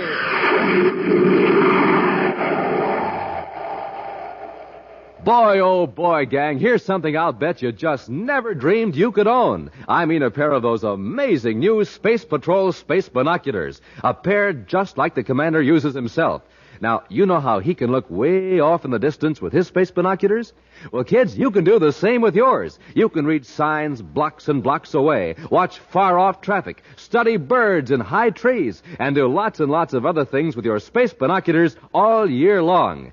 Now, these are not flimsy goggles or a mask. These are great big plastic space binoculars that stand out from your eyes a full 3.5 inches. Why, you don't even have to use your hands when you're looking through space binoculars. They have a strong elastic band that holds them snugly to your eyes. It's swell for playing Space Patrol because then your hands are free to drive your rocket ship or to hold your cosmic smoke gun.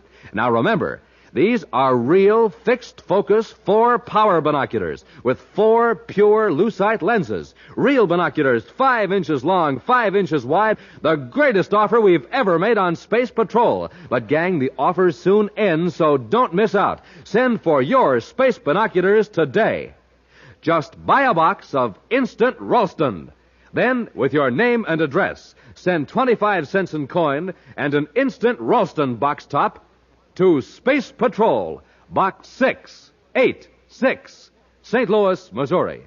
If you don't agree that your binoculars are tops, send them back and we'll return your money. That's Space Patrol, Box 686, St. Louis, Missouri.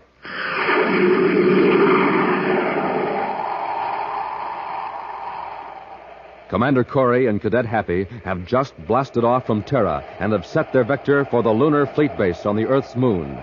One of the busiest spaceports in the solar system, the fleet base is also the center of scientific research into the development of space flight. For the past week, it's been open house at the base, with guided tours for throngs of visitors from Earth and many of the other planets. Tonga has been assigned to special duty at the base to see that security regulations are observed.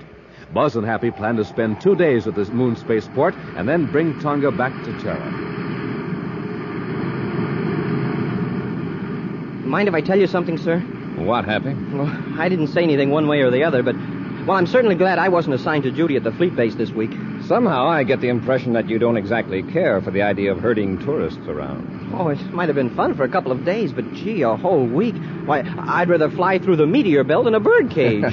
I know what you mean. Just the same, Visitors Week at the lunar base has been fine for public relations. You'd be surprised at the number of people who are on the moon this week who've never made a space flight before. Tonga, Lunar Fleet Base, calling Commander Corey aboard Terra 5. Tonga, calling Commander Corey aboard Terra 5. Corey here. Go ahead, Tonga. Commander, I have an emergency message. I'm cutting to Scrambler Circuit, code 5. All right, Tonga. I'll adjust the receiver. Code 5 circuit cut in. Go ahead.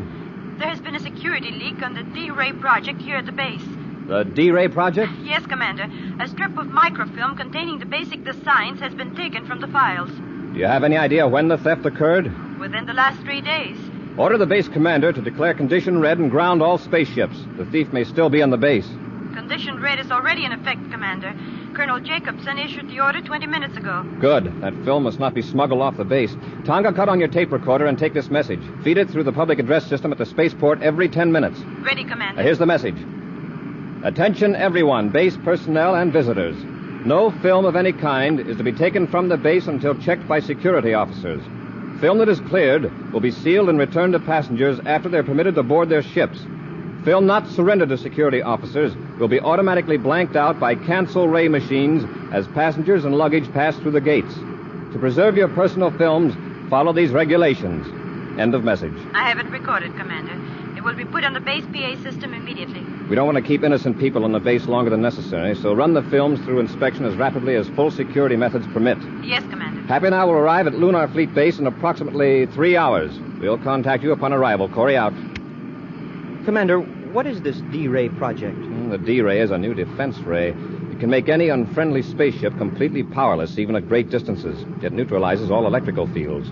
Yeah, it would cut off all controls so you couldn't maneuver the ship or fire weapons. You couldn't even use the spaceophone or viewscope.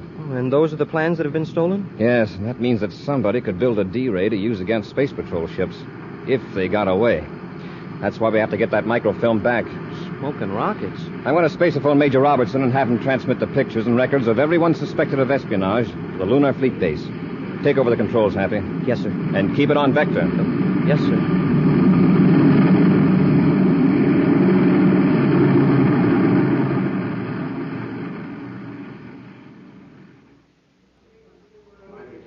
Your film has been cleared, sir.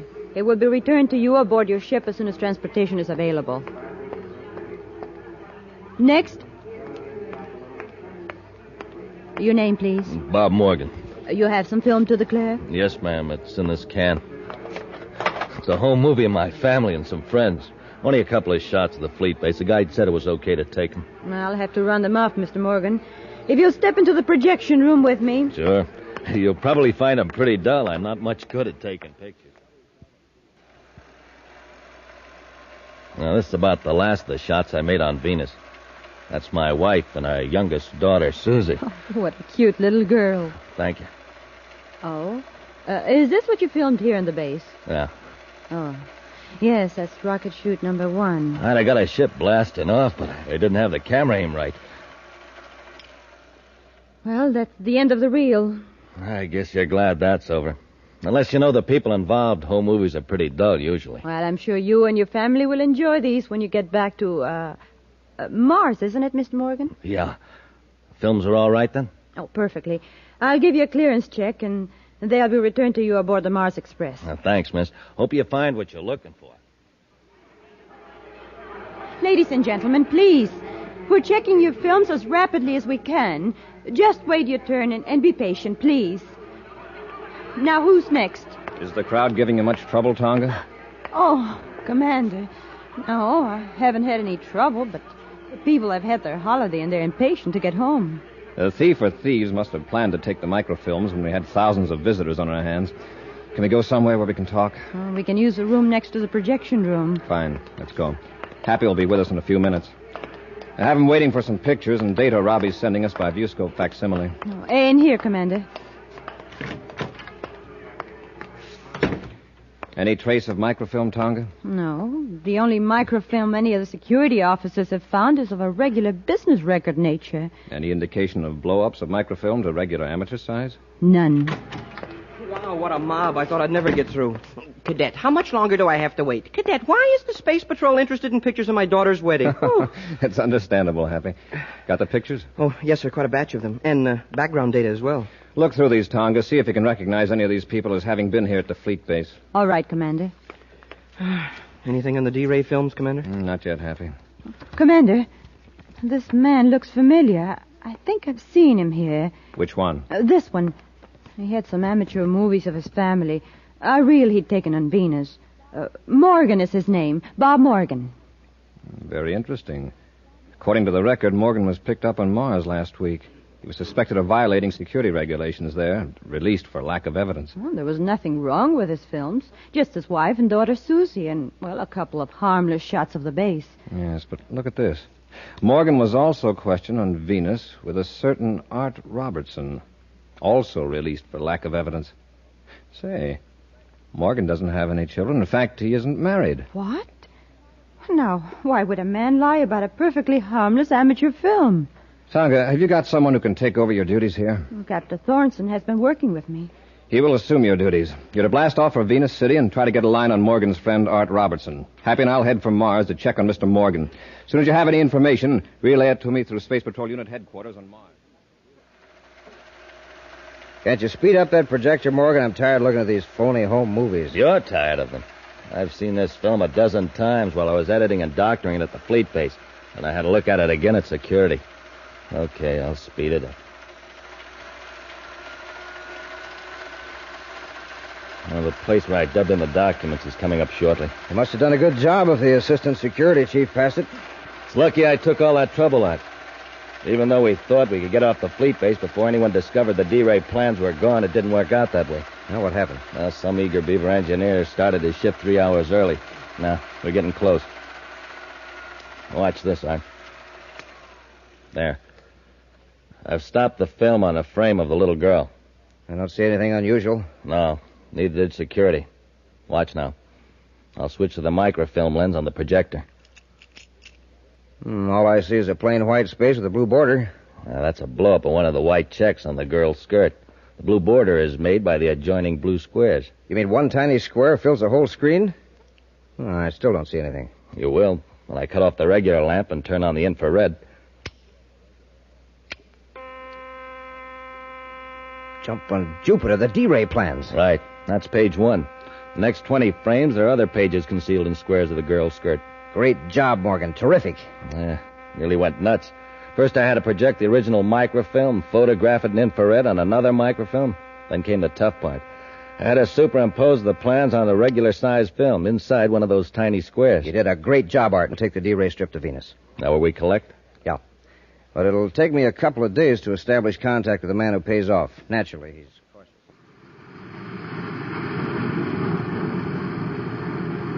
4 minutes out of Lowell City, sir. Take over for the landing, Happy. Tonga at Venus City Space Patrol Headquarters calling Commander Corey aboard Terra 5. Tonga calling Commander Corey. Corey here, go ahead. I've been checking on Art Robertson, Commander. Got the word earlier than I thought I would. Let's have it. He left here for Lowell City about 5 days ago. Then there's a good chance he came to Mars to meet Morgan. One of our agents at Lowell City has found Morgan's location. We'll stay in Venus City, Tonga. Find out who Robertson's friends are. See if you can run down any definite contacts or connections between Robertson and Morgan. Yes, Commander. Happy and I'll handle things at Lowell City end. Corey out.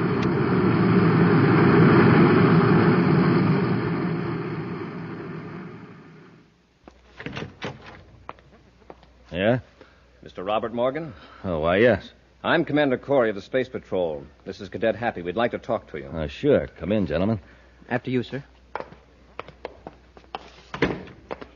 Mr. Morgan, you brought back some film from the Lunar Fleet Base, I believe. Yeah, that's right. I have the clearance certificate from your security officer. Like to see it? We'd like to see the film. We want to examine it again. Oh, sure. I have it right here on the table. Thank you.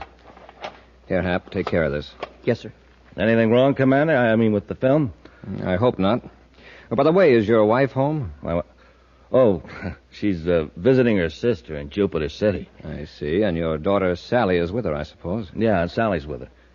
Mr. Morgan, unless I'm mistaken, when our security officer was running the film at the base, you told her your daughter's name was Susie. Well, we call her Sally as a sort of a nickname. In our files, Mr. Morgan, you're listed as being single. Well, I'll tell you. Actually, that film belongs to a friend of mine. I thought I could get it through inspection quicker if I acted as though it were mine. I realize now it was foolish and unnecessary. We'll give the reel a very thorough examination at the security lab. You'll hear from us then. Fine, Commander. Say, that's a pretty fancy projector. I was just noticing that, Happy. An expensive professional model, isn't it? Yes, hobby of mine. Yeah, it's got a lot of extra gadgets on it, too. And they seem to be similar to those in the security lab. Mm-hmm. A turret with several different lenses, including one for microfilm, and with an infrared attachment. Hey, we could run it off right here. Say, Morgan. Get him, Robertson. It's a space patrol. Hey, look out, Commander! Commander! You warned him too late, Cadet. You got here just in time. Get the film. What do we do with Corey and the cadet? We got to get him out of here. We'll have to take him to Venus with us. Maybe on the way we'll finish him off without leaving the clue.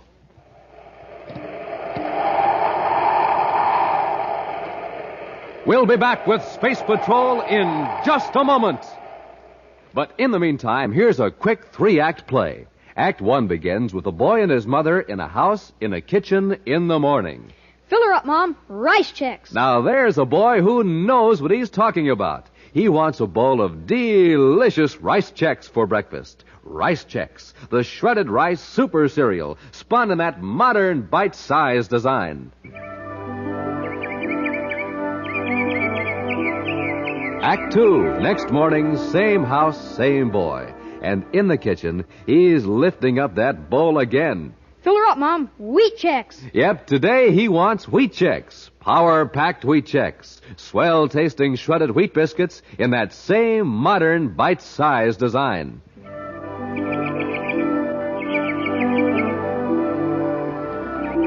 Third act, third day. Same kitchen, same boy. Fill her up, Mom. Instant Ralston. Yes, sir. Today he wants to warm up his motor, so for him it's Instant Ralston, the cereal with flavor galore. Good hot Ralston. And so ends our play. And gang, here's the moral. For a super breakfast, eat a super cereal. Rice Chex, Wheat Chex, good hot Ralston. Bob Morgan has stolen a set of microfilm plans for the secret D-Ray from the Lunar Fleet Base by superimposing them on an innocent-appearing film of regular size. Buzz and Happy, suspicious of Morgan because of discrepancies in his story, found the film containing the defense secret. But before they could examine it, Morgan's accomplice, Art Robertson, arrived, and the two men overpowered the space patrolman in a fight in a darkened room. Right now, with Buzz and Happy locked in a compartment, Morgan and Robertson are in a spaceship approaching Venus. We aren't going to land in Venus City with Corey and the cadet aboard, are we? No, we'll set the ship down at my place on the Turquoise River and get rid of them then. Get the ozone cylinder, hook it up. We'll turn it on just after we land and leave Corey's compartment unlocked. I'll land the ship.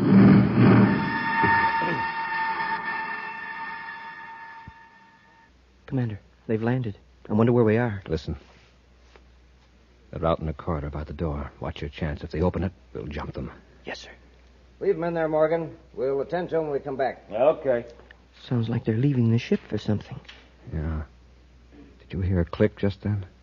I don't think so, sir. I think one of them was about to open the door when the other one called him away. Try the handle. Right, sir. It's unlocked. Open the door a little. Listen. Hear anything?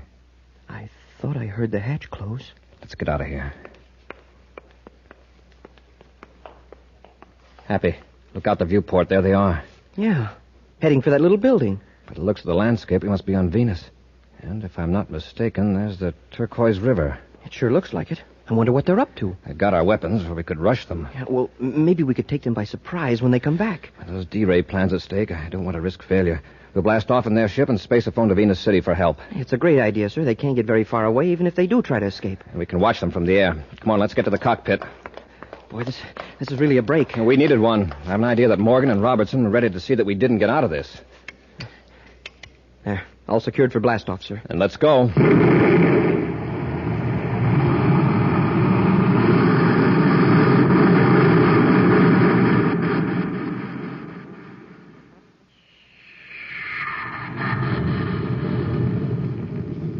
There they go. Yeah, just the way you planned it. How long will it take for that ozone to take effect? Just a couple of minutes. After a few lungfuls of that contaminated oxygen, they'll get sick and dizzy. Before they can land, they'll black out. And there'll be a terrible tragedy on the Space Patrol records. Where's your submarine? It's hidden under the wharf on the river. Come on, let's get down to it. We'll maintain this altitude, Happy, and keep circling over them. I can see them in the viewscope, sir. They're heading for the river. Do you see any boat they could escape in? What's the matter, Hap? Oh, nothing, sir. My eyes blurred for a minute, that's all. No. No, there's no boat near the wharf. I'll put that spacephone call through now. Commander Corey aboard private cruiser VP-784, calling Space Patrol Venus City. Commander Corey aboard private cruiser V... What was that number, Hap? Well, it's on the panel, sir. Hey, smoking rockets I can hardly see. Commander Corey calling Space Patrol Venus City. Hey, Commander, the controls. Thanks, Hap. Yeah. I feel sick. Something's wrong with the air in this ship. Happy, quickly. See if you can find a couple of spacesuits. Yes, sir. Hurry. The suit's hard to get on. I feel so weak. I'll help you, Happy. There. Now close the facepiece. Let's hope the oxygen supply works. Is your suit receiver working, Happy? Yes, sir. I read you. Take several deep breaths.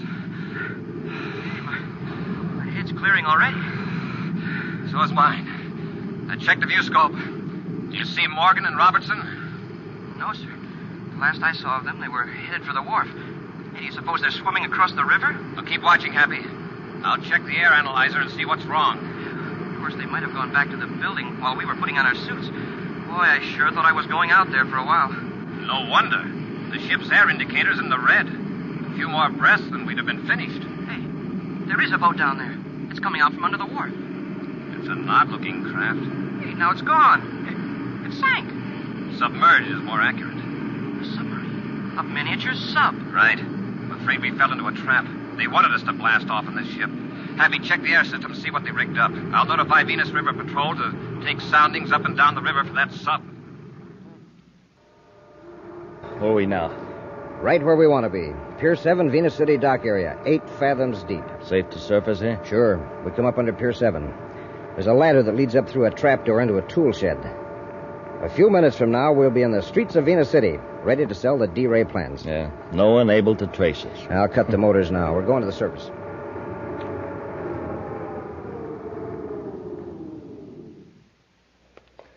We hit Venus City at just the right time. The streets are deserted. Yeah. Turn left at this corner. We'll walk over to the business section and hail a surface taxi. No. Sorry, lady. Why don't you look where you're going? I beg your pardon, but you came around the corner. Yeah, our fault. We're sorry.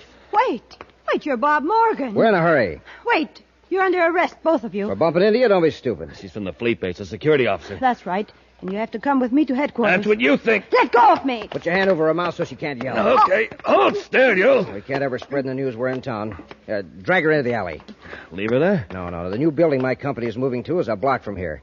There won't be anybody there this time of night. I'll guard her while you go get a surface car. Surface car? Yeah, so we can haul her to the river. Come on, I'll help you carry her.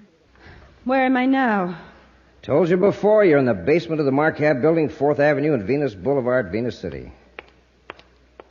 Here's Morgan. Hey, what took you so long? I had trouble renting a car, but I got one. Come on, let's get her out of here.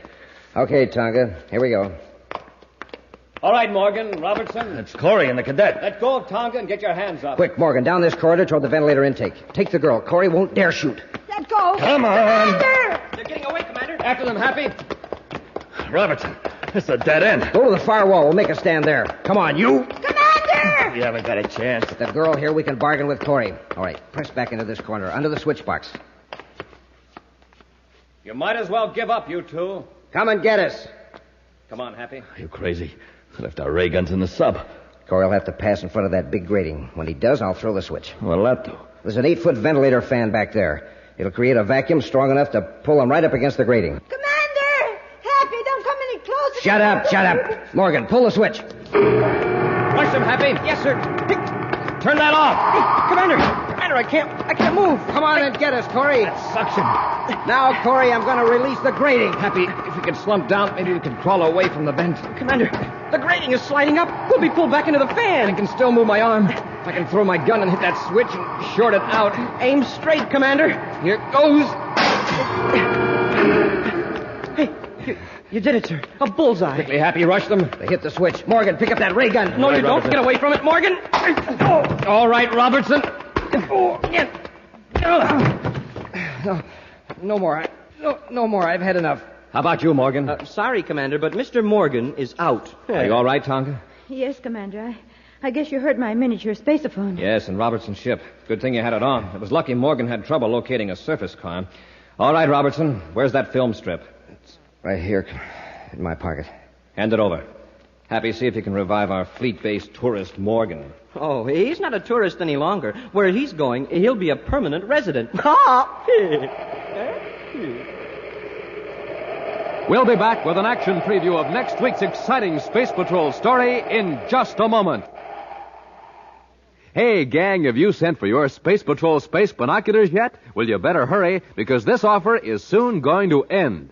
Now, remember, space binoculars are real binoculars. Big, powerful binoculars you can see way off in the distance with. And when I say they're big, when I say they're powerful, I mean it. Space binoculars are 5 inches long, 5 inches wide. They're 4 power binoculars, and that means they make people, cars, buildings, everything else in the distance look 4 times closer. Now, they're not old-fashioned binoculars that you have to hold in your hand. They're sleek, new, modern plastic binoculars with an elastic band that holds them snugly to your eyes. Just think of the fun. You can spot planes in the sky, watch birds and squirrels in the trees, identify cars blocks away, read signs way off in the distance, and do lots and lots of other things with them day and night all year long. Absolutely the greatest value we've ever offered. But don't forget, this offer soon ends. So hurry. Send for your official Space Patrol space binoculars today. Just buy a box of Instant Ralston. Then, with your name and address, send 25 cents in coin and an Instant Ralston box top to Space Patrol, Box 686, St. Louis, Missouri. This offer good only in the USA and may be withdrawn at any time. That's Space Patrol, Box 686, St. Louis, Missouri. And now, an exciting preview of next week's exciting Space Patrol story. Buzz and Happy have conceived an extremely daring and dangerous plan to surprise 2 criminals who are holding Carol captive in the Martian hills. Right now, they're nearing the hideout in a small atmosphere ship. We're getting close, sir. Fasten your safety belt, Happy. Here's where we would develop power failure intentionally. I'm all set, sir. Hang on. I'm about to make the worst landing of my career. That ground's coming up awfully fast. You gotta make this look like a disastrous crash. Okay, but it's beginning to look too realistic. Brace yourself. It's beginning to look like a real thing to me, too. We're losing control.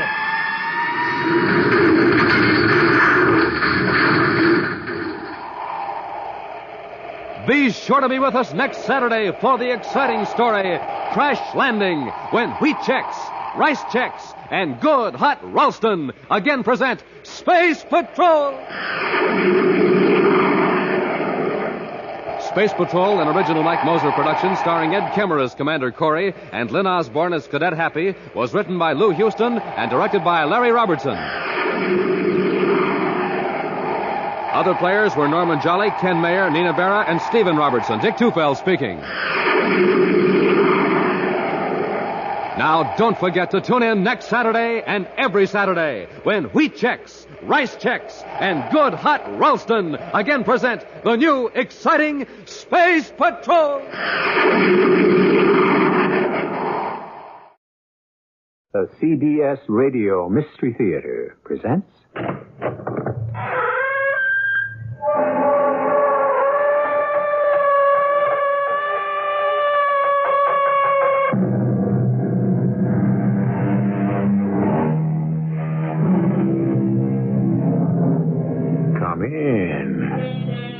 Welcome. I'm E.G. Marshall. But before you come in, stop a minute and look up at the night sky. Familiar? But there are those who will tell you that our sky is not all that familiar. That more and more it is filled with unidentified flying objects, and they will offer you stronger and stronger factual proof that they are there. Is it true? Are they really UFOs? Or to use a less scientific phrase, flying saucers? Well, Pete, did I steer you wrong? What do you mean, Bryce? A spacecraft. You just sighted it, didn't you? One way or another, I've seen quite a few stars tonight, including your first UFO.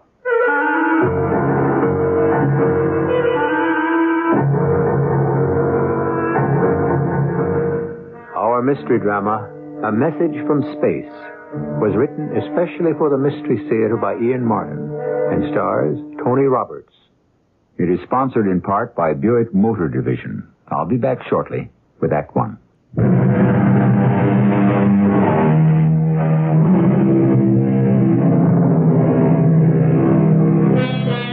The term flying saucer was first used by a Texas farmer who saw one over his ranch in 1878. That's right, 100 years ago. For this information, I'm indebted to Arthur Shuttlewood, one of the foremost authorities in the world on UFOs. This is a story, set down in the most part, exactly as it was related by another recognized authority in the field, Bryce Bond. Of course, you must decide for yourself. The mystery, which ended in Warminster, England, began in the office of a features editor of one of America's largest newspapers. It's open. Come on in. You wanted to see me, Prez? Come in. Come on in. Close the door. And don't call me Prez. Do I have to be that formal and call you Mr. Riley? I am your nephew. Well, you can call me by my initials like everyone else does. Well, I do. RX. Prescription. Translation, Prez. All right. Anyway, you're not my real nephew, except once removed. You can't wriggle out of it, Uncle. They still grumble around the paper about nepotism because you had me promoted to your department. I grabbed you off hard news because you're a better feature writer. Now, I've got an assignment for you. Shoot. You ever hear of a place called Warminster, England? No, it doesn't spring to mind. That's in Wiltshire. It's one of the most ancient historical areas in Britain. Sitting right in the middle of burial mounds. They're called barrows. Some of them date back 45,000 years. Oh, it's a cozy little spot. Has it got any other claim to fame? Well, in this quiet little backwater country within the last 15 years, there have been hundreds of peculiar phenomena. Something cited, not by hysterics or nuts, reputable people, head postmaster, clerics, hospital matron, flyers, engineers, so on, you know. They all bear witness to their existence, to say nothing of many photographs which have been subjected to rigid spectrographic tests and others. Yeah, to their existence. To what existence? The objects that have been sighted. UFOs. Flying saucers again? Visitors from outer space? Oh, you gotta be kidding. You don't believe in them? Of course not. Good. That's exactly why I want you to go to Warminster. Oh, wait a minute, RX. Look, I'm no scientist. What am I supposed to do? Take pictures? No. I want a series of articles for the magazine section. You know, color stuff. Lay it on as thick as you like. Debunk the whole crazy business. Well, that's okay by me. How do I go about it? Well, I'll give you some contacts. The rest you make by yourself. You have to get enough facts to prove the whole thing is nuts.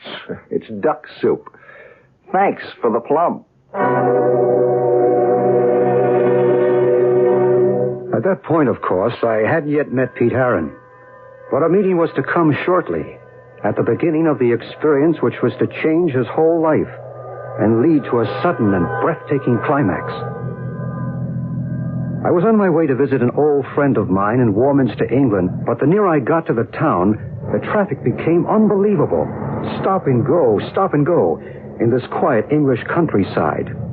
A few miles short of the little town, I abandoned my taxi and decided to walk it. A decision I applauded myself for because the traffic had ground to a total halt. I'm afraid that's not going to do you any good. There's a little bridge up ahead. That's a complete bottleneck. If anything's stalled there, you're going to be stuck for a while.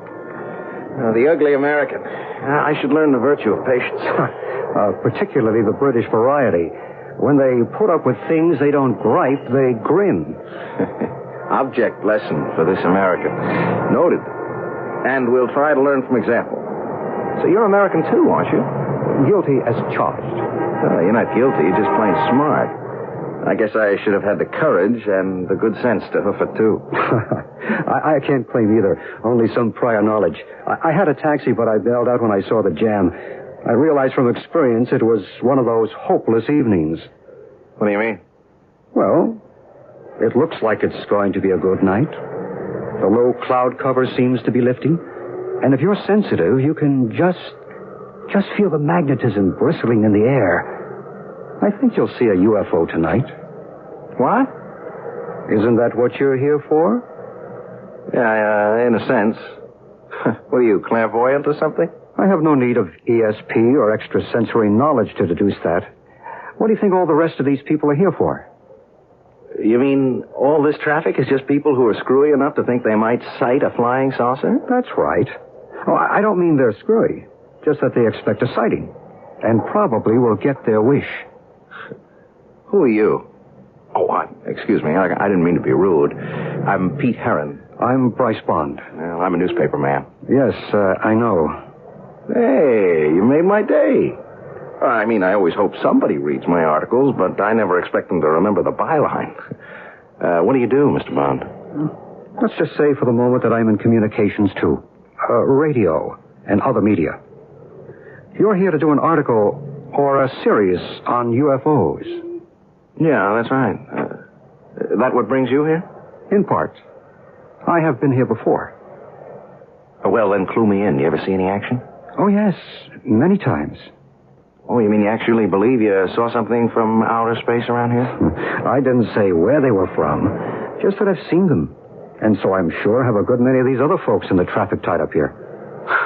Oh, come on. Look, what kind of people fall for this malarkey? People just like us.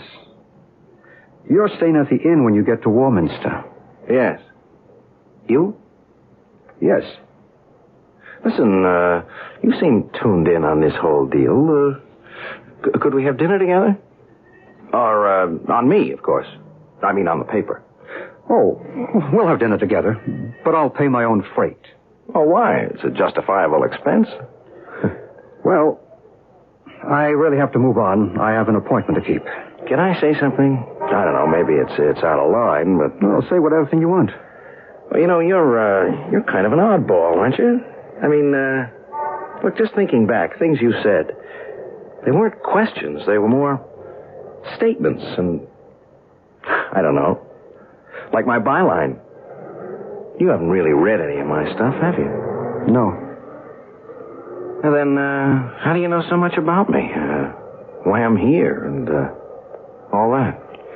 Right where you are, you're sitting in an electrical matrix of energy beyond belief, or most human conception. You'd be surprised to know how much knowledge and communication can be carried on its waves. Well, Meet you at 6:30 in the common room at the inn. If you ever get out of the traffic jam.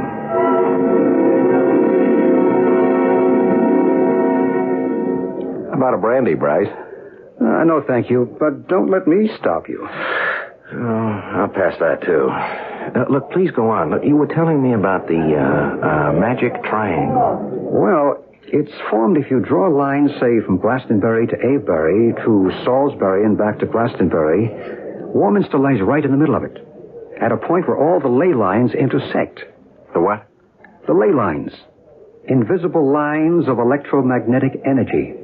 How do you spell ley? L-E-Y. It's an obsolete Old English word for a flame or a blaze or a fire. You can see the obvious derivation. Ancient people knew about these ley lines? It seems incontrovertible. This was a cradle of early English civilization. The burial mounds everywhere attest to that. King Arthur is supposed to be buried in Glastonbury. The Druids built their temple at Stonehenge. More than a temple as we know today, scientifically. Really a giant computer from which the date, star shifts, eclipses, equinoxes, and solstices can be reckoned. Heaven knows how many other universal discoveries that we consider modern discoveries were common knowledge to these people 2,000 years before the birth of Christ. There's an even bigger one at the north of the triangle, at Avebury. And right in the center is this matrix of energy. But what is this energy? Electromagnetic, psychic, spiritual. Each man may have his own explanation. Well, why here? Why in this little dump? I suppose the best answer to that is why not? You're skeptical. Yeah, you're too darn right. Then it's time to go up to Cradle Hill and see for yourself. By the time you come down tonight, or tomorrow morning, you may have changed your mind. You want to bet?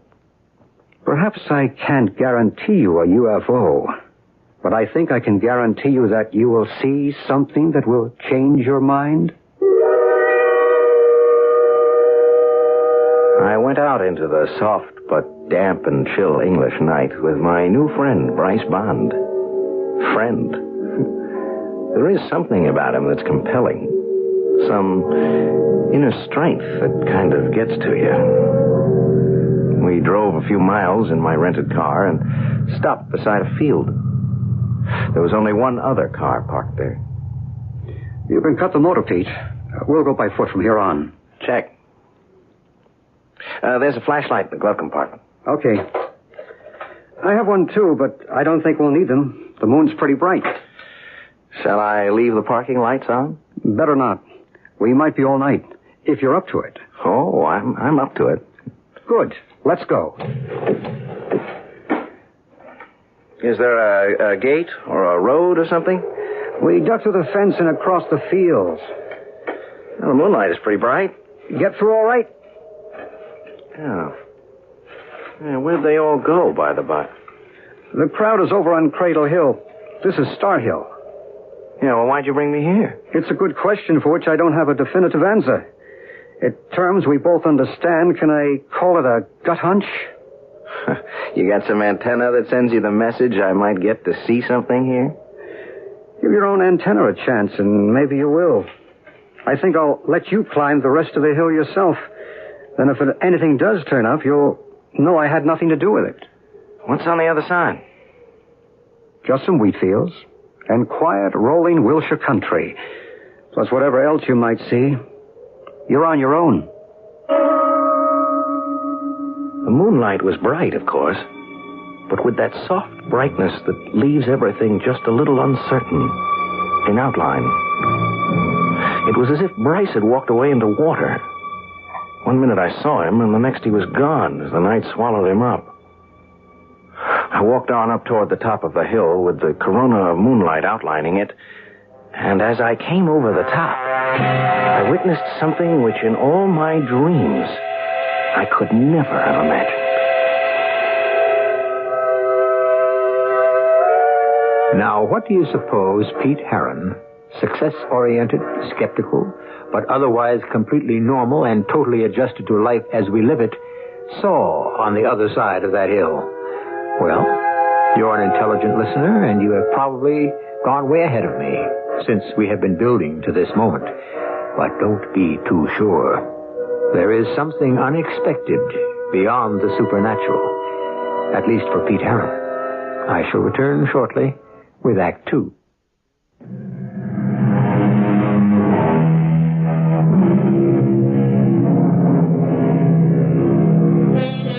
Now let me see.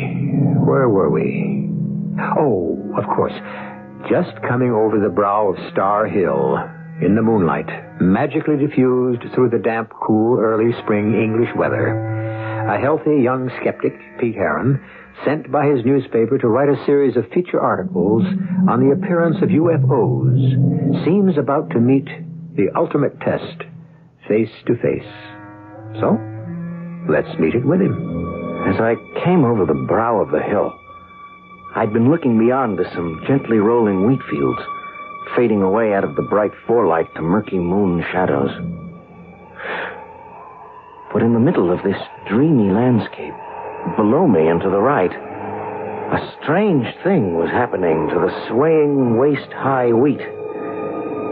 Something like a giant fan spinning counterclockwise was laying a mirror image on the wheat below, which was blown back flat to the ground, trembling as if some whirling saucer from outer space was settling to a landing. And then it was there, circular, perhaps 50 feet across. Light slits like portholes shimmering till the craft, or whatever it was, stopped spinning and came to rest. And suddenly it was glowing so brightly I had to shield my eyes and turn away. And when I turned back and opened them, there was still rings of overexposure exploding in front of my eyes. And the craft was gone. But something else was there. Hello? Hello. Did you see it? What? The spacecraft. What would you like to call it? The UFO? I thought I saw something, but... Hey, did you see it?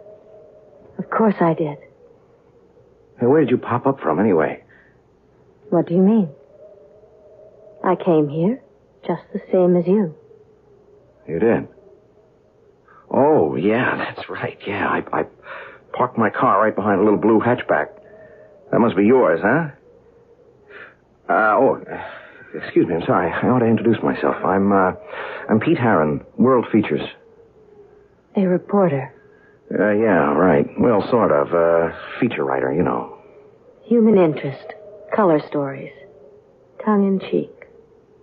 Or exposés. Debunking the bunkum. Yeah, something like that. You must be in the business too, huh? Yes. You could call me a reporter. My name is Maru. Uh-huh. Who are you with? I don't think you'd ever heard of my outfit. Aren't you missing the real story? What? Oh, the thing. It was so bright I couldn't look at it anymore. But hey, it's gone. You mean you can't see it anymore? Yeah, if I ever did see it. I mean, self-hypnosis, induced delusion. You sure you saw it? Oh, yes. What did it look like to you? Just like all the others. All the others, huh? Oh, you mean you've seen spacecraft before? Huh? Oh, yes. How many? I haven't bothered to keep a record. Too many to count, I should think. Here? Around here. And other places. What other places? Why should I tell you? You wouldn't believe me.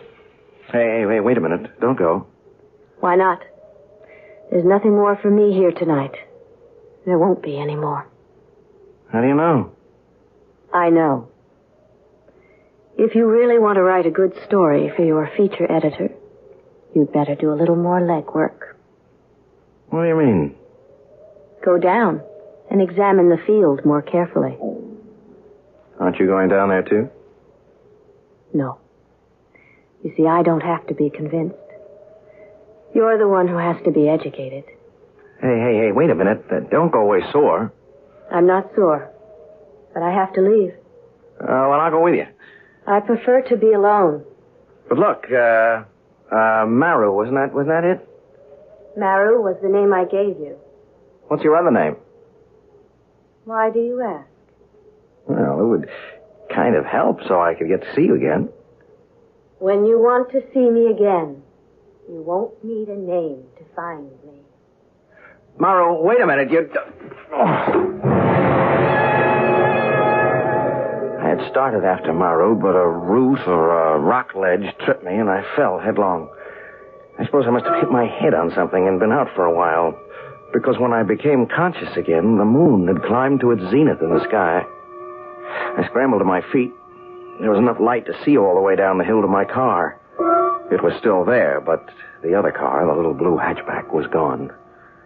I turned back to where the illusion of the UFO had been and saw someone down in that wheat field silently surveying it. In the moon brightness, I could see it was Bryce Bond. So I went down to join him. Well, did I steer you wrong? What do you mean? The spacecraft. You sighted it, didn't you? Well, one way or another, I've seen quite a few stars tonight. Including your first UFO. No, that was just some sort of a hallucination. You still don't believe? Even with the evidence right here in front of you? What evidence? We're standing on the perimeter of a field of delicate wheat. From anywhere around the edge of it to the center, there is not one mark of passage. The wheat stands unbroken.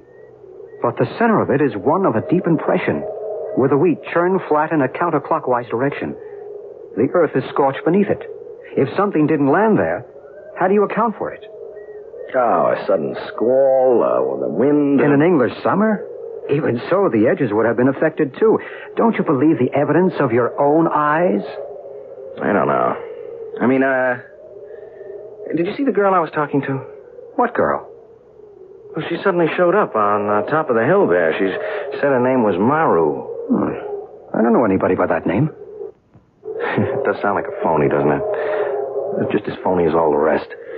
Is that the way you really feel, Pete? Now, look, I'm sorry, Bryce. I don't mean to be a dog in the manger. It's just that I feel like one. Hey, I took a fall up there. I gave my head a whack. Well, let's have a look. You feel dizzy? No. Just, I don't know, a little woozy, I guess. We'd better get you back to the car and home to bed.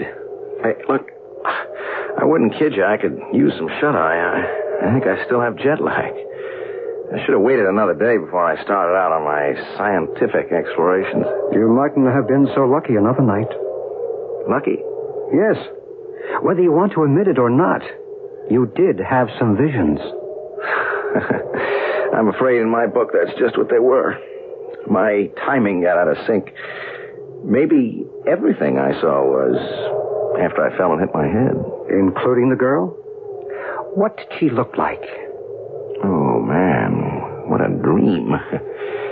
Great violet eyes, skin like mother of pearl, long, dark hair, and she smelled like a mixture of roses and lily of the valley. Yeah, something like that. Like a summer garden. You have been fortunate. Well, yeah. At least I dream in Technicolor. You refuse to count your blessings. If that girl were for real, I might. I'll look for her tomorrow, but I don't even know her second name or what town she lives in. She was out of this world. Hasn't it occurred to you that is exactly what she must have been? I was too beat and my head ached too much to bother to reply or think about anything more. I let Bryce drive the car back to the inn and I hit the sack.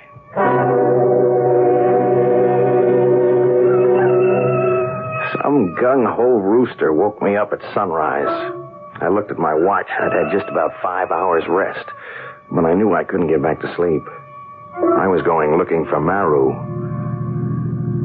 I didn't have any luck, which was why I was back in the car after dark and headed again for Star Hill. I'd avoided Bryce Bond all day, sneaked out of the hotel after dinner, afraid to admit that at least one thing he'd said had shaken me. Maru. Maybe he was right, and she was out of this world. But the drive, the need to see her again, was so strong, I was almost ready to become a believer. It was very peaceful on the top of the hill. The moon had risen earlier, and I could see the wheat field with the impression, that strange, inexplicable impression, still there. I had brought a sweater, and I was warm, and the last thing I remembered before I dozed off was Maru, and how much I wanted to believe I hadn't lost her forever.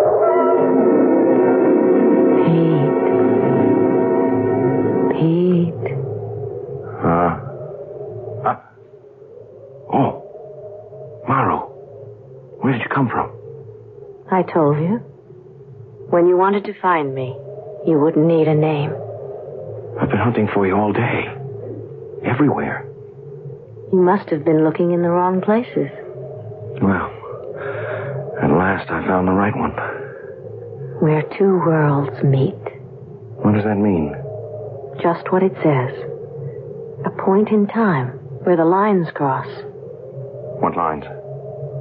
Force, energy, communication. Maru, are you for real? I'm just as real as you. But you're not a reporter. Oh, yes. I've already written my account. That's where I've been today. What about you? I haven't had time. You were more important. Why? I don't know. Yes, I do. It's crazy. It doesn't make any sense, but I guess I'm in love with you. It makes all kinds of sense, Pete. What? You mean... You can't mean that you love me? And of course I do. That's what it's all about. Oh, I think you're putting me on again. Oh, no. I have to go now. No, wait. Where? There. The UFO. It's in the depression in the wheat field. But where did it come from? It's been there all the time. If you only looked hard enough. You see, the portal is open. They're waiting for me. Oh, no, but you can't go away. I must. They're calling me. What are you? What are you, some kind of a prisoner? Oh, of course not. Yeah, but who are they? What are they? What's inside that thing? Knowledge. Peace. Love. I don't believe it. Come see for yourself. Take my hand. I can't.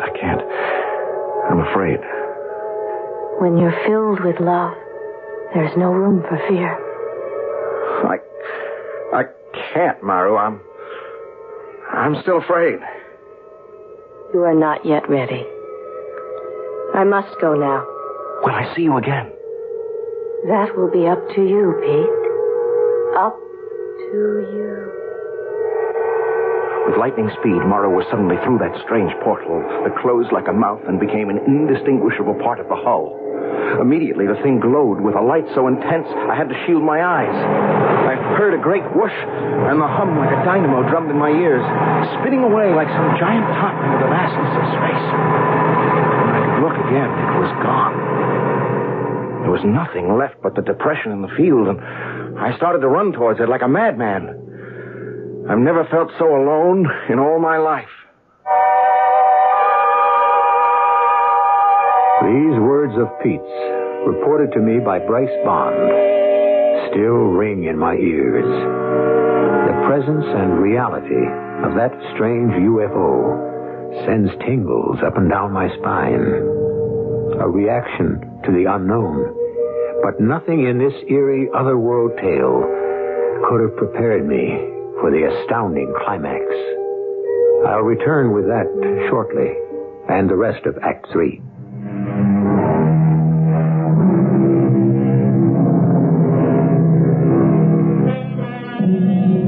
An Englishman named Arthur Shuttlewood, in his book Key to the New Age, has said, One must see one of these amazing phenomena to believe it. And there is no such thing as an expert in matters ufological. Individual experience is the key to all the answers. Well, now, I've never seen one, and I'm sure most of you haven't either, so we certainly can't qualify as experts. The only person I know who even comes near it is Bryce Bond. So, let's turn this account back to him. I was concerned about young Pete Herron after that knock on the head. He had remained incommunicado all day, and I was busy myself. So when I returned to the inn and found he had gone out after dark, I suspected where he had left for. So I borrowed a car to drive out to Star Hill.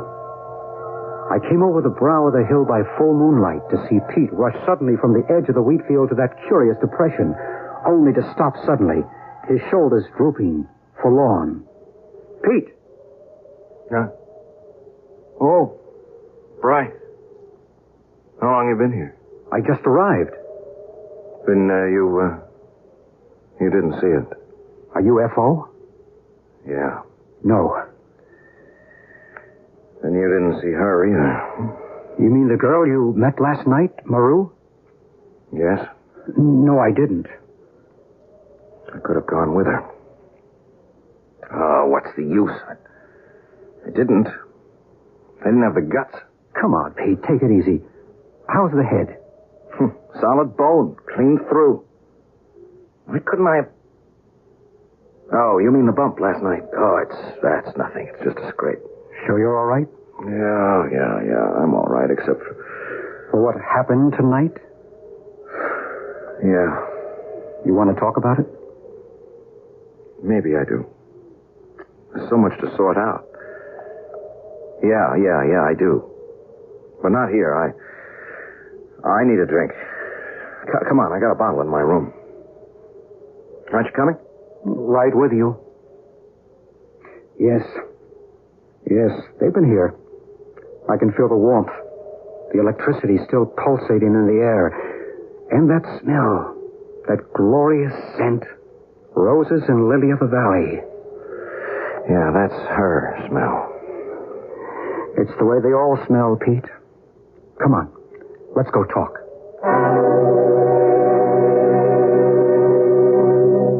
What am I going to do, Bryce? I never should have come up here. No way you could have stopped it. Oh, sure I could. Sure, our ex is a tough man to cross, but he's not wholly unreasonable. I didn't mean because of your uncle. Oh, now have a heart. I mean, you're not going to tell me it was my karma or my fate or something, are you? Look, pick your own word. It all adds up to the same thing. Look, Bryce, I can't believe any of this mumbo-jumbo. Come on, it's against everything I've ever been taught, I've ever learned, I've ever believed in for myself. Then what are you so upset about?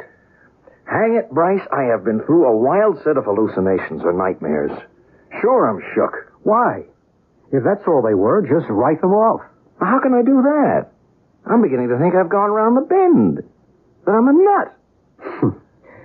Then what do you think caused these hallucinations? I don't know.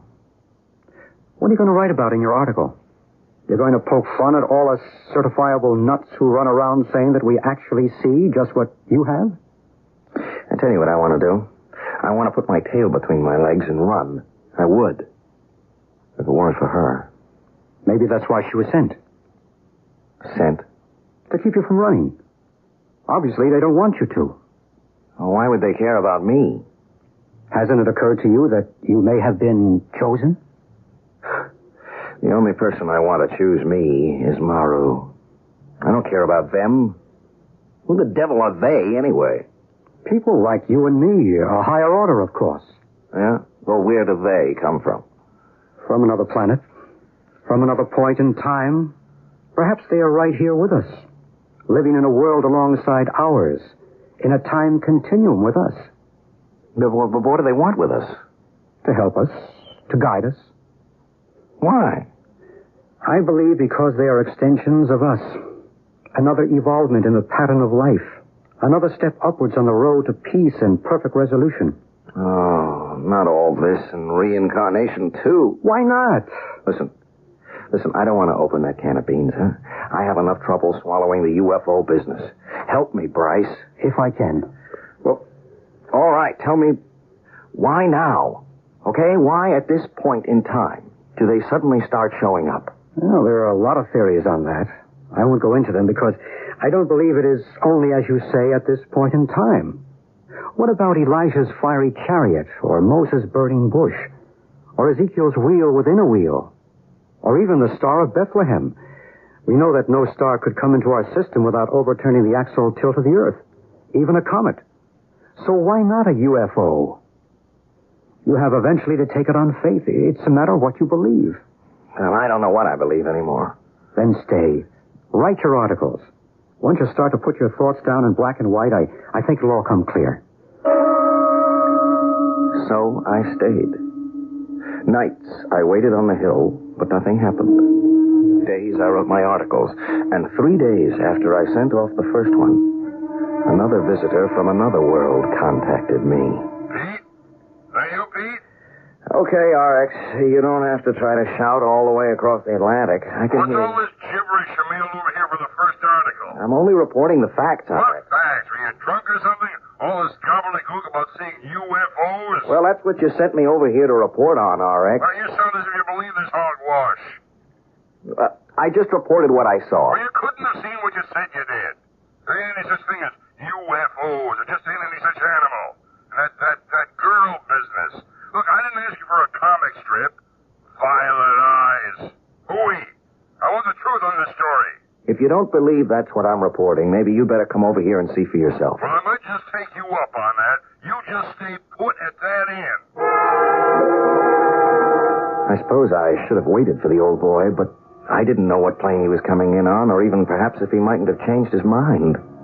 Besides, when darkness came that night, wild horses couldn't have dragged me away from Star Hill, and the off chance that this might be the night for Maru's return.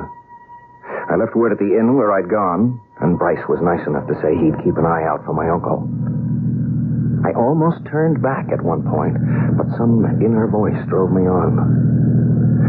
It was chilly and dark on Star Hill, and this night watch seemed interminable. Then, shortly after midnight, the air was suddenly warm and balmy, and the field below the hill was bathed in golden light, and the sound of it came.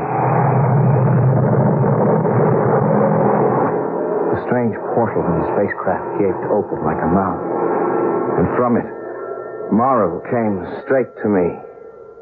We meet again, Pete. I thought you might never come. I hated to waste the time. What time? Till you believed. You believe now, don't you? Yes. Yes. Of course I believe. But I don't understand. You will. It will all be made clear to you. Shall we go? Where? To the craft. To meet the others. What do you feel? I don't know. The air is warm. You could bask in it. Sunbathe in it. I feel alive. Liberated. And yet at peace. Don't you understand? They're reaching out to you. Communicating.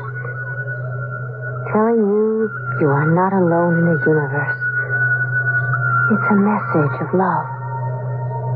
Well, I don't need them. Only you, Maru. You're the one I love.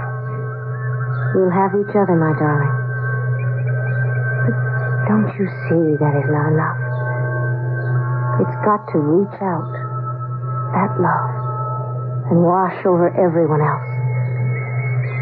Till we are all one. As we are in our world. Perfect love.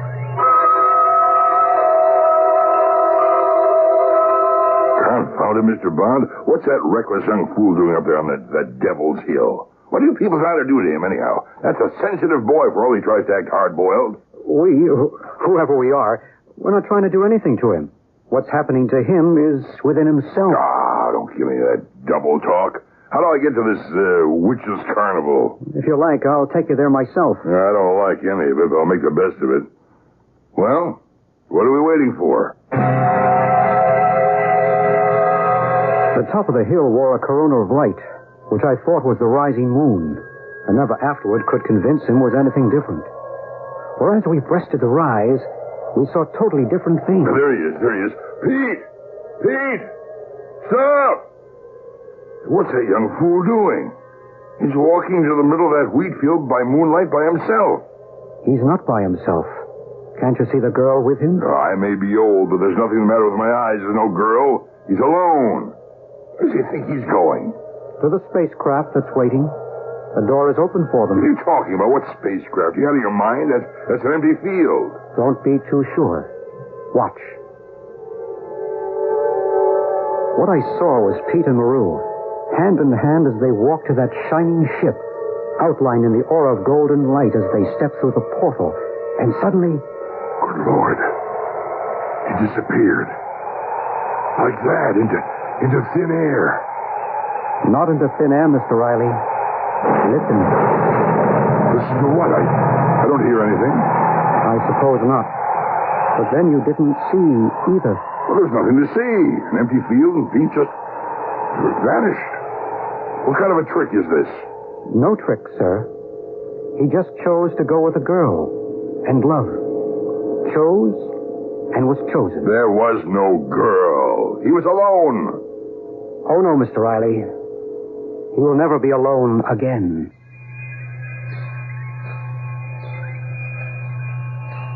Impossible? Fantasy? If you wish. But within this same triangle, in a town named Shepton Mallet, with snow everywhere on the ground, a man once walked off his front porch and disappeared from the face of the earth, without, incidentally, leaving a single footprint. You see, nothing is really impossible. I'll be back shortly.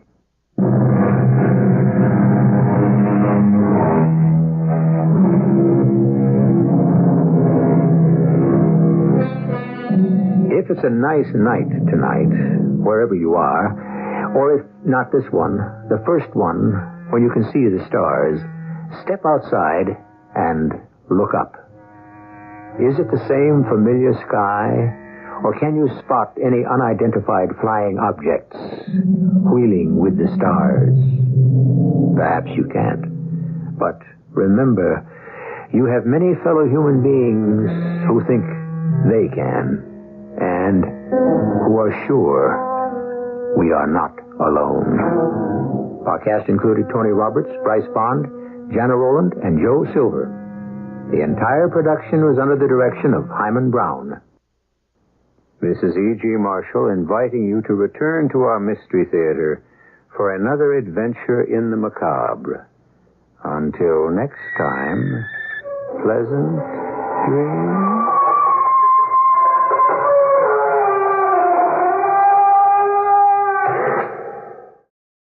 Theater 5 was one of the last radio shows broadcast at the very tail end of the age of radio, from 1964 to 1965 on ABC, in an attempt to restore top-grade radio dramas despite television's popularity. And it broadcast stories across a wide range of genres, including science fiction, of which they did particularly excellent shows. A House of Cards aired on August 4th, 1964. Imagine that your worst fears have been realized. A nuclear war has happened. You and your family are living in an underground shelter with no contact with the outside world, and you can't even get any signals on your radio. You're almost out of food and water, and now you're facing your oxygen supply running out too. You and your family are slowly dying. What would you do? That's what this story is about. A terrifying science fiction story. Next, another Suspense episode, Re-Entry, which aired November 1st, 1959, and starred Lyle Sudrow, Margaret Draper, Les Damon, and others. It's about an astronaut who's testing the X-15 experimental rocket ship in the first flight to the edge of space. Once he's there, he finds space so alluring that he doesn't want to come back to Earth. A simple sci-fi story, but very well written and acted. Next up is The Lost Race from Dimension X. This was based on the story by Murray Leinster, which had appeared in Thrilling Wonder Stories magazine in 1949. Space explorers are shipwrecked on a planet, and they find the ruins of an ancient civilization over 100,000 years old there. As they try to discover what happened to these people, they are menaced by a psychotic rocket mechanic, who eventually leads them to the terrible secret of the lost race. It aired May 20th, 1950, starring Joseph Julian, Bill Chambers, and Matt Crowley. And then we have another mysterious traveler sci-fi tale, The Planet Zevius. This is another one about an experimental spaceship, the ITX-4, but this one does more than take a test flight outside the Earth's atmosphere. It lands on the mysterious planet Zevius, paving the way for another flight of scientists to follow. But that's when the real mystery and adventures begin. A really good science fiction tale of suspense, space exploration, and some chills and some thrills. It aired May 1st, 1951. Then in The Scarlet Plague from Escape, it is the year 2072, and a horrible plague has wiped out almost all of mankind. This is a post-apocalyptic tale similar to Earth Abides, about mankind's courage and determination to survive. But unlike Earth Abides, it lacks the social commentary about man's inherent nature for violence and self-destruction. I really like this one. It's a very well done sci-fi drama. And then our final show of the collection, Cold Storage from Theater 5. In the future Earth, overpopulation is destroying the planet. A group of people have won the honor of being cryogenically frozen for 1,000 years, and they don't have a choice about it. Will they survive? And if they do, what will the world be like in 1,000 years? Or will the freezing process kill them, basically meaning that they are willingly going to their own murder? A fantastic tale by William Morn with a large cast including Evelyn Juster, Jack Grimes, and Donald Bucca. It aired February 8th, 1965. Okay, I hope you enjoyed these last shows on this Sci-Fi Radio collection. If you have, please give the video a like and subscribe, if you haven't already. I'm Greg, and I'll see you on the next one.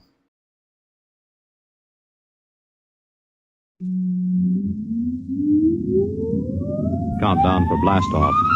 X-5, 4, 3, 2, X-1, fire.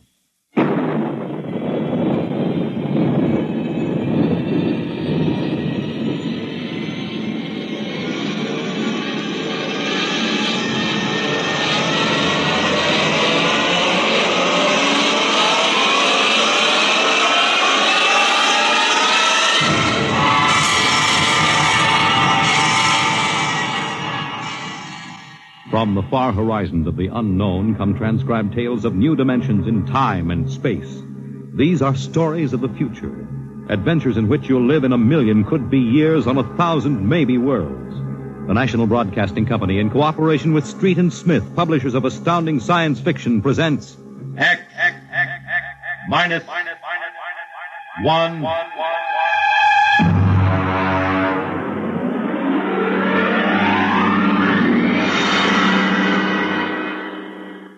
Tonight's story, Ray Bradbury's Dwellers in Silence.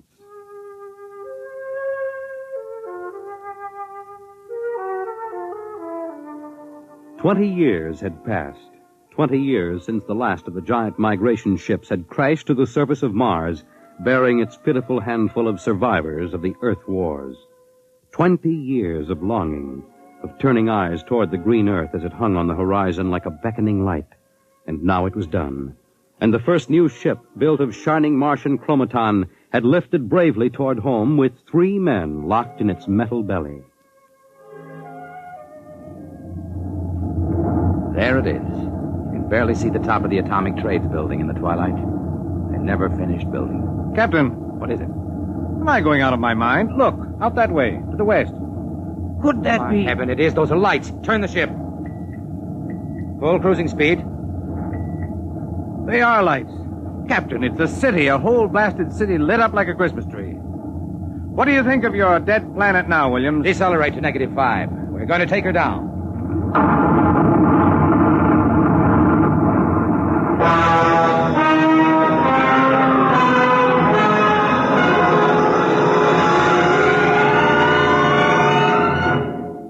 Unbelievable. We've been walking for hours now and not a soul to be seen. There must be someone. How do you explain the light? Unless they've been burning like this for 20 years. Impossible. I don't know. Municipal building. Do we have a look here, sir? Possibly the records might contain some. That's a good idea. Keep your weapons ready.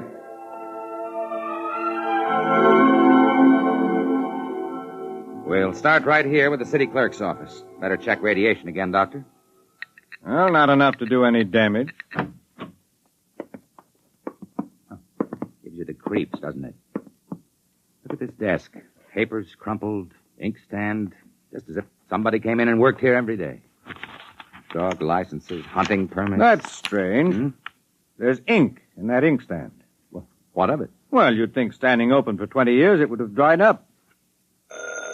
Good heavens. If I hadn't heard it with my own ears. Evans, did that phone ring? Yes. Well? Pick it up, Doctor. Hello? Good day, Doctor. How are you? I called to ask some advice about a trepanning problem. Can you tell me if the lateral cut should be made first? Hello. Hello. This is absolutely insane. Hello. Thank you, Doctor. I'll do that. By the way, how is your wife, Alice? And the girls? And your son, John? Fine boy, John. I'll call again tomorrow. Goodbye, Doctor. Hello. Hello. Gone dead. Who was it? I don't know. Strange voice carried on a conversation about some surgical operation without paying the slightest attention to anything I said. Captain. What is it? Listen. Someone is coming, walking slowly toward the corridor. Coming closer.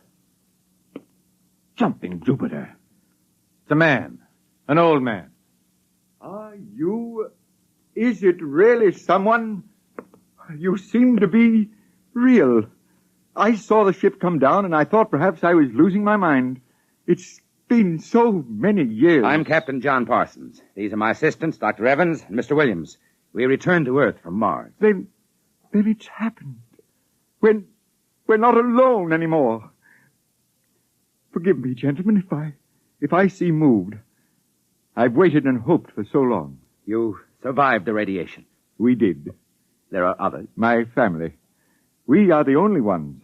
I answered the phone a moment ago. Who was it? You heard my voice, Doctor. Yours? Yes. To break the loneliness. I've recorded my voice and rigged up an automatic telephone. It's pleasant to hear the phone ring. I come here to work. I take it you are a medical man. My name is Cornelius Hathaway. Hathaway? Hathaway, the brain surgeon? You know my name? Who doesn't? I watched you on television at college. Why, I saw you 23 years ago. You performed a difficult surgery for a cerebral tumor. Thank you. I'd almost forgotten. My mind, you see, I'm almost 80 now. Well, you look fine, sir. We've had the best of everything. An entire city to choose from. Cold storage, the best equipment. But come, there's a fine dinner waiting for you, and you'll want to meet my family. When I saw the ship come down, I told Alice, my wife, you know, to prepare a feast. This is a great day for me, gentlemen. A great, great day.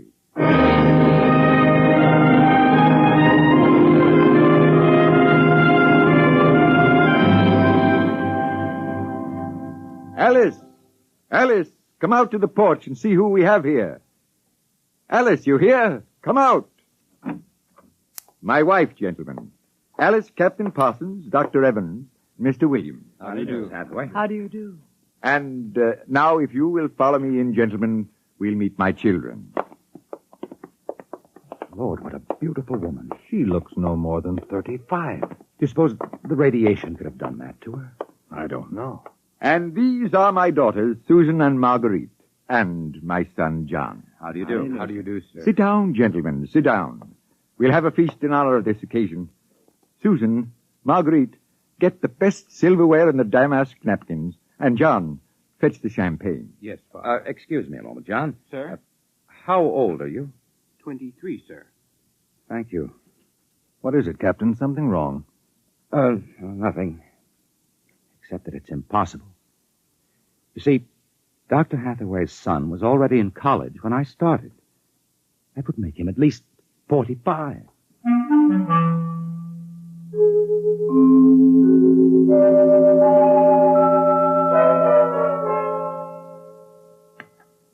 That was a wonderful meal, Mrs. Hathaway. Doctor, your wife is an exceptional woman. Thank you, sir. How would you gentlemen like some fresh gingerbread with your coffee? Hmm? I baked it this morning. Oh, wonderful, wonderful. Smell that, Doctor? It's like coming home, Mrs. Hathaway. It's like home having you here. Mrs. Hathaway, may I compliment you on having preserved your youth and beauty so well? Thank you. We have no worries here. No competition. All the things we need for material comfort. Parsons and I were wondering, Dr. Hathaway, if the radioactivity had any effect in preserving tissue. Your children all look so young, too. It is possible, gentlemen, of course. Radiation does strange things to living tissue. Alice, could we have some champagne? Alice.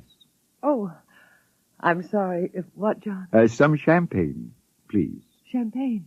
Oh, yes, of course. An amazing woman. Did you ever see such grace, such complete relaxation? It doesn't seem quite natural. I beg your pardon, gentlemen? Captain Parsons was just about to ask how you and your family managed to escape, Dr. Hathaway. We were very fortunate. You see, my home was in the Sierra Mountains at the time. I had a lead-lined laboratory in the basement where I did X-ray research. My hobby, you know. I chose this house because it was on a hill where I could watch the sky. Ah, the loneliness of those first years. But at least you had your wife and children. Yes, I had my family. If it were not for them, gentlemen, I assure you I would long ago have put a bullet in my head. Champagne, Captain? Oh, thank you, Mrs. Hathaway. May I propose a toast? Oh, let me. Gentlemen, to Earth. To Earth? Earth. May she never be stranger to man. And... Hathaway, what is it? You all right? It's nothing. It's nothing, really. Just a rather sharp pain in the chest. Why don't you gentlemen go out on the porch and enjoy the air? You've had a long and tiring journey. Alice, we'll show you the way. Will you be all right, John? Yes, don't trouble yourself. I'll see you all in the morning. Good night, Doctor. Good night. Come, John. Yes, Father.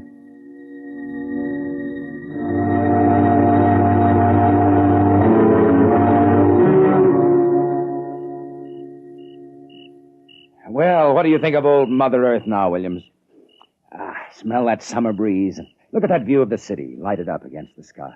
It has a certain quality. Well, score 1 point for the back to Earth proponents. I didn't say that. You're beginning to feel it, though, Williams, I can tell. If you don't mind, gentlemen, I'm quite tired. I think I'll turn in. Excuse me? Well, Captain? Well, what? What do you make of all this? I don't know what you mean. This Hathaway and his family.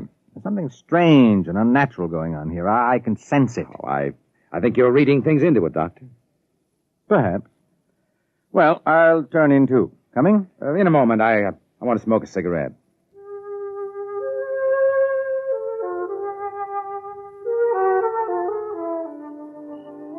It's a very beautiful view, is it not? Oh, I didn't hear you come out.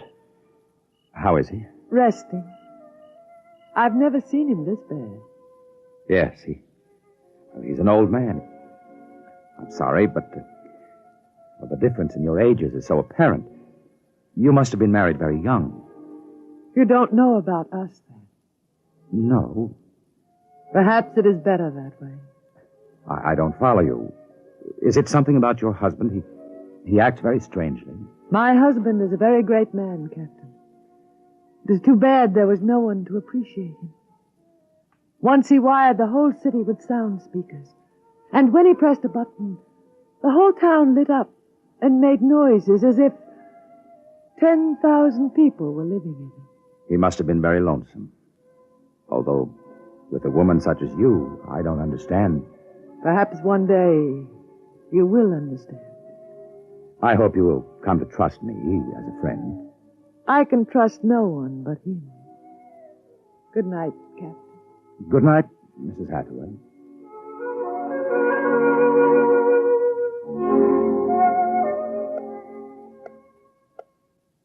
Captain. Captain Parsons. What is it? Who's there? Dr. Evans. Oh, what's wrong? What time is it anyway? 2 a.m. What's wrong? I couldn't sleep. A few minutes ago, I heard someone slip out the front door. In the moonlight, I saw it was the old man. He was headed toward the ship. What are you suggesting, Doctor? Nothing, except that it's fairly unnatural for an old man with a bad heart to go wandering off at 2 in the morning. Very well. We'll follow him.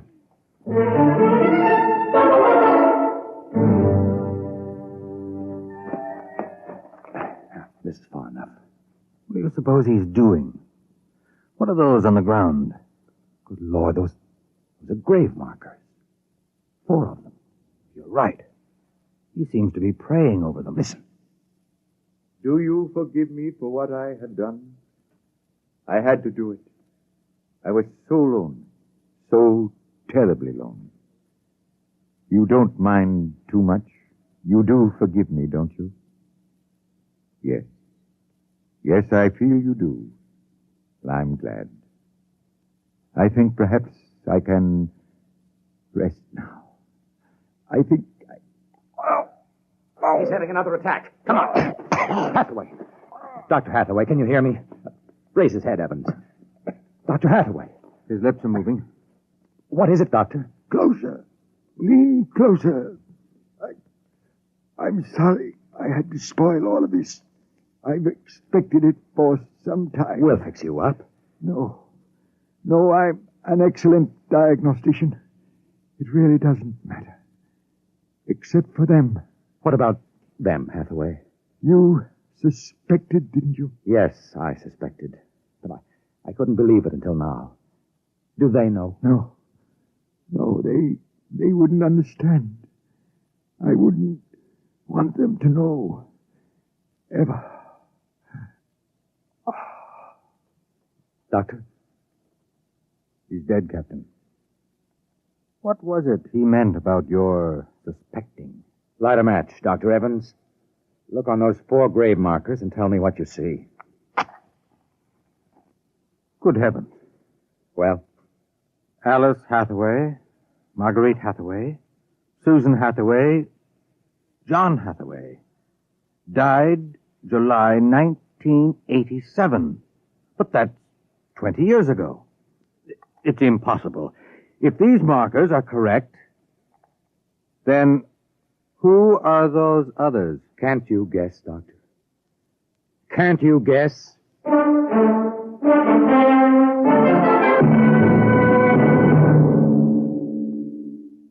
I'm sorry, Mrs. Hathaway. He didn't want us to feel badly. He told us it would happen one day and that he didn't want us to cry. He didn't teach us how, you know. He said it was the worst thing that could happen, to know how to be lonely and unhappy. We weren't to know what death is. Perhaps it's just as well. You know about us, don't you? Yes, I know.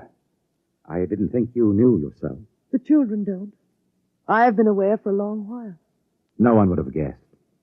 You're so perfect. He would have liked to hear you say that. He was so very proud of us.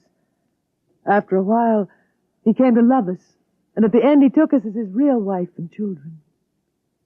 He even forgot, sometimes, that he had made us. You gave him a great deal of comfort. Yes. Over the years we sat and talked. He loved so much to talk. I was first, you know. Then he became lonesome for the children, and so he made them. There was only one thing. One flaw. And that? He couldn't make us grow old. And so he had to watch himself become an old, old man while we stayed young. It was a great blow to him. We'll bury him on the hillside where the other 4 crosses are. I think he would like that. Yes, he would. Mrs. Hathaway, Alice, I think that you are a very great and wonderful woman.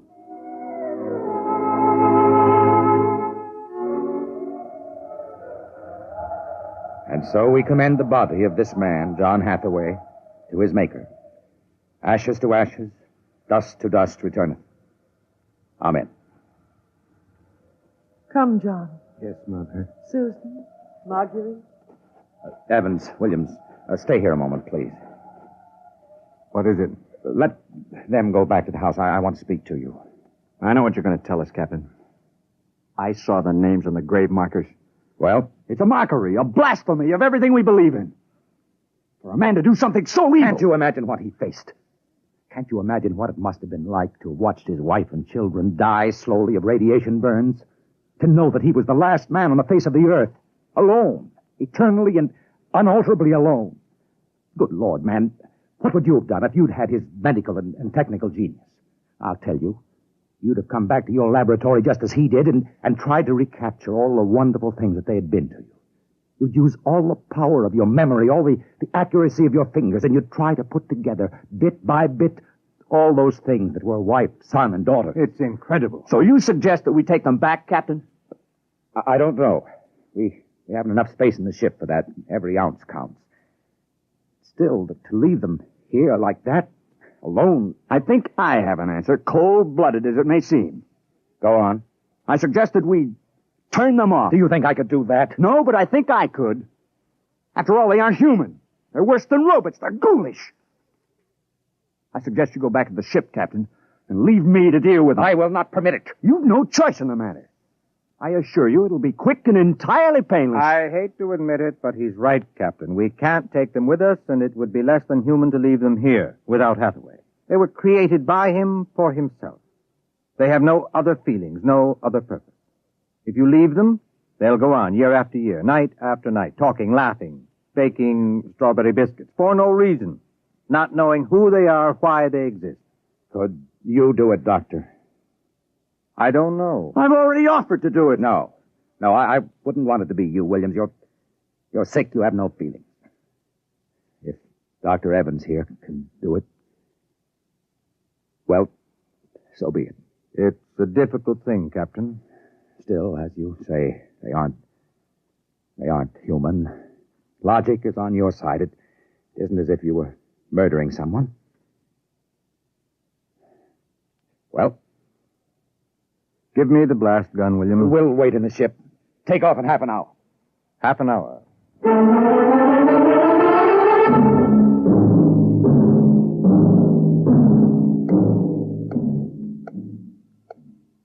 6:25. He should be back soon. Yes. He's doing the only humane thing, Captain. They're less than human. Are they? Well, it's done now. No one will ever... That's the airlock. He's back. Well, here's your gun. Did you do it? When I entered the house, one of the daughters looked up at me, and she smiled. The others smiled. He taught them that, taught them to make him feel welcome when he came home at night. I knew that, and yet... Well, I should have done it then. I might have, but she came in. The wife. She said something about sitting down for a cup of tea. She looked at me with those fine, intelligent eyes. I couldn't do it. It would be murder. Cold-blooded murder. I prayed you wouldn't be able to do it. There will never be anything as fine as they are, you know. Built to last 100, 200, perhaps 1,000 years. Well, get the course in the integrator, Williams. We'll take off in 20 minutes. I should be back by then. You're going out, sir? I'm going to say goodbye.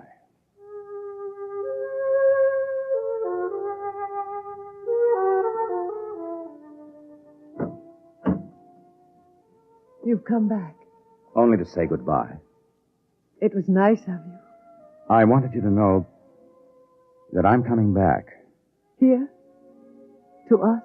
Here. To you. I believe you. I never meant anything more.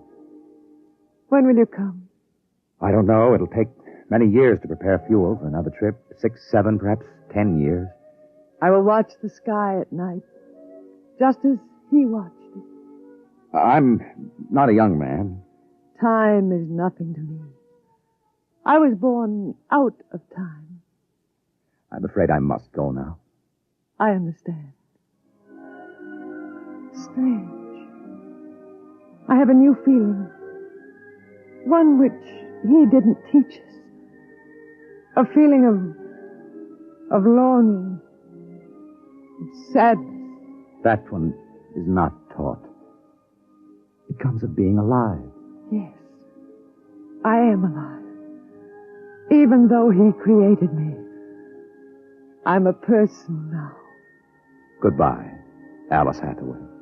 Goodbye, John Post.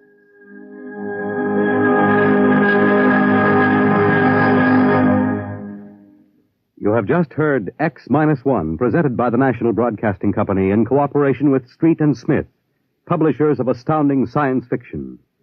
Tonight, by transcription, X-1 has brought you Dwellers in Silence, written by Ray Bradbury and adapted for radio by George Lefferts. Featured in the cast were Anne Seymour, Carl Weber, Theodore Osborne, Richard Hamilton, Edwin Jerome, and Stan Early. Your announcer, Fred Collins. X-1 was directed by Daniel Sutter and is an NBC Radio Network production.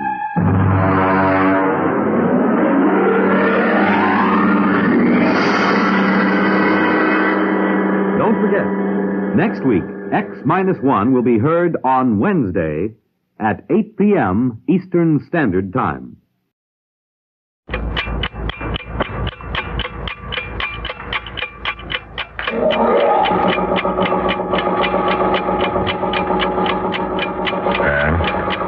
Yes. You awake? Yes, I've been lying here with my eyes open. Something's wrong, isn't it? Don't wake the children. It's the oxygenator, isn't it? Yes, but that's not all. I thought so. The motor? No, the motor's fine. You can hear for yourself. It's the generator I'm worried about. What's wrong with it? The fuel tanks. I think the blast shook them and they developed a slow leak. We've been losing fuel steadily for over 3 months now. Isn't there anything we can do to fix it? You know as well as I do that we can't. They're buried the same as we are. 40 feet away, under 20 feet of earth. Even if I could dig over to them, it wouldn't do any good. The fuel's almost gone. Oh, Ed, what are we going to do? I don't know. How much time do we have left? I don't know. 1 day, maybe 2. Oh, Ed, I'm frightened. And for the children's sake, try not to be. What are we going to do? Try to live today just as if it were any other day.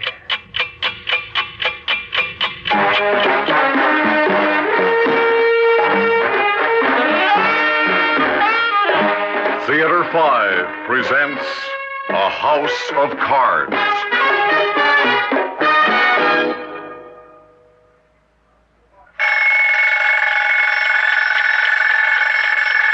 Up. Everybody get up. Another day. Come on. What time is it? It's time to get ready for school. Oh, I don't want to have school again today. I want to go outside and play. Now, Mark, let's not start that again today. Get up and get dressed, Mark. We need somebody to make the egg cycle go. Mother's going to make eggs this morning, and we'll need the extra power for the ventilator. Oh, boy, eggs. Oh, Mary, big deal, eggs. Every day it's the same old thing. Get up, ride the egg cycle, have school, take a nap, read, have more school. Mark? I want to go outside and play. Now, Mark, you know very well why we can't go outside and play. The next thing you know, you'll have Mary all upset. Now, get dressed. We need the egg cycle to make the ventilator go for these eggs. Daddy, yesterday Mark said that the bomb was 100 megaton that hit us. I did not. You did too. I did not. All right. That's enough. Well, how big was it, Daddy? I don't know. It was 100 megatons, wasn't it, Dad? No. See? On the radio, they said it was 100 megatons. Let's not talk about the bomb. It's all right, Ann.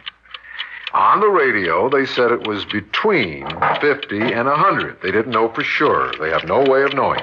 Well, did it knock down our house? Yes, And my school?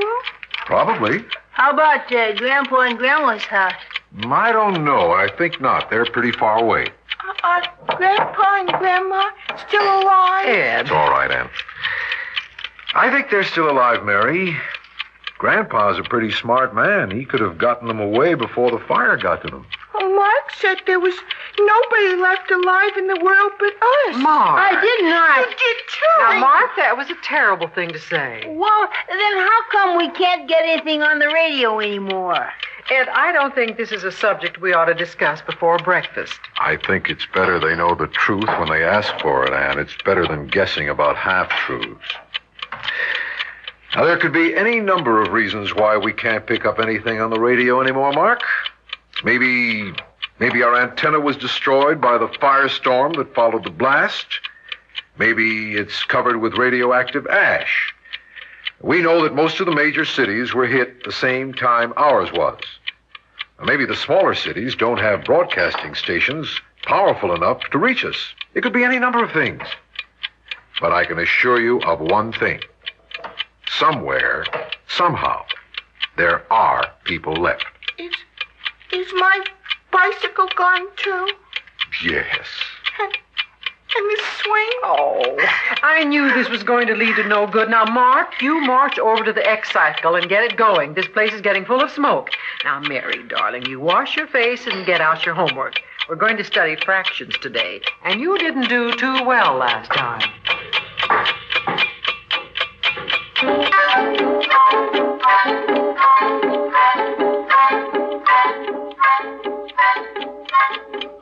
Ed? Yes? The children are asleep now. You gave them a pill? Mm-hmm. In their orange juice. It should be safe to talk now. What are we going to do? I don't know. I've been thinking about it. Couldn't we run for it? What do you mean? When the air gives out in here, pick up the children and run. Maybe if we run fast and long enough, maybe we could get out of it. I've thought about that, too. But the circle of radiation may be anywhere from 50 to 100 miles, depending on the size of the bomb and the wind drift. We couldn't make it in a day or 2 days, even if we ran. Can't we open the ventilators? No, it's still too hot out there. The exterior Geiger counter still reads more than 80 Roentgens an hour. If we open the exterior ventilator an hour, it'd be as radioactive in here as it is out there. Why has it stayed so hot so long? You said that within 3 months it would cool down long enough for us to leave. I thought it would. But what's gone wrong? I don't know. Any number of things could have. Maybe we were closer to the blast than we figured we would be. Maybe we're covered with radioactive earth. It could be any number of things. Couldn't we open the door and see? No, it's too hot to expose the children to. It could ruin them. Just a crack. I'm afraid not. Oh, I wonder what time it is. 2 o'clock. No, I mean, I wonder what time it is outside. About the same. We don't even know what time it is. The day of the week or anything. Yes, we do. I've kept it all marked off on the calendar. Yes, but how many times has the clock stopped? Twice? 3 times? Exactly twice. Because you forgot to wind it. Because we both forgot to wind Well, it. I can't do everything. Cook meals on a single burner, keep house, and raise 2 children in a 9-by-12 room. Anne. Oh, I'm sorry, Ed. I didn't mean to snap at you that way. I'm just so tired of it all. It seems you try so hard and you never win. You build a fallout shelter to be safe from the bomb, and you have to worry about the firestorms that follow. So you make it completely self-contained. Water, food, air, enough to last you 6 months in case the radiation's hotter than you think. Annie. And the blast knocks the fuel line loose, and all your plans go up in the air like a puff of smoke. Annie. It just isn't fair, Ed. It just isn't fair. Anne, you've got to control yourself. I'm tired of being in control of myself. It's like a house of cards. You put one in wrong and the whole thing comes tumbling down. Annie, please. It isn't fair. It just isn't fair. Annie. Is that it? Is that the generator?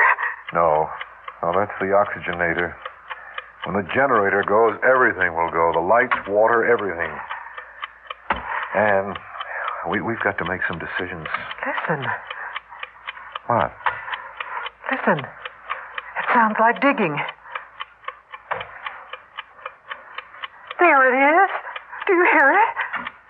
Yes, I can hear it. Yes, you're right. It is digging. They found us. Somebody's trying to rescue us. Ann, wait. They're here. We're safe. Ann, stay away from that door. But they're here. They found us. And we have no way of knowing who's on the other side of that door. The Geiger counter says it's 80 Roentgens an hour out there. A rescue crew wouldn't enter an area this hot even with protective clothing. But who else could it be? I don't know. But whoever it is, we'd better make sure before we let him in. If he's been wandering around long out there, he won't be pretty to look at.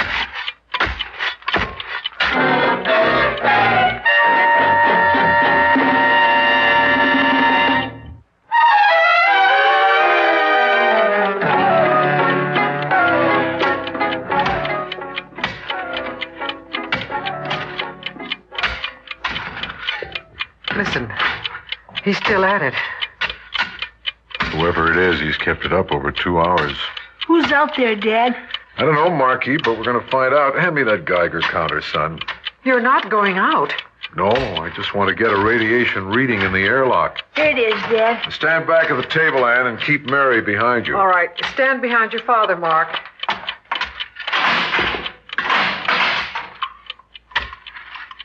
There's a reading of 10 just inside the inner door. Oh, boy. It's hotter in here. 10, 20, 40 at the door. That's hot. That means it's in excess of 80 outside. Who's out there, Daddy? I don't know. Let's see if I can make him hear us.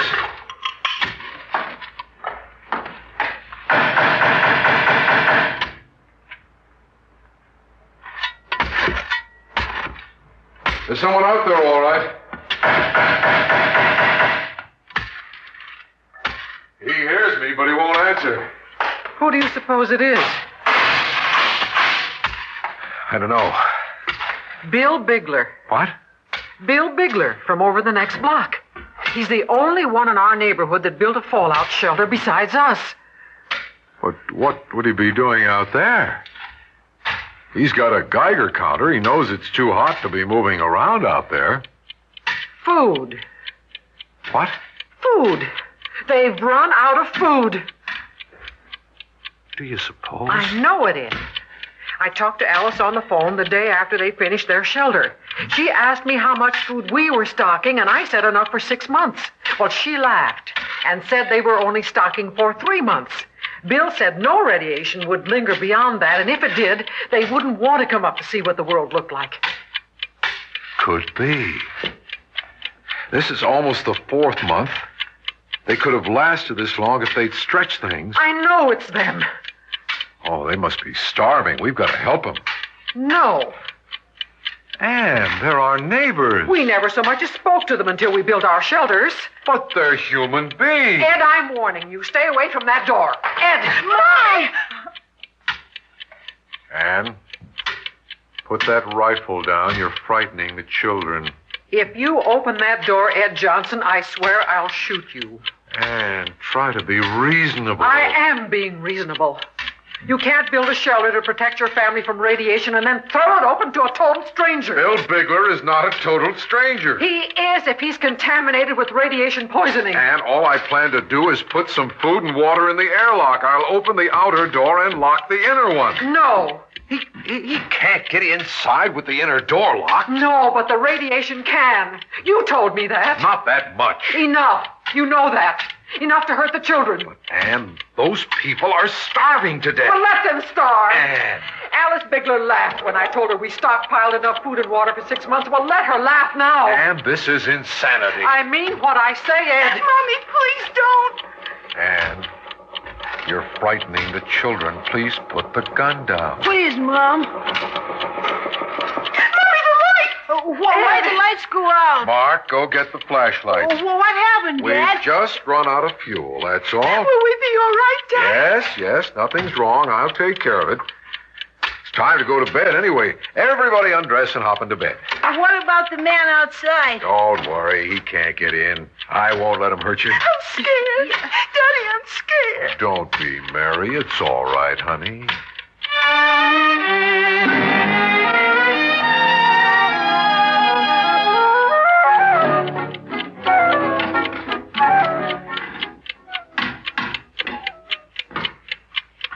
He's still at it. Yes, but he's getting weaker. What's he doing out there? It sounds like he's trying to pry the door open. Depending on how long he's been out there, he must be pretty sick. He's probably leaning against the door, vomiting. Oh, Ed, please. I'm sorry. Are the children asleep? Yes, finally. What are we going to do? I don't know. Ed, couldn't we please try and run for it? And the most distance we could cover would be 20, 30 miles. In places, the ashes would be hip deep, maybe higher. In the end, we'd wind up like him. There just wouldn't be any point in it. Couldn't we try and open the air vents? No, it's still too radioactive for that. We might just as well open the door. Oh, why has it stayed so hot for so long? The brochures, everything said you'd be able to leave at the end of 3 months, 4 at the most. Now, what went wrong? If I knew, Ann, we wouldn't be here. So many things can go wrong that you never count on. Maybe we were just too close to the blast. I don't know. How much air do you think we have left? An hour. Maybe less. What'll happen then? The oxygen in the room will be gone, and we'll start breathing our own carbon dioxide. Will it be bad? I don't know. If you're asleep, it shouldn't be bad. Certainly not as bad as being out there. Do you think we'd stay asleep through it? I was just wondering about that. If we took sleeping pills? Yes, then I think so. Well, then that's the way I want us to go, Ed. Asleep. And all of us together. That's what I was thinking, too. I'll have to wake the children. What for? To give them a pill. I don't want either of them to wake up trying to breathe. All right, dear, but hurry. Time's running out. I'll put some food and water in the airlock. But why? You said it wouldn't do him any good. I know. But maybe it'd be nice if just once before he dies, he knows the world isn't completely devoid of human beings. Hurry, Ann, the air's getting bad. Mary, Mark. Wake up, Mark. I want you to take these. Is it time to get up yet? No, darling. Just drink this and go back to sleep. Tell me when it's time to get up. I will. Mary. What? Mother wants you to take these. What for? To help you sleep. I don't want any. Oh, but Mary, they're good for you. I don't want any. Ed, That's all right. Here. Give them to me. Mary, you have to take your pills, honey. We're all taking them. See? I'm taking mine. And Mommy's going to take hers. Oh, what are they? Oh, they're just sleeping pills so we can all go to sleep together. Will we wake up together? Yes, if we wake up, we'll all wake up the way we went to sleep together. Oh, I want some pills, too. Here you are, honey. Oh, good night, Mommy. Good night, Daddy. Good night, Mary. I don't want to cry. It's all right, dear. I love them both so much. I know. I love them, too. I love you all. Everything.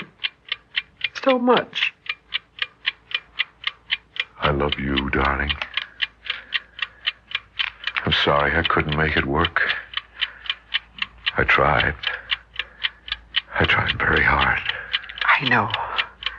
We all tried. It's not your fault. It was just a house of cards, that's all. It couldn't work. I love you, Ann. Just hold me, dear. Try to sleep. I love you all very much. I love you, too. Just hold me, and sleep. Love you. Sleep.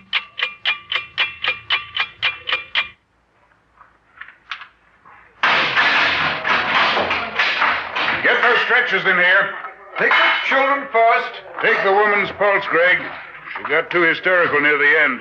Do we have their stomachs pumped, Doctor? No, they took only one sleeping pill apiece. That much will just help them sleep the whole thing off. Be careful with those children there. Would you say the experiment was a success? A family of 4 in a 9x12 fallout shelter for 9 months? Yes, I'd say they did pretty well. But they lost touch with reality toward the end. You probably would have, too, if your only contact with reality was a radio. And suddenly that was taken away from you. But they really thought they were survivors in a fallout shelter. The last people left alive on Earth. Greg, that was the purpose of the experiment.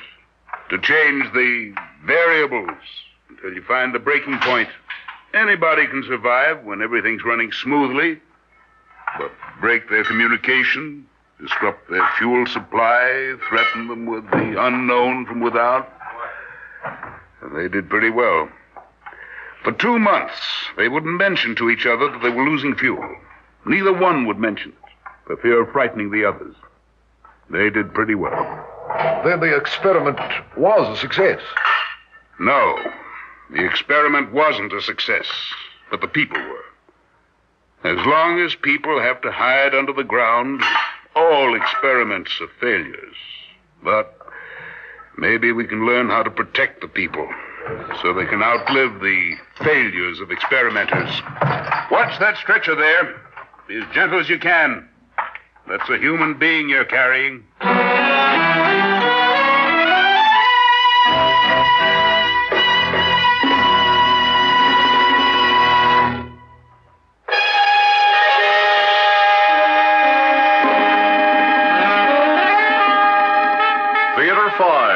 Presented A House of Cards, written by George Bamber and directed by Warren Somerville. In the cast, Vicky Bola, George Petrie, Bryna Rayburn, Cecil Roy, and Guy Sorrell. Audio engineers Bill Sandreuter and Marty Folia. Sound technicians Ed Blaney and M.C. Brock. Original music by Alexander Vlastotsenko. Orchestra under the direction of Glenn Osser. Executive producer for Theater 5, Edward A. Byron. We invite your comments. Write to Theater 5, Box 233, New York, New York. This is Fred Foy speaking.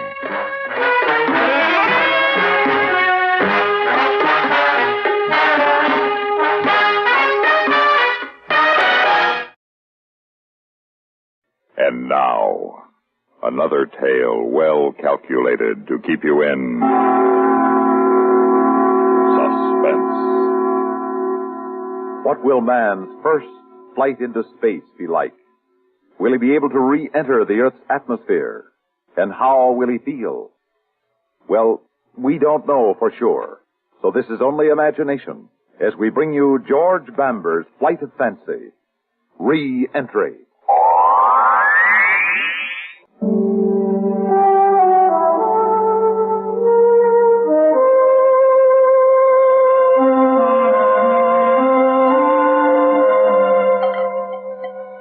I don't think I'll ever get used to getting up and fixing your breakfast at 4:30 in the morning.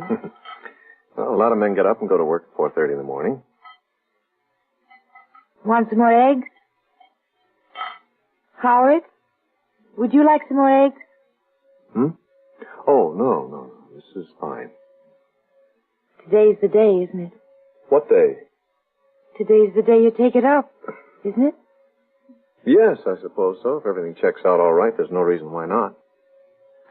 It's silly, but I keep wanting to ask you if the ship's all right. If it can really go up that high and withstand the heat and shock of the plunge back to Earth. Oh, I know it is, or else you wouldn't take it up, but I just want to hear you say everything's going to be all right. Aaron, mechanically, the X-15 has been engineered to perfection. It's passed every test. Metallurgical, wind tunnel, powerless flight. In theory, we've flown it 1,000,000 times. On the ground, we've taken it as far as we can go. And now we have to take it up. And see once and for all if it's possible for a man to ride a skyrocket. And if he can he steer it back to Earth without it falling apart from heat and shock? Erin. Oh, Pappy, I'm sorry. I could bite my tongue. I promised myself 1,000,000 times that when the day came, I wouldn't say a word. Here I am. Oh, please forgive me.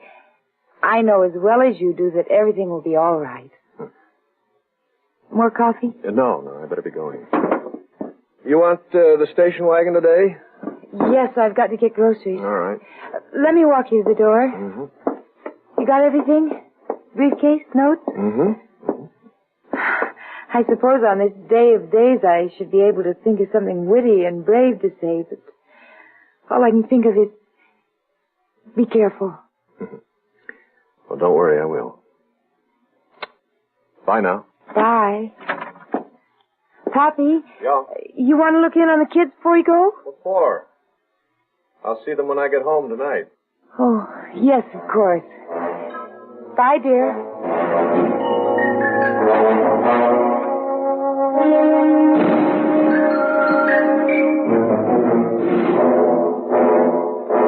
Well, that's it, Pappy. Everything has been checked and double-checked. The X-15's locked in and ready to go. At 0730 hours, Ed here will take off and carry you and your craft to 36,500 feet.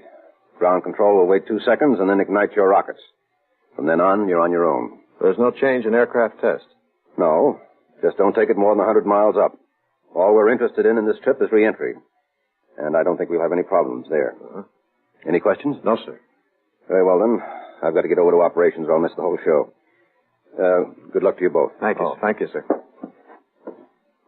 Well, let's take the Jeep over, right?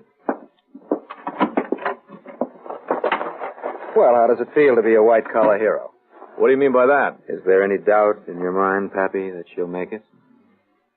There's always doubt, Ed. That's why I fly. To eliminate doubt. Tell me something, Pappy. Are you scared? What do you think? Well, if you're like me, I know. I wonder what it will feel like to fly into the edge of space, to be out there all alone, the first man up. Ed, I know that at first I'll be heavy from the thrust of the rocket, 7 times my own weight. And then I know I'll be weightless when they cut out. And then during re-entry, as the atmosphere starts to drag against the hull of the ship, I'll slowly gain weight again. More than that, I don't know what I'll feel. I'll find out when I get there. Pappy, when we're 7 miles up, I might be so busy getting ready to drop your plane, I might forget to wish you luck. Let me do it now. Thanks, Ed. I might need it. Well, you drive or shall I? I'll drive.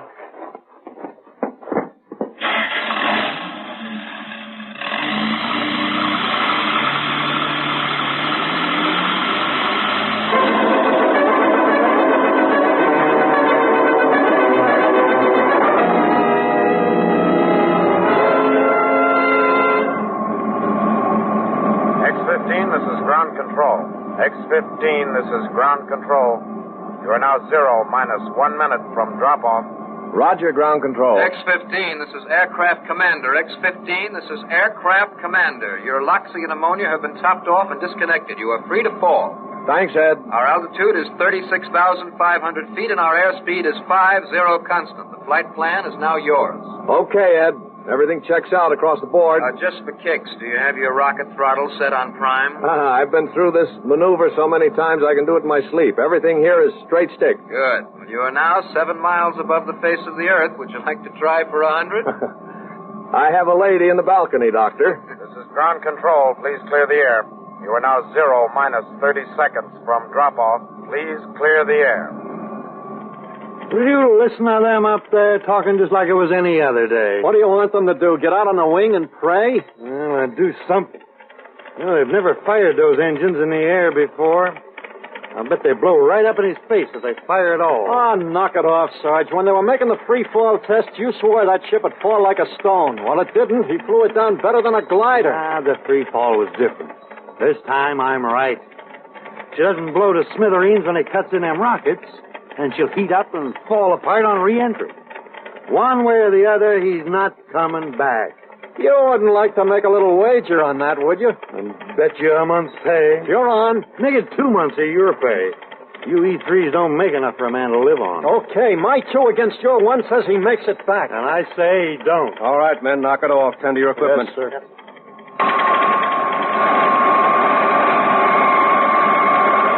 We're now 0 minus 13 seconds from drop-off. Ready for countdown. Roger, ground control. Stable table. On. Primer. On. All controls. Operational. I'm ready to roll. Countdown. 10, 9, 8, 7, 6, 5, 4, 3, 2, drop off.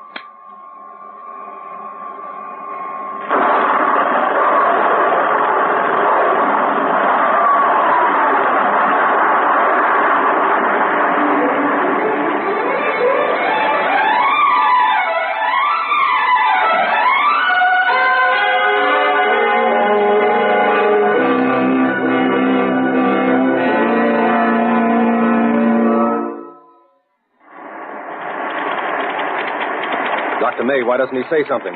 His orders were to talk as much as he can. Minus 30 seconds to burn out. Give him time. As soon as the rocket motor's cut out, he'll be able to talk. Right now, he's plastered back against his seat with 7 Gs. He feels that if he opens his mouth right now, his jaw will tear off. Aircraft commander to ground control. He's out of sight now. Both engines fired perfectly, and he climbed upstairs faster than anything I've seen in a lifetime of flying. Tell Ed a good job. Well done. Sir, radar reports X-15 on course and climbing steadily. How about telemetrics? Respiration twice normal. Heartbeat up from normal 65 points. Body temperature normal. 90 seconds. 90 seconds is all it takes him to burn 7 tons of fuel and climb 25 miles. Well, that sounds fast enough, but down here it seems like forever. Take it easy, General. He'll make it. Yes, I know. Flame out. But why doesn't he say something? As soon as the rocket's cut out, he's weightless and coasting. He should be able to talk.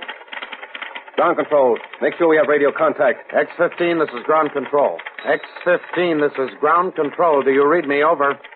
X-15, this is ground control. Do you read me? Over. Ground control. This is your old pappy, and I read you just fine. Just fine. What's the matter with him? He doesn't sound right. He's completely weightless now. I think he's experiencing a side effect of exuberance and exhilaration. It's to be expected.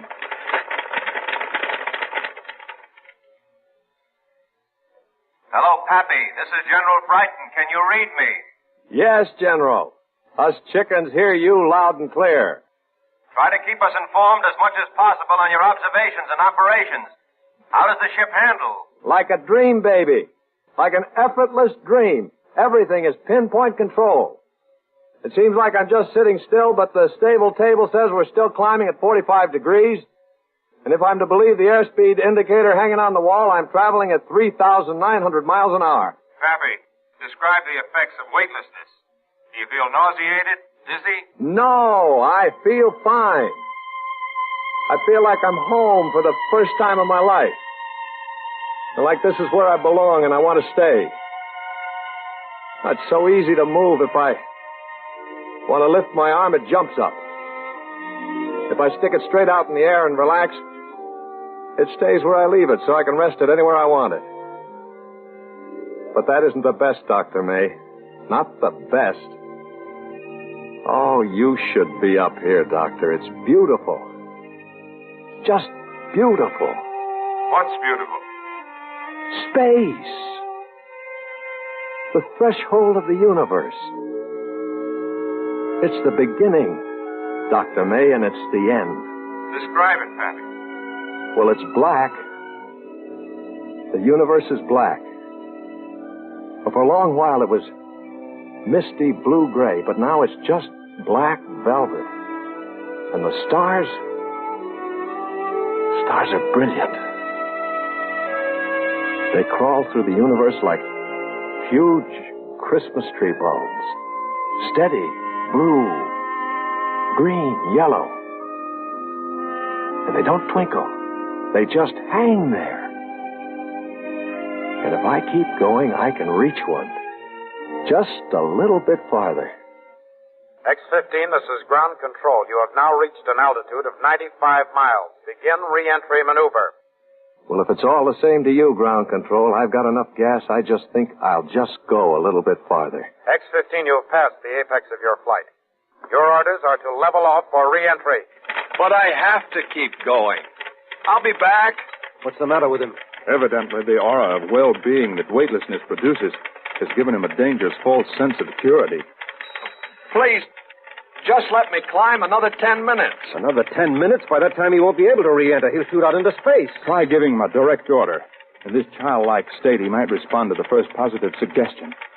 X-15, this is General Brighton. I order you to level off that aircraft and commence the classic re-entry maneuver. Do you read me? Sir? That ship is property of the United States government. I order you to level off and return it to this field in accordance with your contract. But, sir... Don't argue with me. Bring it down. Yes, sir. What's he doing, Radar? He's leveling off, sir. Now he's beginning the 45-degree angle of re-entry. Telemetrics, what do you read? Temperature normal. Pulse normal.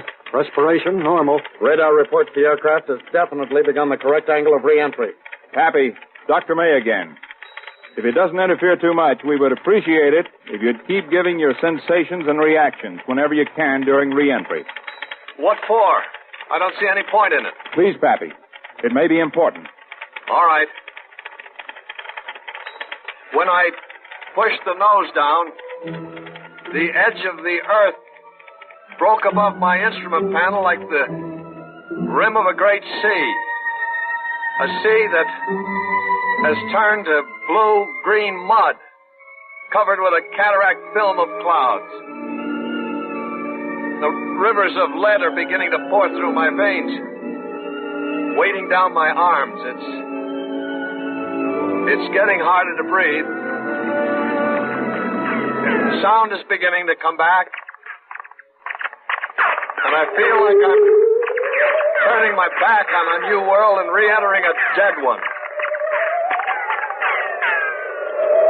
Sound is beginning to come back.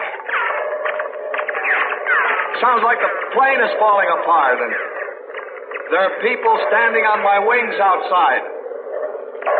She's getting difficult to handle. The ship is pitching and yawing as she hits each shock wave of atmosphere. And I can feel it start to heat up. In spite of the air conditioning and insulation, the heat is almost unbearable in here. No! What's happened? No! No! I can't! I can't! Happy, do you read me? What's going on out there? I can't! I can't come back to that crumbling world of gravity and death! I can't! He's entering the thermal thicket. What's going on out there? This is where he'll melt apart in midair. I don't belong down there. Nobody does. I'm going back while there's still time. Okay, Cox, I'll raise you another month's pay. Money in the bank. Happy, what's wrong? I've got to get back before it's too late. My arms are getting so heavy, my fingers hardly move. The ship's so hard to fly. I've got to get out of this safety harness. The ship must be too hot to fly. He's trying to bail out. I think he's losing his mind. Pappy, listen to me. What do you think you're doing? Man was never meant to live on Earth, Dr. May. We were meant to live free. Free from the oppressive weight of flesh. Man was made to live in space, and I'm getting out of this safety harness and going back out there. Mad, he's mad.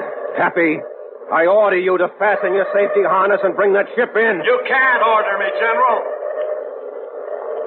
It's getting hotter in here. I can see the skin on the nose change from black to dull cherry red. It looks like a hot piece of steel. Hot and dirty like the coal of a cigarette on the cement. I have to disconnect this umbilical cord. Pappy, do not disconnect the umbilical cord. You cannot live without it. Right now you think you can, but you cannot. You need the oxygen to breathe. Happy, that ship is property of the United States government. The ship is yours. My mind is my own, General. I have to go back while there's still time. While there's still time to disconnect this. Pappy, listen to me.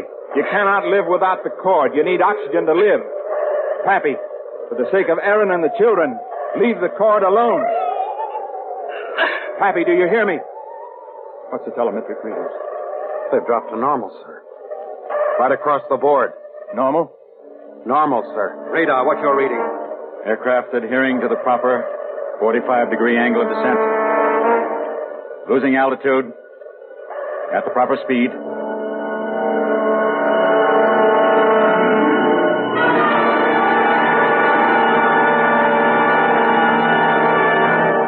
In just a moment, we will return for the concluding act of Suspense.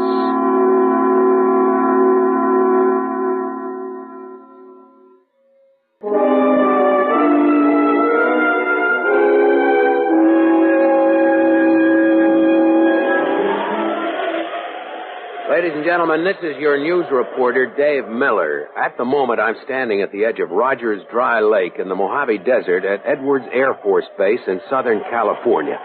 In just a few seconds, if all goes well, a sleek, black, ferrous alloy, rocket-propelled aircraft will come hurtling out of the sky from the east, slide across this flat desert at speeds up to 200 miles an hour, and stop just a few yards away from where I'm standing. And then Mr. Howard Pappy Winfield will step from the cockpit and become the first man to have flown into outer space and returned. It is a beautiful day at Edwards Air Force Base. The sun is hot and bright, but there is a prevailing westerly wind. Oh, right now, out of the ground control complex, I see officers and men coming out, climbing into vehicles. It won't be long now. There's General Brighton. Perhaps I can get him to say a few words on today's test. General Brighton? Yes, General Brighton, would you care to comment on the success of this afternoon's test? It won't be counted a success until the plane is safely at a stop on that runway. Well, is there any reason to believe it won't be a success? No comment. Several men are pointing off to the east, but as yet... Yes, now I see it too. It looks to be hardly bigger than a speck, just a few feet above the horizon. But it's growing bigger all the time. Now we can see it quite clearly. The pilot has jettisoned his ventral stabilizer. This strange dart-like aircraft has no wheels. It lands on steel skids on its underside. There, she's touching down. You can see a cloud of smoke from the floor where she hit. She bounced up. Now she's trying again. This is the ship the newspaper men call the missile with the man in it. And that's exactly what she looks like. A huge black missile with stubby wings. A plume of dust is following her. It decreases as the ship slows down, and it is slowing. In a moment, it will be almost abreast of it. There it is. It has almost stopped.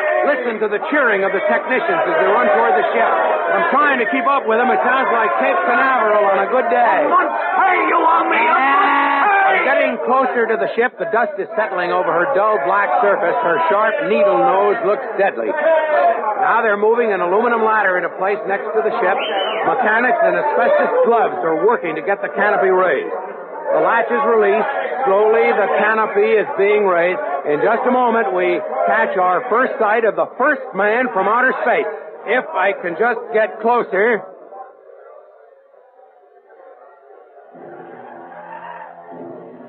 Ladies and gentlemen.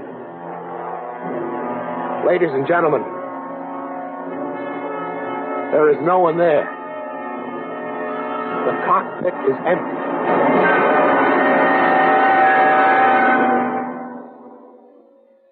Suspense.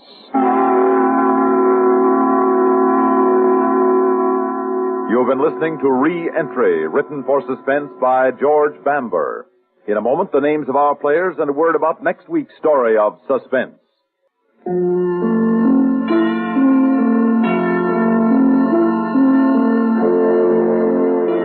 Heard in tonight's story were Lyle Sudrow as Pappy, with Margaret Draper, Les Damon, Bob Reddick, Frank Thomas Jr., Robert Donnelly, Mason Adams, Jim Bowl, Frank Butler, and Whitfield Connor. Listen again next week when we return with The Last Trip. Written especially for Suspense by Ralph Bell and Eugene Francis. The story of a man's last ride. Another tale well calculated to keep you in suspense. On CBS Radio. Adventures in time and space, told in future tense. Dimension X.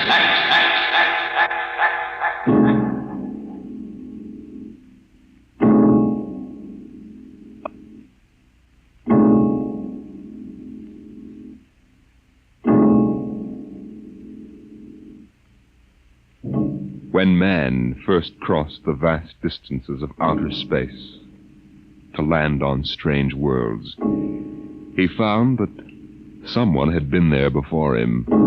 The ruined canals of Mars, the smashed cities of Titan and Centaurus II and III, all these were evidence that 100,000 years ago, a race of intelligent beings built their cities across the galaxy. They knew space travel, atomic power, astrophysics, and engineering. And then they destroyed themselves completely, so that of all the cities on 1,000 worlds, only dust and rubble remained. Why? Why did these beings obliterate all record of themselves? That is the mystery of the lost race. The freighter Carillia, bound out of Earth for Cetus Alpha 2, came into normal flight after 103 days in overdrive. The stars were unfamiliar. The constellations known on Earth had disappeared. But there was a yellow sun off to port, and about it revolved 3 planets.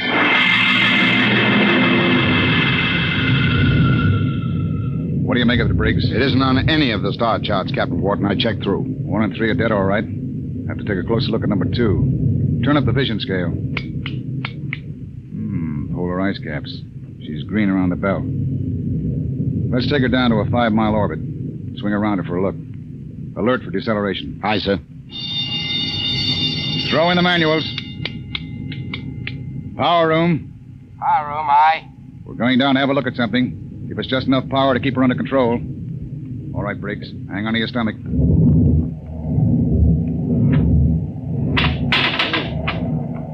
You sent for me, Captain Wharton? Come in, Mr. Howell.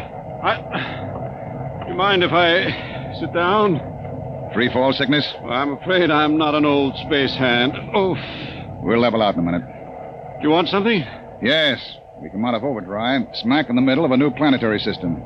Briggs says it's unreported. Well, that's rather good news, isn't it? Depends. Chris reports pretty common. But we'll stake a claim on her, in case there are any mineral discoveries. Well, I meant the possibility of archaeological finds. I'm afraid I'll leave that to you, Mr. Howell. You're the expert. Coming up 5, Captain. Level off. Hang on, Howell.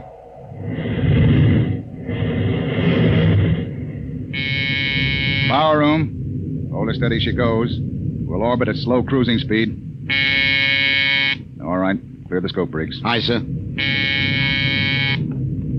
Nice-looking piece of real estate. Well, the Space Guard requires I check up for radioactives, gold, and lost race rooms. You're landing? Landing? I've got a schedule to keep, Mr. Howell. I can't sit down on every lump of dirt I run into. We'll do a spectroscope check, and I figured you'd spot any ruins. All right. Wait a minute. There in the lower quadrant. What? That bald spot in the vegetation. Those are ruins, all right. Are you sure, Howell? Yes. I've seen the lost race rubble on Centaurus II. There. You can see it plainly, dust and rubble. No, that's what I get for calling in an expert. Briggs, stand by to take it down to 5,000 feet. Aye, sir. All this stinking luck. There goes my schedule.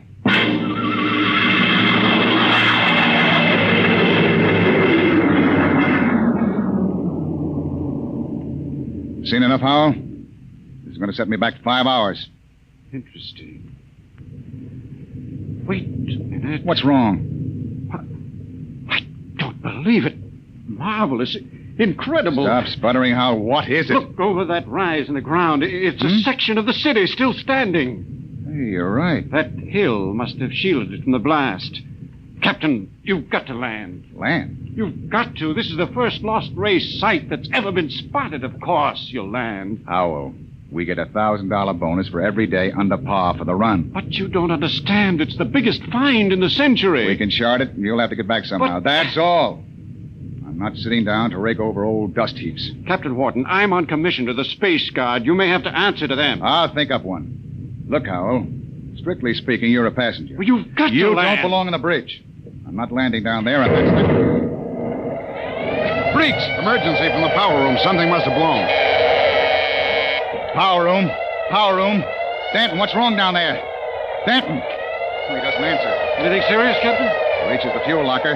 That 5 pounds of besending will go and kick us right out of space. Stanton! Stanton! Power room, aye. What happened? What blew? Main tube coupling. She's secured What's now. the damage? The main tube's burnt out. The bearing, the coupling, injector valve, and the needle gauge. Can you make repairs? Not in flight. Can you raise enough power to land? I don't know, Captain. The wiring's shot. It's fat like a tomcat. I might be able to get something from the deceleration auxiliaries. Get a jury rig on her. We'll try to set her down. Aye, sir.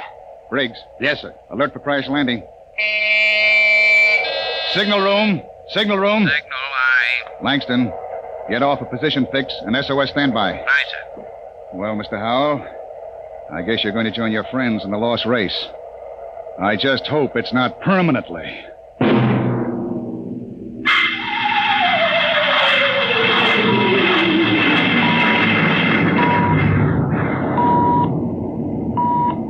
Leveled off now, Captain.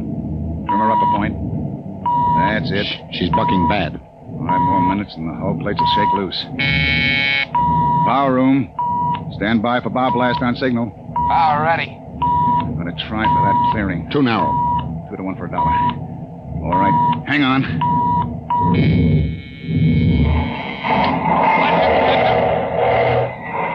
Briggs! Briggs! You all right? I hit my head on the panel. Well, I seem to be all assembled. We're down. Guess our luck hasn't run out yet. Calling power room.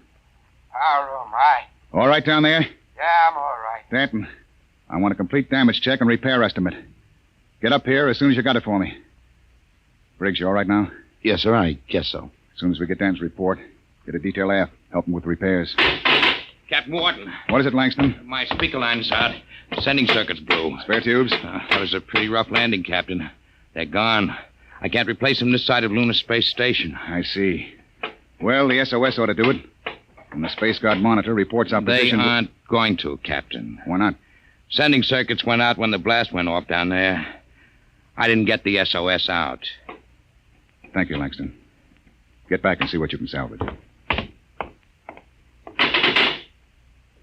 Does that mean bad news? We were in overdrive, Mr. Howell. It would take 40 years to search the distance we've traveled in one day.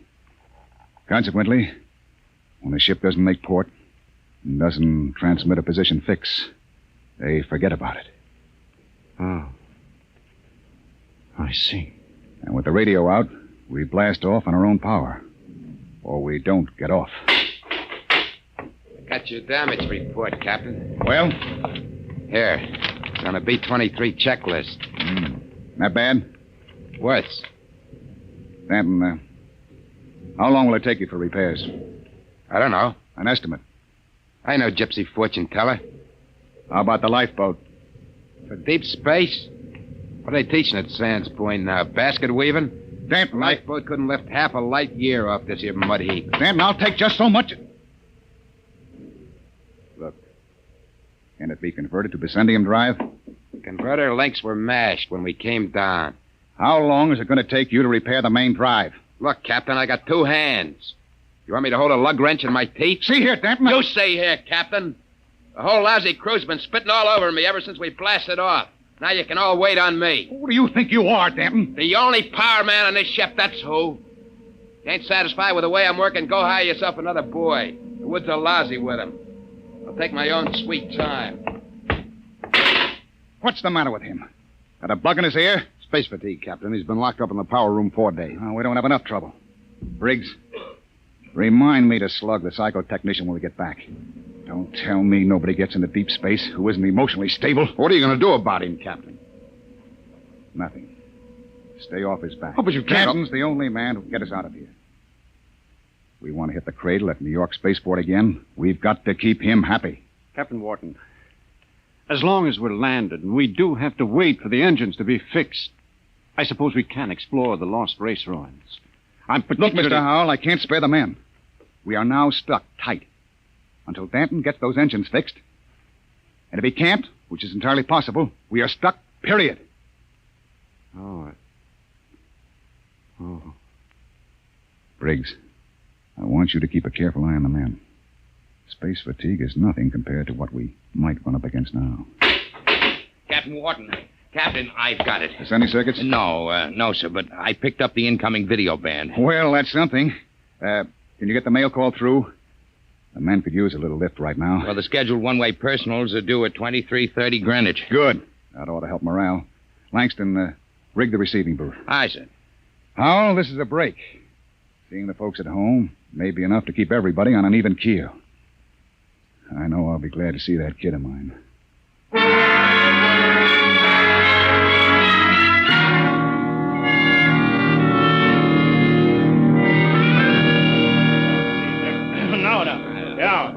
Mr. Langston, get Hanson out of the booth. You wear the glass right off the tube. Take it easy, Williams. Everybody gets 3 minutes. Hey, Kelly, I bet that dame of yours burned up the circuits, huh? How'd you know it was his girl? You can't tell through the booth. Well, who else would call that eight? What'd you say, Kelly? Oh, nothing. She don't have to. She just stands in front of the pickup tube and, oh, brother. I can just see that. Hey, it's a boy. A boy? Alice had a boy. They're going to show him to me in the circuit tomorrow. Congratulations. Who's next, Mr. Langston? The last call's coming through now on ticker. It's for Williams. Well, wait a minute, Williams. Hey, let go of my arm. What happened to my call? No call today, Dan. You're a liar, Langston. Hey. My girl calls on every scheduled circuit. That must be mine. Let go, Dad. Maybe Janie was busy waiting tables at the lunchroom. What do you know about her, Hanson? You kidding? She's a swell kid. Everybody at New York Spaceport knows her. Yeah, I've seen you hanging around Jane, too. Now, wait a minute, Danton. Take it easy, Dan. You and Williams made this up between you, didn't you? You're going to take my call, huh, Williams? You're space happy. You used to hang around with her before I cut you out. Now, listen, Danton, you were lucky enough to get her. Let well enough alone. You bet I got her all right, and you're not going to steal her back. Williams, I'm going to... Are you crazy? Danton!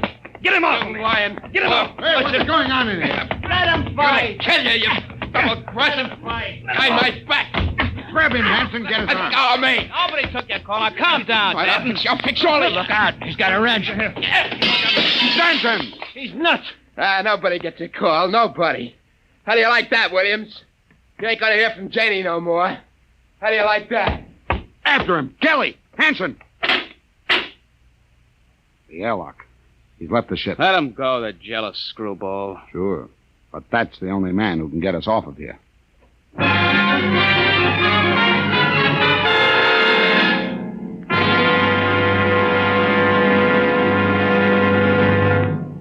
I warned you, so help me, Briggs. I warned you to keep an eye on Danton. Well, I didn't think he'd go off this way. Well, it's that girl of his, sir. He's crazy jealous about her. Any reason for it, Williams? No, sir. She's a good kid. Too good for Danton. I guess he's just so afraid of losing her to some other guy, he's getting psychopathic about it. Well, we've got to get him back. I want every man equipped and ready for search parties immediately. Aye, sir. Williams, rig some portable searchlights and issue hand blasters and radiation tickers. Kelly. Aye, sir. You had the second party. If you find Danton, send up a signal flare. Aye, sir. Unless we do find him, we'll be on this planet until the next freighter stumbles on us. Maybe 10,000 years from now.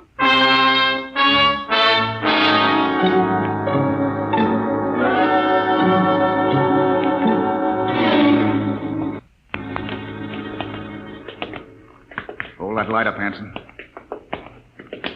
This is amazing, Captain. Lost Race buildings actually standing. Hey! What is it? Oh, it's nothing. A shadow. This place gives me the willies. To be able to find out so much about them, their science, art, what they looked like, perhaps even why they destroyed themselves. I'm beginning to wonder about that, Howell. You sure they destroyed themselves? Maybe they lost a war to another race. The winners would have left traces. Genghis Khan, the Mongol emperor, left a pile of skulls as a monument after he destroyed his enemies. But there's been nothing like that found. No clues at all, eh? Nothing. When they decided to wipe themselves out, they did a thorough job. But why? That's what we've been asking for 50 years. They wanted to end like that. Captain, there's a rise ahead. Keep going. Anything on your side, Briggs? No, sir. Hanson, what is it? I don't know, sir. It's a funny kind of a glow. I guess I shot without thinking. Don't get trigger happy. Howell. Yes? Where do you think the light is coming from? Down there. It's an amphitheater. Stone seats and a hood. It looks like a band shell. What's up, Captain? Wait a minute. Well, Howell? No. That's the Lost Race sign on the hood. A what? A sort of hieroglyphic. The only thing we'd ever found before. One in each ruin. What does it mean? Some kind of a warning, I think. Come on. We're going down there. Careful now. There's a platform of some kind down there. Looks like a lecture platform, doesn't it? Or an altar. This might have been a temple. Perhaps the Lost Race sign had a religious significance. Looks like a throne to me. A throne 5 feet high. Briggs, climb up there. And see if there are any controls for this machinery. Aye, sir. This wasn't meant for any man to sit on. There's a lever up here. Shall I try it? Sure, go ahead. Hey, what's that mist? It's like a steam bath. I wonder if Kelly and Williams ran into anything Kelly, like... hold that light up. Shut up and keep looking for Danton. What? Look there, in the hood. It's Williams and Kelly. That crazy jet jockey. When I find Briggs, him, I'm pull the going to lever. beat his brains out. You could see him, a three-dimensional image. Some kind of television. Get down, Briggs. Aye, sir. Did you see it, Skipper? I was just thinking about him, and there he was. We all saw it. Out of the way. I'm going to try it. This thing can pick up Earth. It'll replace the receiver Danton smashed. Just throw the lever, eh?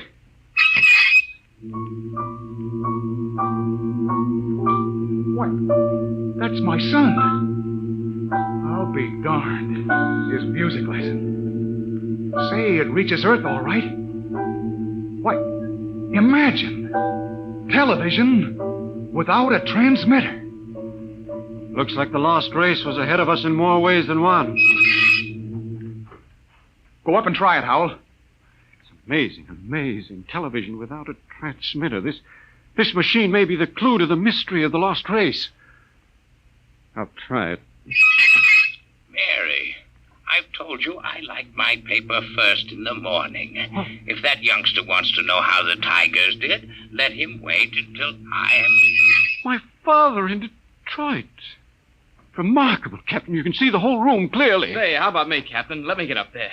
I'd like to see my baby. Alice told me all about it. Out! What's the matter, Hanson? I kicked something, a wrench. Well, hold it up. What? It's Danton's. That means he's been here. We're on his trail, all right. Come on, Howell, let's go. But the baby, it wouldn't take a minute, Captain. Later, Hanson. We've got to find Danton first. All right, now, let's get moving. Hold it. What's that? The recall flare. Kelly and his men have found Danton. Oh, I hope that crazy fool is in one piece. We start back now, Captain? Yes. That came from the ship. Another flare? No, that was an explosion. That's all we need now. Something more to happen to the ship.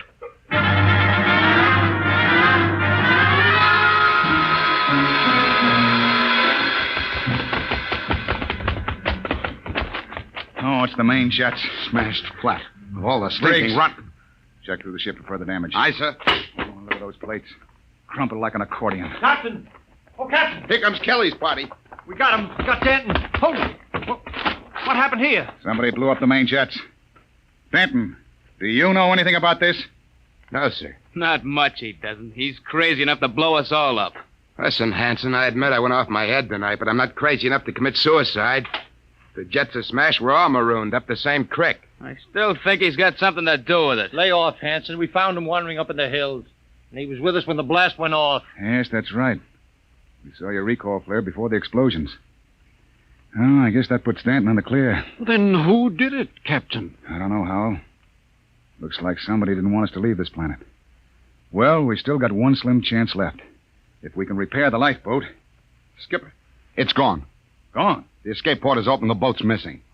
Oh, what else? The arms chest was cleaned out, sir, and the fuel locker was jimmied open. The scendium bars are gone. You sure? You can look for yourself, sir. She's clean. I see. There's only one answer left. There's something or somebody out in those ruins trying to get us. Maybe that lost race decided they weren't going to stay lost. You think some of them may still be alive? Who else could have blown up our ship?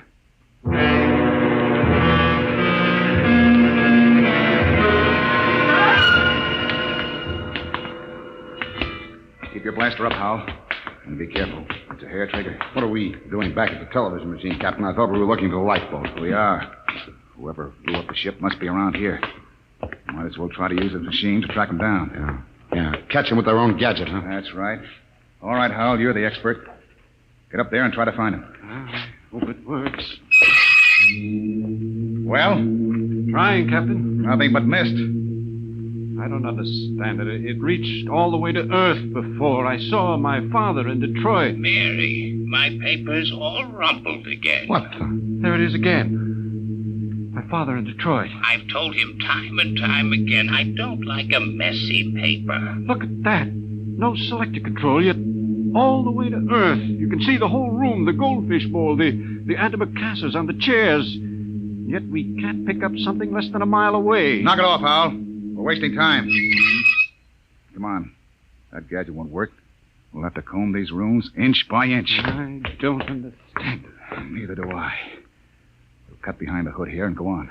Briggs, you take the lead with the radiation ticker. We might be able to pick up a reading on where the rocket fuel is hidden. Aye, sir.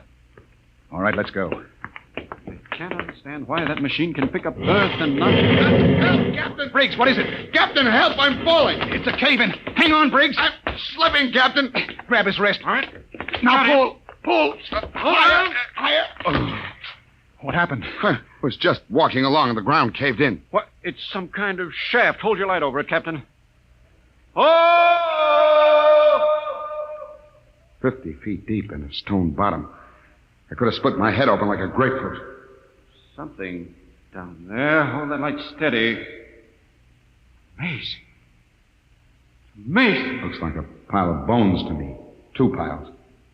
It may be the first skeletal remains ever found of the lost race. I've got to get down in there. We haven't got time, Hal. Come on. Let me have your binoculars. Wonderful. That small skeleton must be an infant. They've been laid out carefully. It's a burial chamber. The way they're lying, it's probably a mother and infant. Yeah. The tail, she's definitely anthropoid. Oh, you mean apes?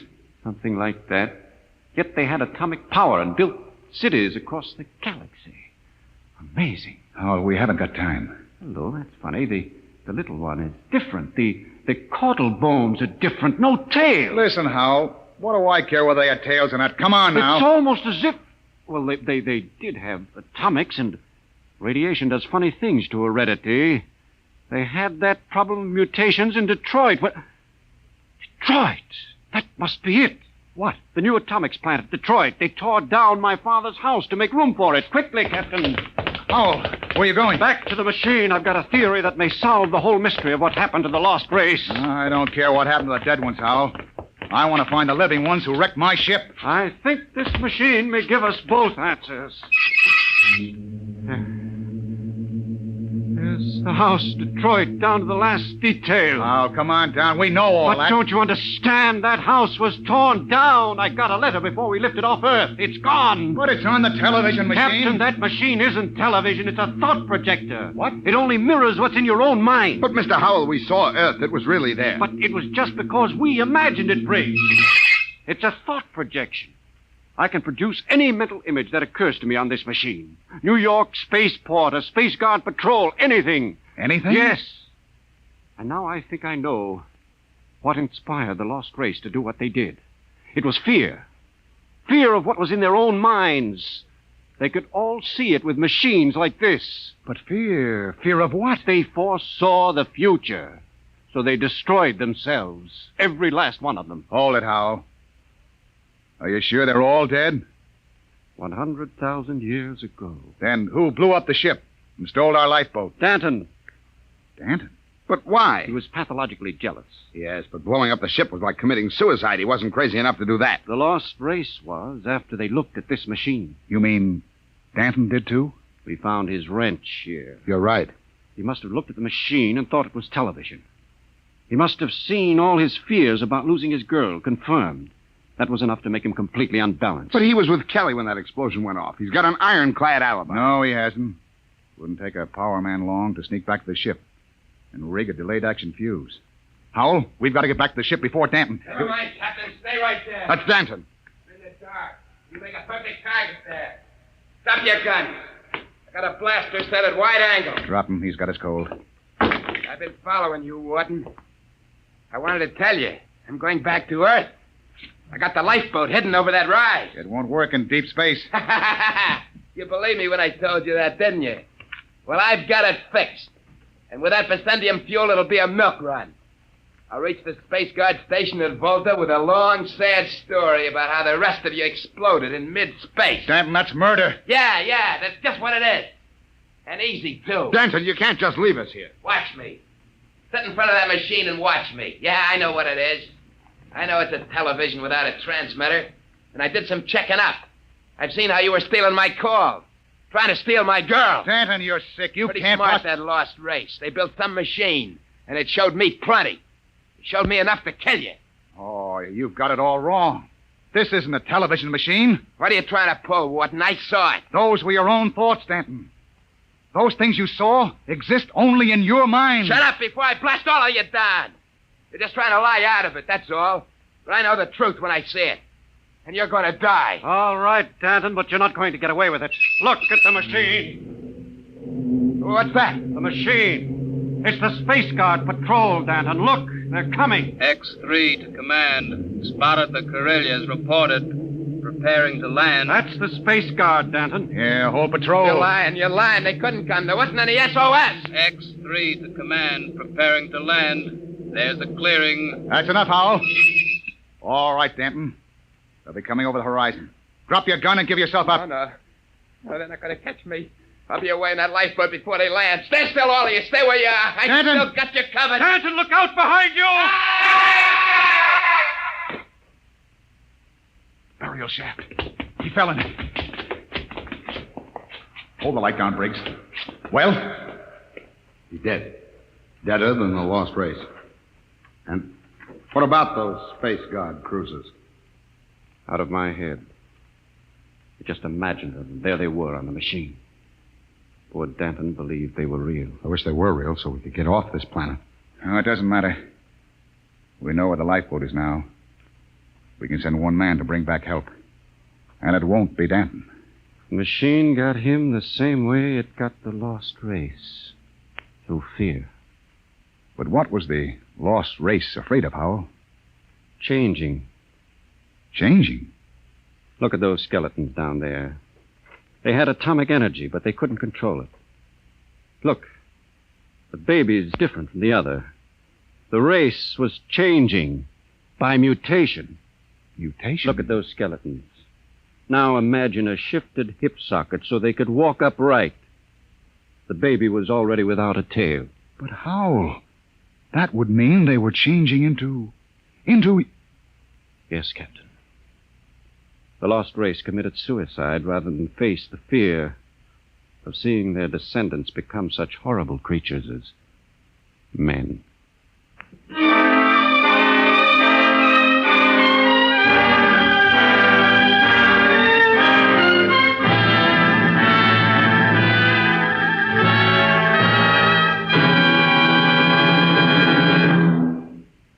You have just heard another adventure into the unknown world of the future. The world of Dimension X.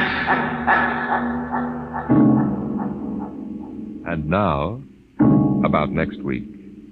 William Travis and his wife thought they had escaped, but they were wrong. They were being searched out by men from another world, men who wanted them to return.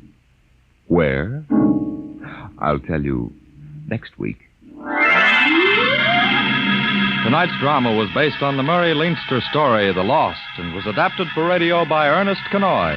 Featured in the cast were Matt Crowley as Captain Wharton, Roger DeKoven as Howell, and Joseph Julian as Danton. Your host was Norman Rose.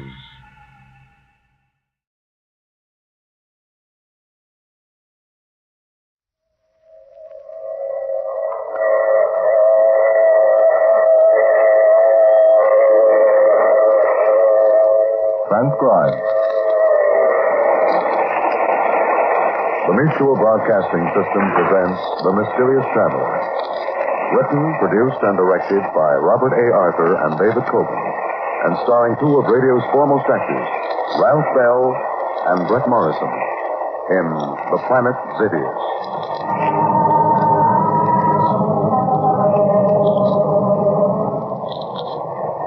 This is The Mysterious Traveler, inviting you to join me on another journey into the realm of the strange and the terrifying. I hope you will enjoy the trip, that it will thrill you a little and chill you a little. So settle back, get a good grip on your nerves, and be comfortable, if you can, as I retell a story which so many listeners have asked to hear again. It's the story I call The Planet Zevius.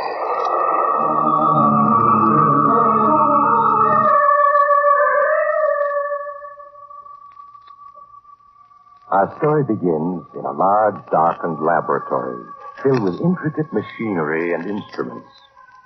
A half-dozen engineers are seated before control panels which run the length of the laboratory, while two small, slender men stand in the middle of the room looking up at a large screen.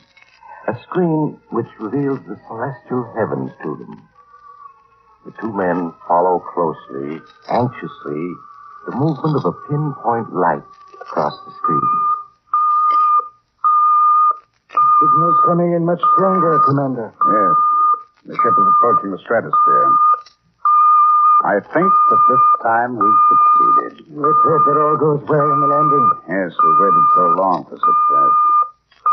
Pay close attention to the controls, men. The IPX-4 will soon enter the stratosphere. Prepare to land it. Pardon me. Commander Destro? Yes, what is it? My name is Bedre. I've been assigned by the Scientific Council to act as historian for the work you're engaged in. I see. Well, you come at a most momentous time, Bedre. If you look at the screen above us, you'll see history in the making. Oh, allow me to introduce Professor Capaccio, our chief scientist. How do you do, sir? I'm happy to meet you. You were saying, Commander, that history was being made this very moment? Yes. You see that small pinpoint of light on the petro screen? Pinpoint of light? Oh, yes, I see it. That is the IPX-4, Interplanet Experimental Ship number 4. This year will go down in history as an epoch-making year. You mean that you've actually succeeded? Excuse me. The IPX-4 has entered the stratosphere. Attention, Master Control. Prepare to land the IPX-4. Switch on retarding jet number 1. Switch on retarding jet number 1. Switch on retarding jet number 2. Switch on retarding jet number 2. Instrument reading. Speed, 1,200 miles per hour. Altitude, 60,000 feet. 900, 40,000. 700, 30,000. 500, 20,000. 300, 10,000. Speed, 100 miles per hour. Altitude, 2,000 feet. Signal base crew to stand by. Base crew signal to stand by. Instrument reading. Hovering 500 feet. 300. 100. Flight completed. The IPX-4 has landed, gentlemen. And with it, a new era has begun. An era in which we shall travel through the entire solar system to other planets. You finally succeeded. Yes. And the crew, they came through without any injuries or ill effects? The entire flight was controlled by us from this laboratory. The only crew we had on that ship were animals. The animals are alive and well. The flight vision screen aboard the ship permitted us to see and hear them every moment of the flight. Now there remains but the final step. A flight with human beings as the crew? Yes. We shall start to prepare for it immediately.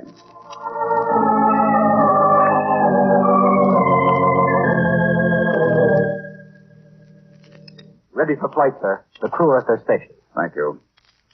Professor, why don't you show our young friend through the ship while I have a last-minute conference with my officers? Of course, Commander. Come along, Vidre. You'll be more than interested. Well, thank you. I should like to see the rest of the ship. Well, as you probably gathered, this is the fuel room. Mm-hmm. on the deck below are the nuclear propulsion engines. Watch your head. Oh, yeah. Now, this is the crew's quarters. And beneath it are storage quarters for ship supplies and equipment. Strange, Professor, but from the outside, the IPX-4 seems so much larger than from in here. Well, that's easy enough to explain, Vidre.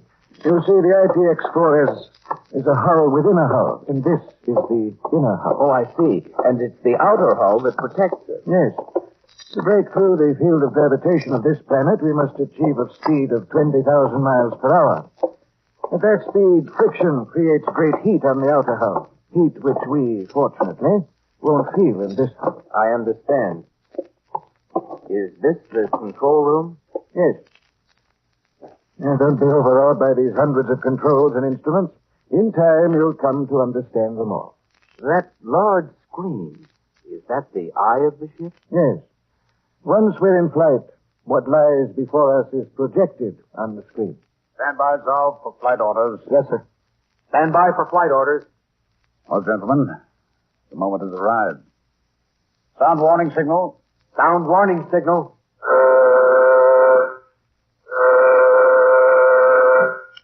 Switch on flight vision screen. Switch on flight vision screen. Establish contact with base. Establish contact with base. Cut in nuclear jet number 1. Cut in nuclear jet number 1. We're taking off, Vidre. Cut in nuclear jet number 2. Cut in nuclear jet number 2. Instrument reading. Rate of flight, 500 miles per hour. Altitude, 1,000 feet. Rate of flight, 2,000 miles per hour. Altitude, 150,000 feet.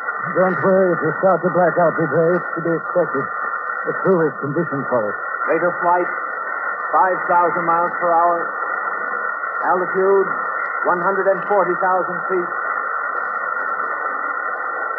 Rate of flight, 10,000 miles per hour. Altitude, 300,000 feet. This is a crucial moment, Vidre. Rate of flight, 11,000 miles per hour. Altitude, 500,000 feet. Rate of flight, 13,000 miles per hour. Altitude, 700,000 feet. Feel that surge, Professor? We've broken through. We're in space. Yes. Rate of flight, 24,000 miles per hour. Flight distance covered, 2,000 miles. We've made it, Professor. With each minute of flight, our speed accelerates. Yes. We should soon reach our maximum speed of 50,000 miles per hour. Rate of flight, 30,000 miles per hour. Flight distance covered, 3,000 miles. Take over, Zal. Yes, sir. What's the matter with Vidre? Did he black out? Yes. He wasn't conditioned for the flight. Oh, he'll be all right in a few minutes. When he is, bring him into the chart room. I'll be plotting our course.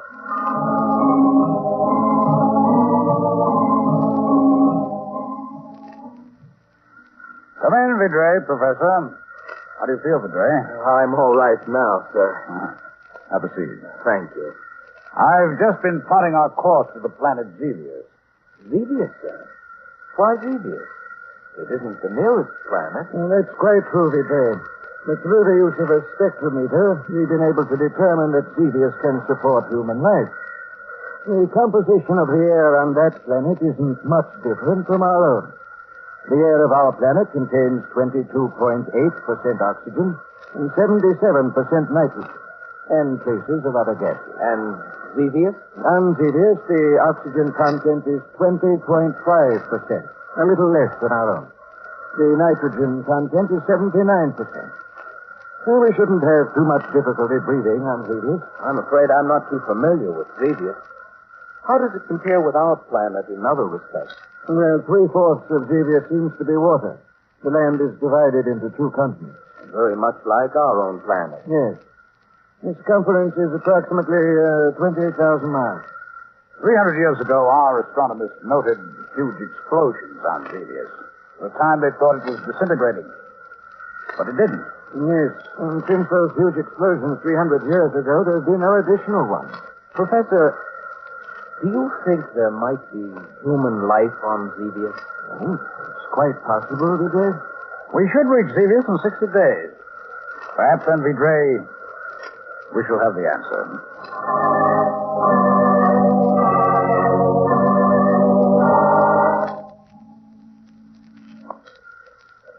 Stand by to land on Zevius. Attention, crew members. Stand by to land on Zevius. We're approaching Zevius already. It's exerting a strong pull toward its surface. Yes. Switch on radar sender. Switch on radar sender. Our radar signals are reaching Zevius and being reflected back off its surface. As we get closer, the speed of the signal will accelerate. I see. Cut nuclear jet number 2. Cut nuclear jet number 2. Cut nuclear jet number 1. Cut nuclear jet number 1. How quiet it is. Seems strange not to hear the engines after 61 days. Instrument reading. Rate of descent, 500 miles per hour. Approaching stratosphere. Altitude, 400,000 feet. Rate of descent, 600 miles. Altitude, 300,000 feet. Our speed is increasing. Why? We're in Zevius orbit. Gravity is pulling us down toward it. Switch on retarding jet number 1. Switch on retarding jet number 1. Instrument reading. Rate of descent, 400 miles per hour. Altitude, 200,000 feet. Professor, look. You can clearly make out Zevius' surface now. 300 miles. Yes. Altitude, We're near the coast of one of the continents. That small silvery thread is a river flowing into the 100 sea. miles per hour. How green it is. Altitude. Zevius has plant life, just like our own planet. Yes. That river's quite a large one. Far larger than any we have. Hovering. Only 50,000 feet. Commander's evidently going to land near that mountain overlooking the river. Rather hilly country. Yes. 800. Too bad darkness is falling. 600. 400. 200. 100. Flight completed. We've landed. Cut retarding jet number 1. Cut retarding jet number 1. Cut radar sender. Cut radar sender. Well, gentlemen, we've done it. Flown 80 million miles from our own planet to Zevius. Congratulations, Sam. Thank you. Well, it's already grown dark. We'll wait until morning before leaving the ship. Meanwhile, Professor, I suggest you make extensive tests of the air on Zevius. We can't be too careful. Quite agree. I'll proceed at once, Commander. You'll have a full report by morning.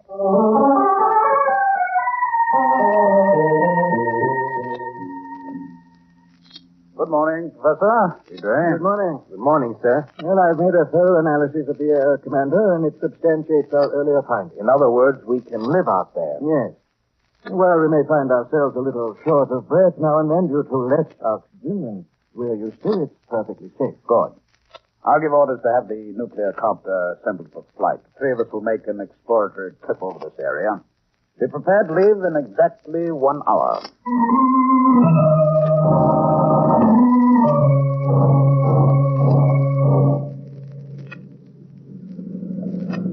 We're ready for takeoff. I suggest you fasten your safety belts, gentlemen. I'm ready. Stand clear.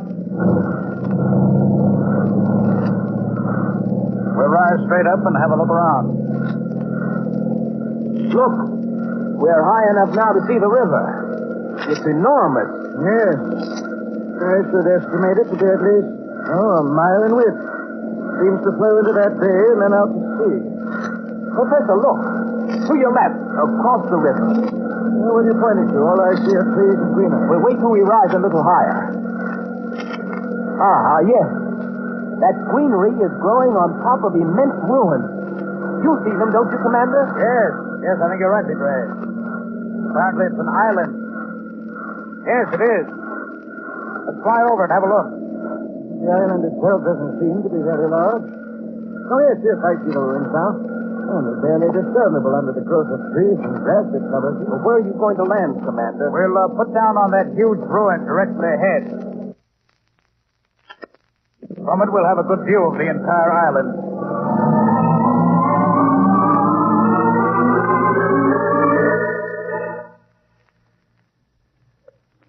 These ruins are truly amazing, Commander. Thousands and thousands of buildings and dwellings covered by trees and grass. These are the ruins of a great civilization. How old would you estimate these ruins to be, Professor? From a rather hasty study of the plant life that's grown over it, I should say approximately, 300 years. 300 years. Do you think those huge explosions our astronomers saw on this planet 300 years ago might have wiped out this civilization? That's quite possible, Commander. Where's Vidre gotten to? Oh, there he is. Oh, Vidre, don't get too near the edge. You may fall over. I'm being quite careful, Professor. I just wanted to see what was below us. This ruin we're standing on must have been a huge building leveled by some great force. If you look over the edge, you'll see that it slopes down to what seems to be streets. Streets? Yes, very much like those on our own planet. It would be quite possible for us to make our way down the side of this ruin to the bottom. Can't be more than 200 feet. What do you think, Professor? Why not? By all means, let's descend and have a look around.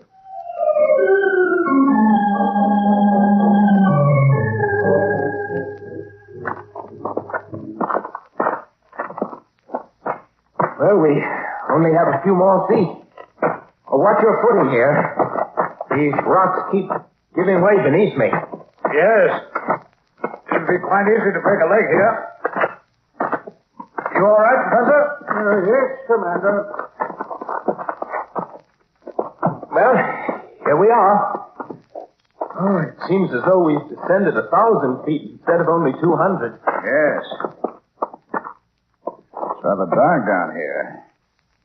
Everything's in shadows. Yes, you were quite right, Vidre. Beneath this rubble we're standing on, there seems to be a paved street. Let's have a look around, shall we?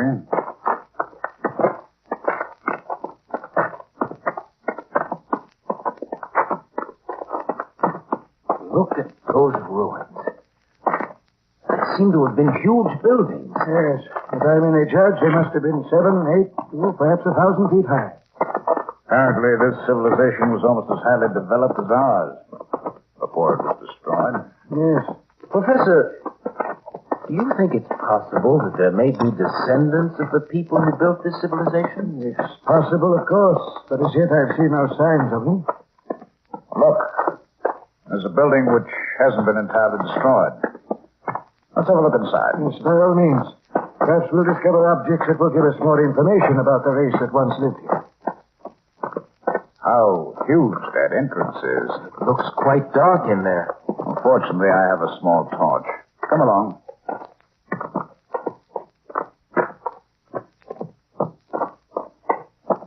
Look at the size of this chamber. Why, the ceiling is at least 40 feet high. Professor, this building must have been an institution, a library. Look at the thousands of books lying on the floor, simply rotting away. Yes, you're right. Look at this book, Professor.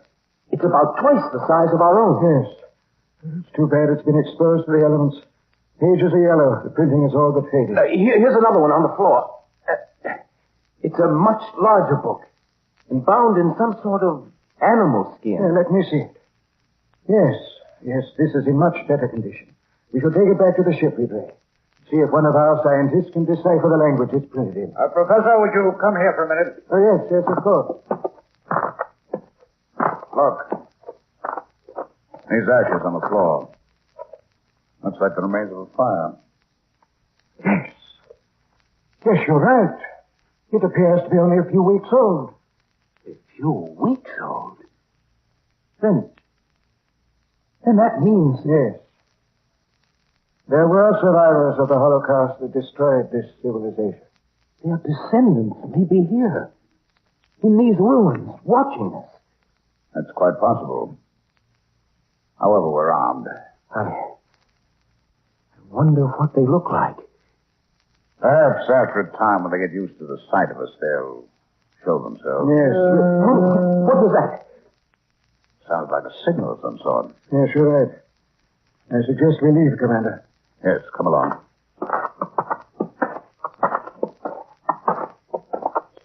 It feels good to get out of that dark chamber. There it is again. Only much closer. There's no need to get alarmed, Vidre. We only knew what they looked like. I dare say we frightened them as much as they do us. I think we're being followed. I saw a huge figure back there slipping from one ruin to another. Oh, nonsense, Vidra. You're imagining. Yes.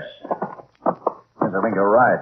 For a moment, I caught a glimpse of someone behind us, too. We're almost at the foot of the ruin, which we descended. We haven't much further to go. Perhaps we ought to fire our weapons as a warning. No. They'd surely take it as a threatening gesture. We don't want to do that. Yes, well, here we are. Let's not waste any time climbing to the top.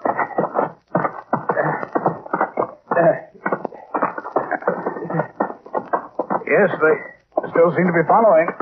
Now and then I can make out a shadowy figure. It's almost impossible to tell what they look like. They cling to the shadows. They seem enormous. Much larger than ourselves. Mustn't let your imagination unawares. It's amazing how much faster we're going up than when we came down. We're almost at the top. I have a feeling they won't try to climb this ruin after us. Evidently, they don't like daylight. Here we are. Professor, look out! Oh, it was close. What was it? They threw some sort of weapon at you. Oh, it's something but a long, round pole with a sharp piece of metal on the end. It's a spear. We have them in our museums. It's the weapon of a primitive tribe. Then they must be little more than savages. Yes. Well, I don't think they'll come after us, but I suggest we take off and return to the ship.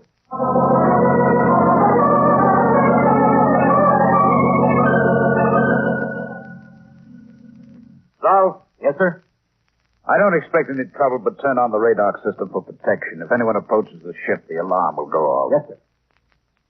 Why are you so fascinated by that spear, Vidra? You've been examining it for 10 minutes now. But it's just that... Well, it's an enigma, Commander. We find the ruins of a great civilization. Huge buildings, dwellings, streets. A city that must have had 4 or 5 million people. What happened to them? We can only surmise, Vidra. Perhaps it was a violent quake, a gigantic tidal wave, or some other huge force that all but wiped them out.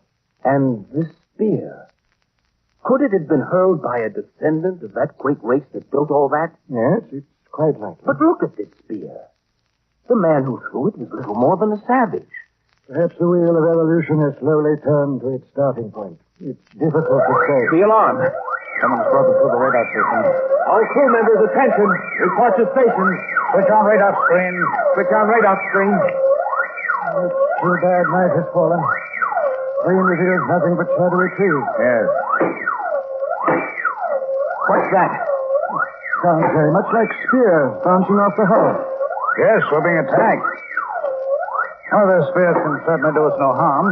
Commander, look at the radar screen. It's a huge figure. It's hard to make off. He's carrying a burning torch. Yes. Zal. Yes, sir? If that figure carrying that torch attempts to approach, fire on him with a ray beam. Yes, sir. Look, he's running towards us. Yes, he's out to set the ship on fire. Look how huge he is. He's simply gigantic. Yes, you're right. Zal, fire. Yes, sir. He's down. Only a few yards from the ship. Yes. He doesn't seem to be dead. I can see him moving. A burst from a ray beam would have killed any of us. It only seems to have wounded him. Zal. Yes, sir? Order a party of 6 men to go out and bring that monster in here. Yes, sir, at once.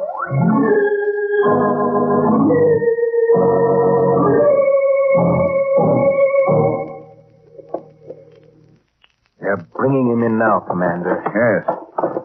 Bring him over here, man. He's much too big for the bed. All right, lie him down on the floor. Good. That's it. He's dying. I'm afraid there's nothing we can do for him. Trying to say something. If we only knew his language.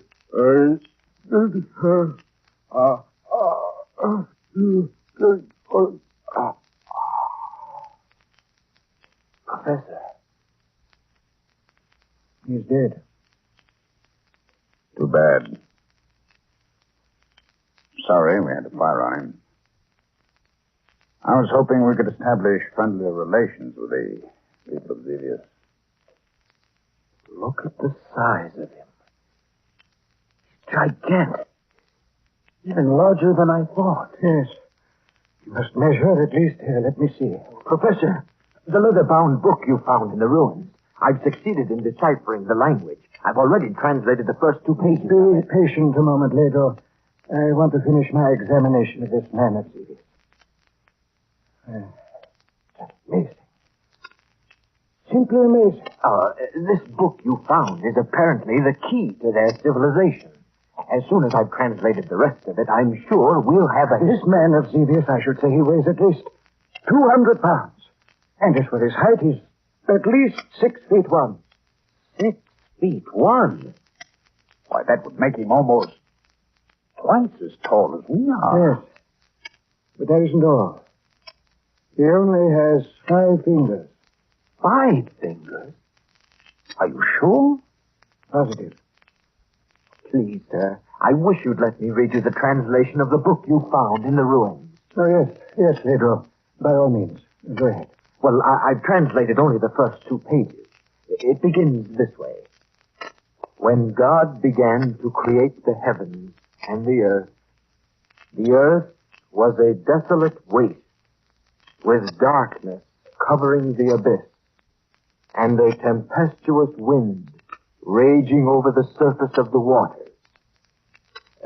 It's evident, sir, that this planet we know as Zevius was called Earth by the race that wrote this book. I wonder what happened to the people of Earth that brought their civilization to an end.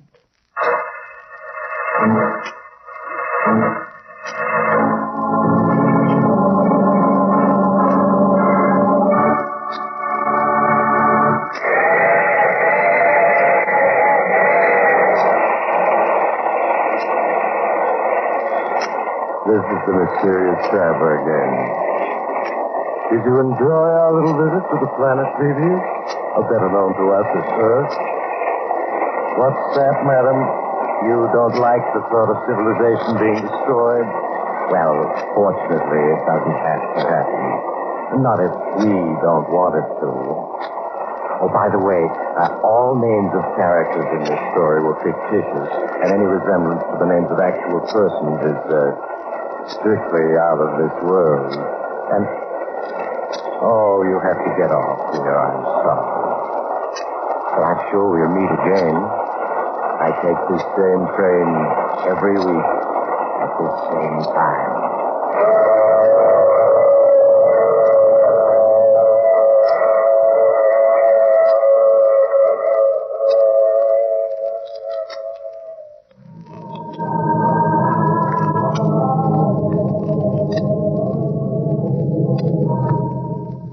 You have just heard The Mysterious Traveler with Maurice Tarplin in the title role. Others in our cast were Ralph Bell, Larry Haynes, and Lawson Zerby. All characters in this story were fictitious. Any resemblance to the names of actual persons living or dead was purely coincidental. Original music composed and played by Al Finelli. Bill Tompkins speaking. This is the Mutual Broadcasting System.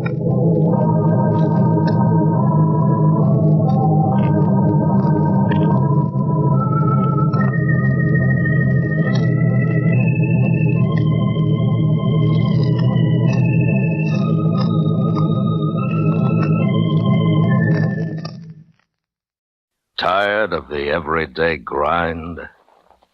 Ever dream of a life of romantic adventure?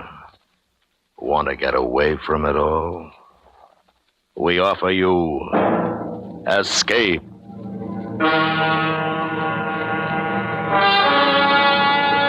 Escape, designed to free you from the four walls of today for a half hour of high adventure.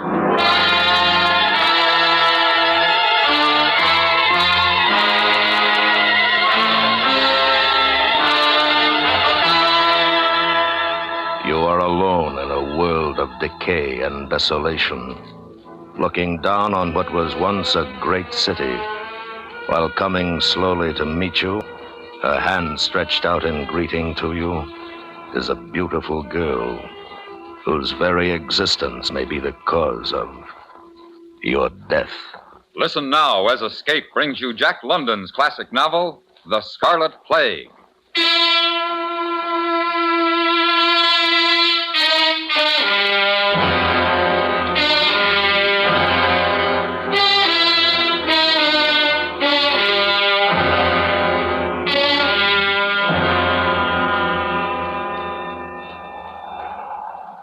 I am recording this only for myself, for my own sanity. Perhaps even from some age-old sense of duty. For I have not the slightest hope that it will ever be heard by any living human being.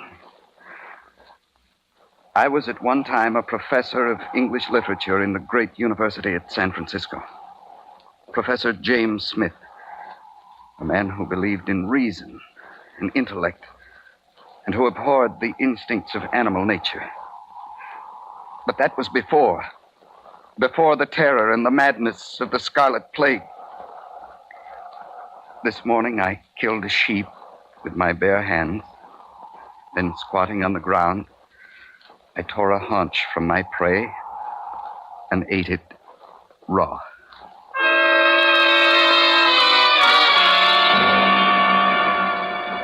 It began simply on a Monday morning, as I recall. I was having breakfast at the counter in the campus cafeteria with Bill Dombey of the physiology department. He was glancing over the front page of the morning paper. I don't know why I do it, Jim. Do what? Buy a paper every morning. Nothing changes but the date. Senator so-and-so back in Washington after whirlwind tour. Love nest killing in Omaha. New bomb tested ain't with talk scheduled for the... What's that item down at the bottom? Where? Down the corner. New York fights Scarlet Plague. Some news reporter's pipe dream, I suppose. 9 persons have died since last evening of a strange malady which has left doctors at Manhattan hospitals admittedly baffled. The disease, if it is a disease, strikes without warning and slays its victim in less than an hour. Apparently, the first symptoms are a feeling of well-being and lightheadedness, accompanied by a slight rise in temperature. A few minutes later, a fiery red rash appears on the hands and face and spreads rapidly over the entire body. Within 10 to 30 minutes, the victim goes into coma and dies. Ridiculous. There's no disease that acts like that. It's food poisoning, something of that sort. Please, Bill, I'm eating. Medical authorities are unanimously agreed, however, that no general danger exists and that there is no cause for public concern or alarm, which is double talk, for we don't know what it is yet. What about a mutation? Mutation of what? Well, how do I know? You're the physiologist. Oh, you're talking about those scare stories, I suppose. Harmless virus or bacteria mutates and throws down some new deadly type. Antibiotics won't touch it. Medical science helpless. 1 million people wiped out overnight. It's a possibility, isn't it? No, Jim, bacteria strains are always mutating.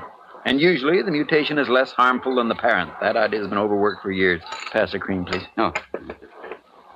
Bill? Is it a possibility or not?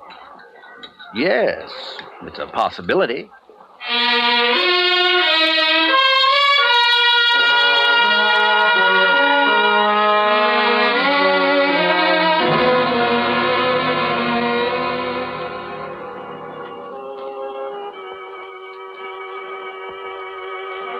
Hey, you're stalling, Jim.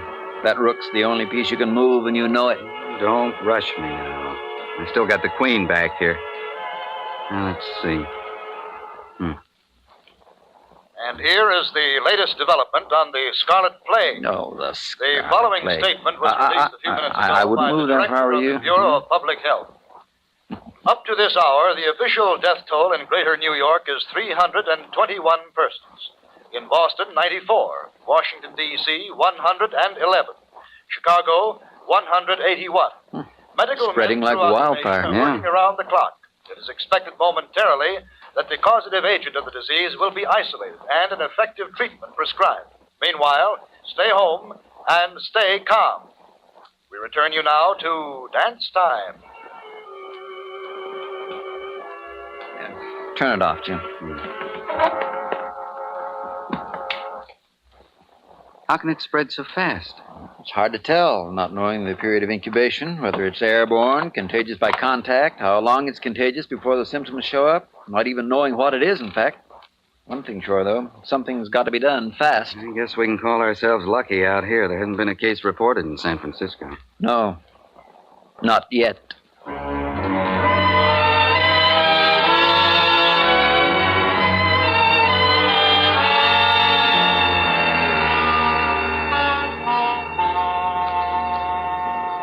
When all the breathers of this world are dead, you still shall live.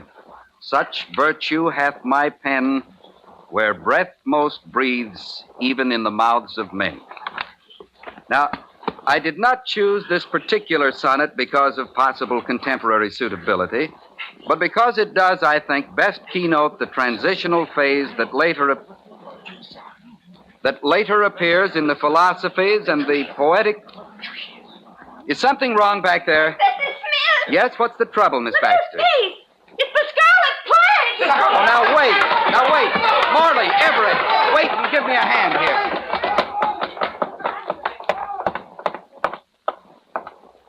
Miss Wilson. Professor Smith, look at my hands.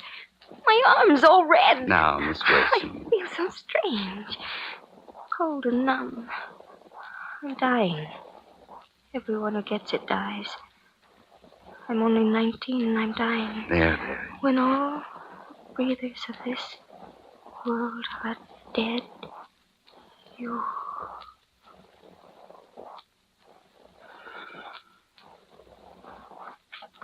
Now it's in San Francisco.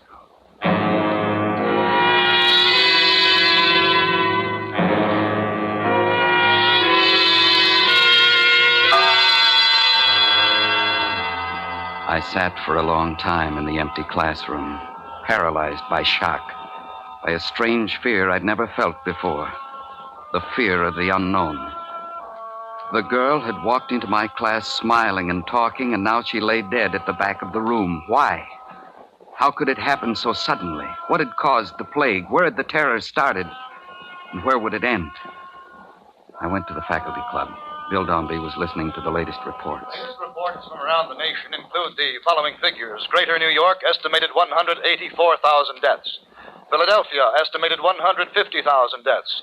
St. Louis, estimated 83,000 deaths. Chicago, one moment, please. A bulletin has just been handed to me from London. The Scarlet Plague is raging in Europe.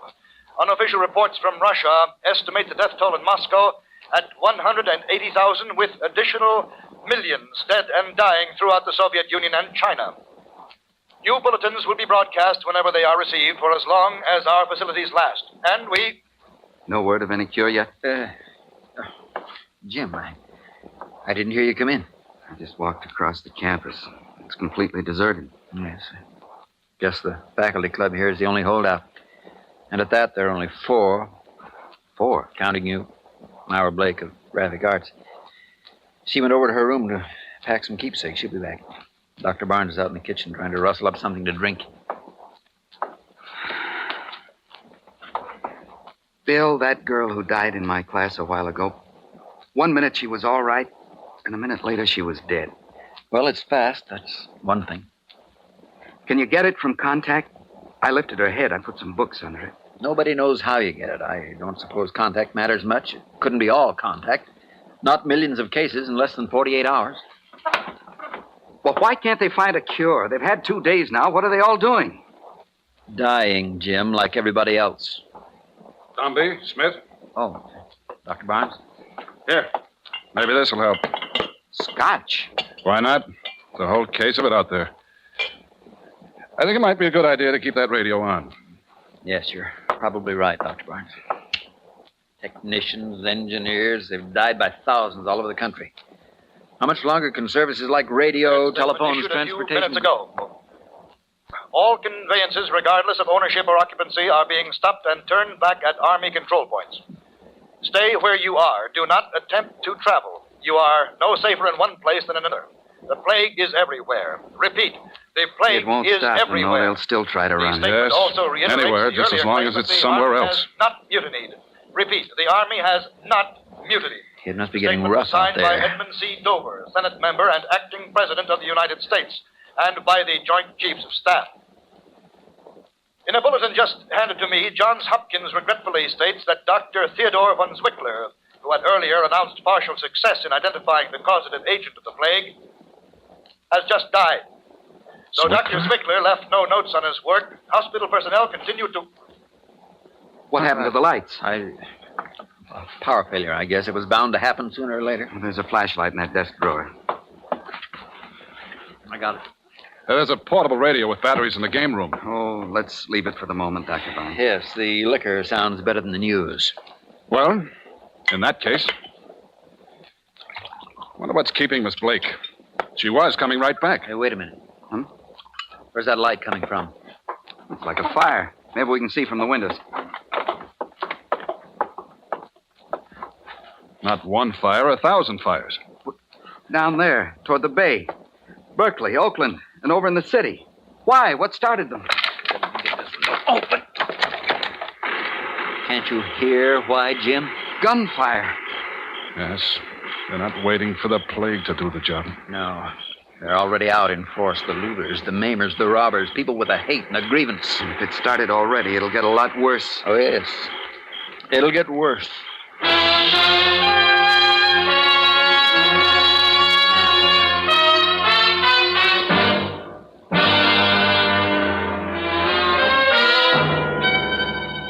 You are listening to The Scarlet Plague, tonight's presentation on Escape. Sunday afternoon, CBS Radio will bring you another of its successful on-the-scene reports gathered by its feature project team. This time, we'll take you to the United States' wide-open back door, the Mexican border, the crossing point for 2 million illegal entrants last year alone. We call this report the Wetbacks, because that's what so many of these illegal entrants are called as they swim the Rio Grande into the United States. Hear the Wetbacks, Sunday on most of these same stations. And now, Escape, and the second act of The Scarlet Plague.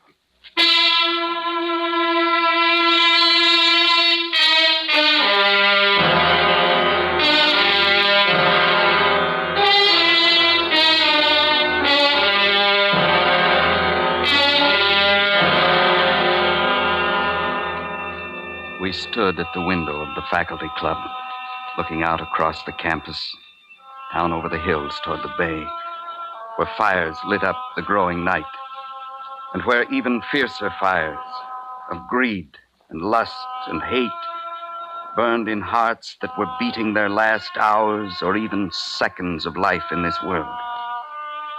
For a world was dying at our feet, and though we had so far been spared, we knew we too were dying with it. Contact is still being maintained with Buenos Aires. And since London Overseas went silent a few minutes ago, this is now our only contact outside continental North America.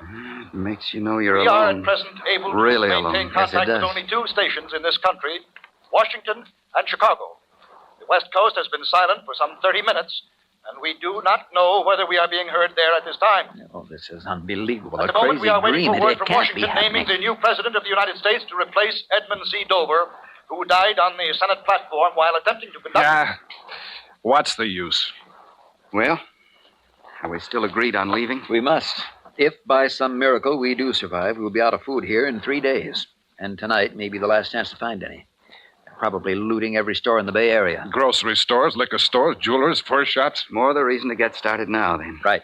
If we can make 3 or 4 trips with the station wagon tonight, we ought to be set here for quite a while. What about those pistols, Dr. Barnes? You said there were a couple in the safe. Yes, I'll get them. It's funny how things are changing. He was chancellor of this university. Now he's foraging for food. Yes, well, I'll gas up the station wagon and get it over here so we can... Is anybody here? Well, Jim, turn that flashlight on the door.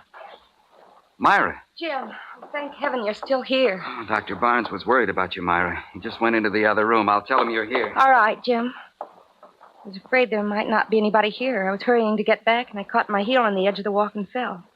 I think I hit my head. Tripped and fell, the whole world dying, and you trip and fall. I guess it is funny. Myra? Bill. What is it? What's wrong? Dr. Barnes is lying just outside. Dead. Plague? Yes. But he got the pistols. Here. Thanks. Do you know how to use one of these, Jim? In a general way. Well, we'd better get started, Bill.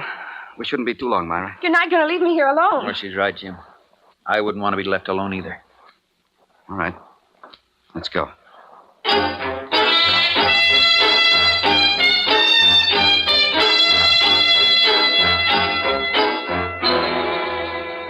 We tried the Oakland docks first, the big food warehouses along the railroad tracks. It was a dead end. From a mile away, we could see the blaze towering into the night sky. The whole dock area was in flames. We swung the station wagon back onto the ramp and headed across the Bay Bridge toward the city itself, fighting our way in and out of the jumbled traffic and the terrified crowds on foot. turning and twisting among the dead and dying. We'd better go back, Bill. This is getting worse every block. Yeah, I know. I'm trying to get a chance to turn around. There's an alley there by the hotel. Maybe you can edge in there. It's worth a try anyway. Look out, Bill! Hey, watch who you're bumping into. Sorry? I ain't taking a pushing around from nobody. Not anymore, you understand? I told That's you on I account of what I got. You take a look at a 45, wise guy. Careful, Bill. He's drunk. Look close, and you can see the bullet coming out. Watch now. I bet he saw it all right. I bet he got a real good look at He's crazy, Myra. Come on, hurry. We've got to get out of here. What about the other men? We'll leave the car. Come on, out this side. This way, Myra. The hotel entrance. Out of the way. One side. Step aside. All right, come on.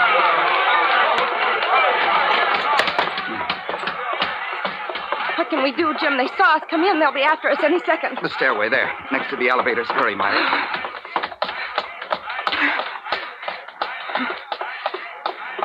Well, maybe we can find a room, someplace to hide in case they come up the stairs. Try that one, Jim. All right. Hey, look! We've got more guests. Sorry. Come on in and live.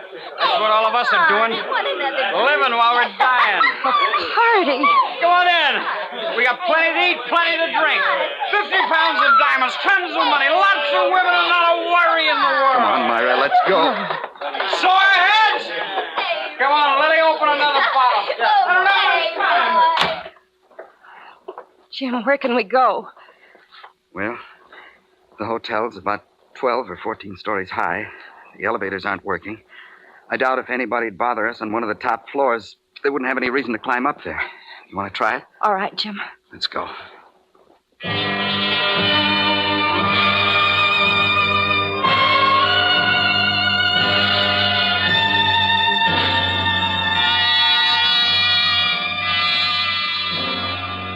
For 5 days, we stayed on the top floor of the hotel, and no one came up to bother us. Twice, with pistol in hand, I left Myra in the room and slipped down into the streets to forage for food and supplies. Gradually, over the 3 days, I saw the mobs diminish, thin out, as the Scarlet Plague continued to rage unchecked.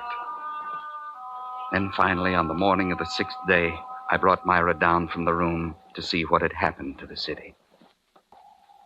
There's not a person in sight, Jim. No one but us. Not another living soul as far as you can see. Listen. There's not a sound. A dead world. But there must be others, Jim. Not just us. They're hiding. We'll take a car and drive and look for them. There must be others. But she was wrong. We drove for 100 miles, all over the city and the countryside around it. And when we finally stopped on a hill above the bay, we knew that there was not another living soul in the whole city. We were the only human beings left alive in San Francisco. And most likely the only ones in the entire world.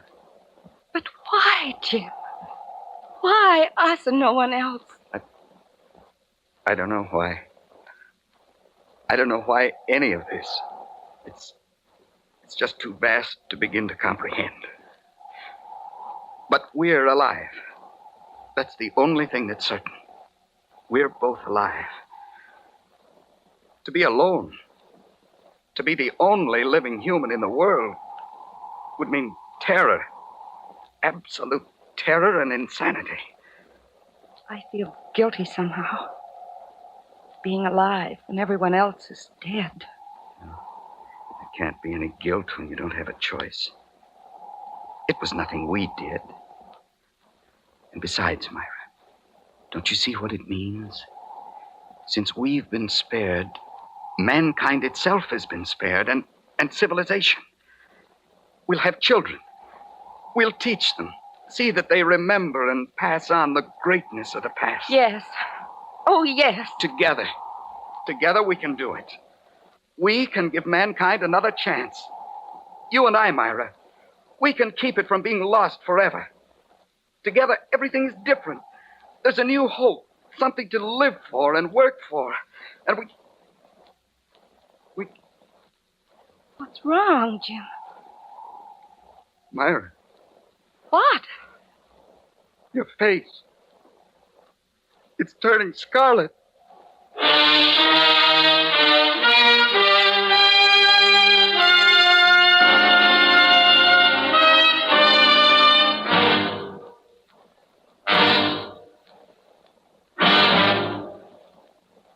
Under the direction of Norman Macdonnell, Escape has brought you The Scarlet Plague by Jack London, specially adapted for radio by Les Crutchfield, starring Vic Perrin. Featured in the cast were Parley Bear, Virginia Gregg, and John Daner, with Eleanor Tannen, John Larch, Barney Phillips, and Sam Edwards. Your announcer, George Walsh. The special music for Escape is composed and conducted by Leith Stevens. Next week.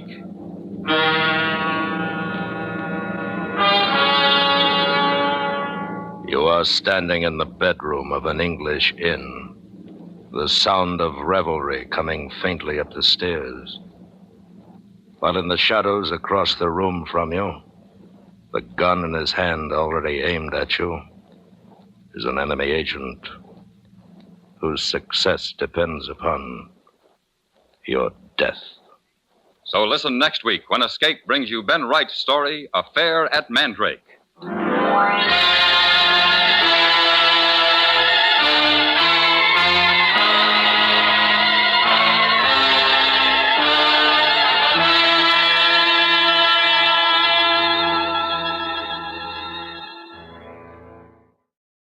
There's nothing to the process, I assure you. There's no pain, no sensation. How long are we supposed to lie there? 20 years? 100? 1,000? 1,000 years?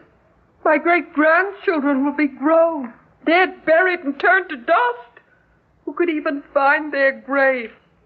Kill me. Why don't they kill me?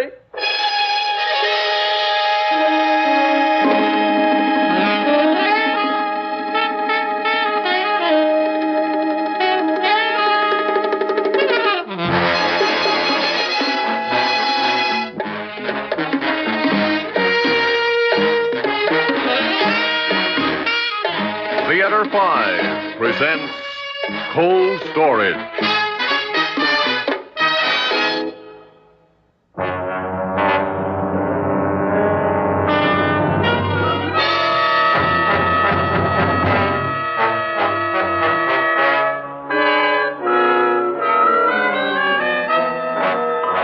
I'm going, mister.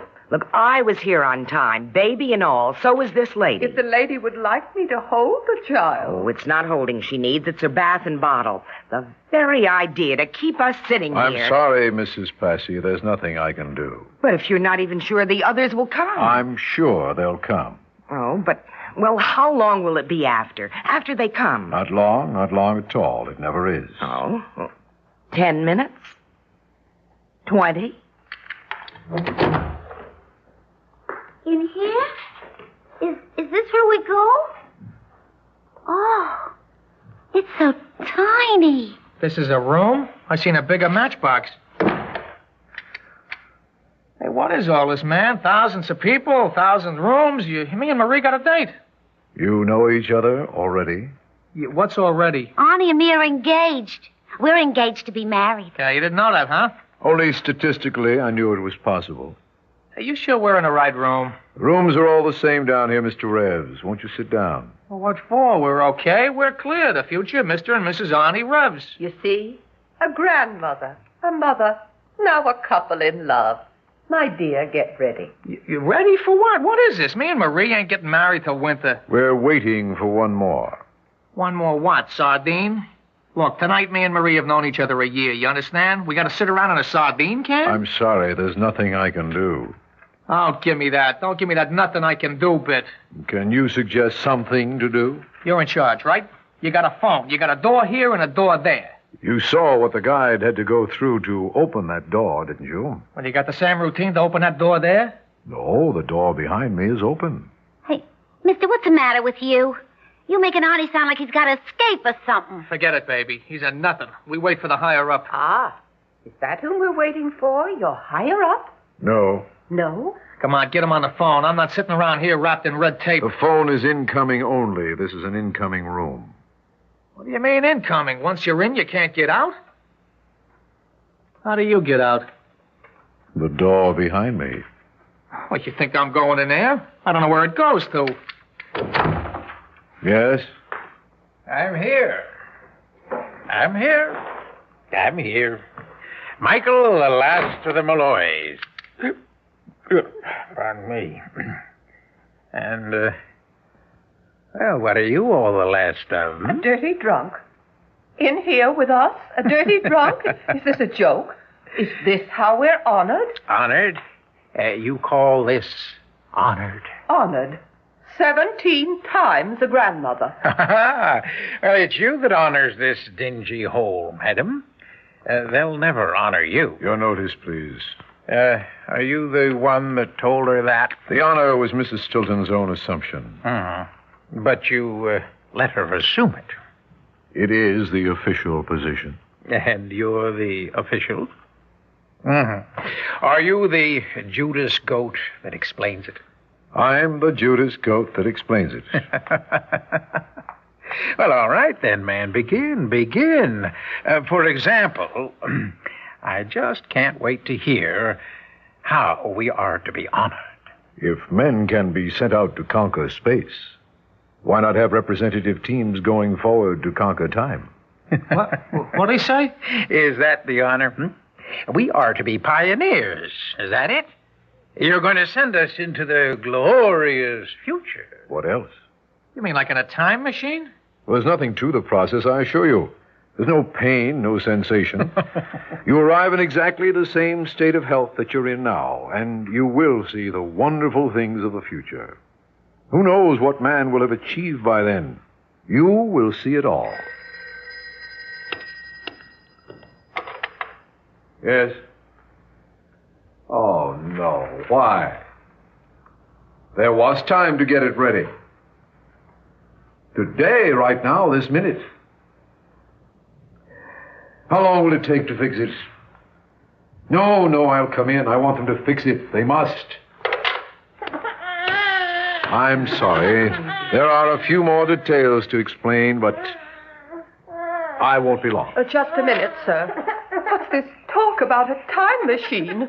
At my age? Every age participates, young, old. My baby. Exactly. But a helpless little baby. You're the child's mother here and now. You'll be its mother then, in the future. Oh, what about proper care? What if the future's bad? That will be something to ascertain.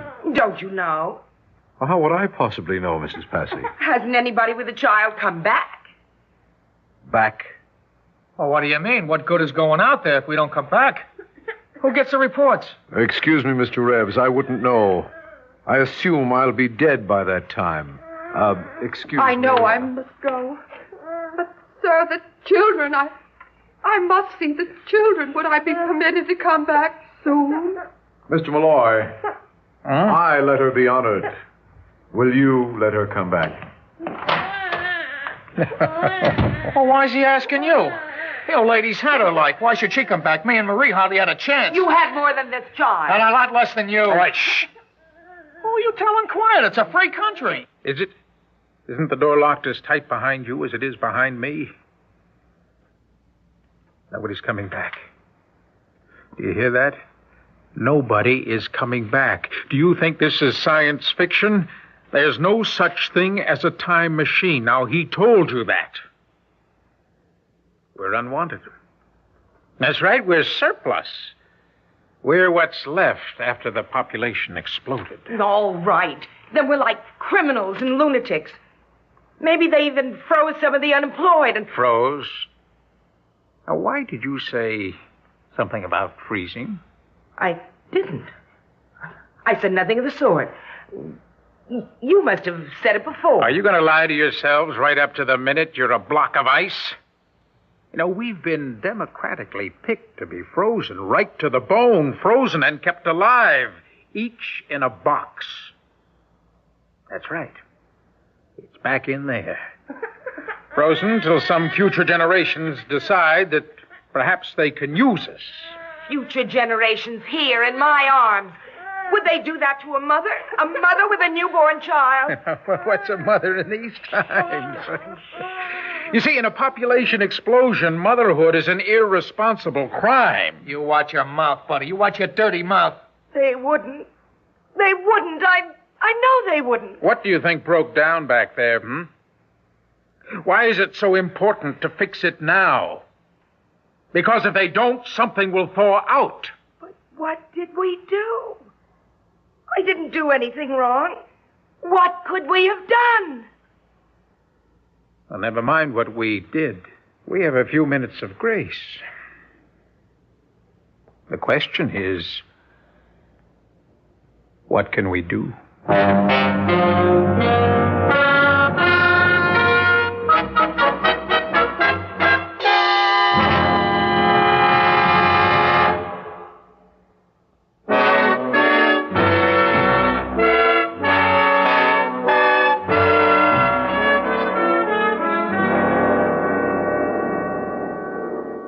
I'm sure I didn't do anything wrong. What do you think broke down back there? What do they have to fix? I think it's rows and rows of filing cabinets. Every drawer big enough and deep enough for a person to be filed away in. Can't be true. I can't believe it. I can't believe it. Why should you? You drunk, scaring people? What are you trying to do? Would I scare you with the truth, lady? Or should I let you go on thinking there's a way to come back? If you believe it's the truth, why did you come? They dragged me. They dragged me, Grandma. Look at me. Don't worry about why I'm drunk. They dragged me. That's why I'm what you call dirty. Why should they drag you? You had a notice like me, didn't you? The notice distinctly said, for the good... Grandma, please. There isn't time for that. An honor. It distinctly said an honor. It said to be honored. Then why am I here? Now, you yourself said it.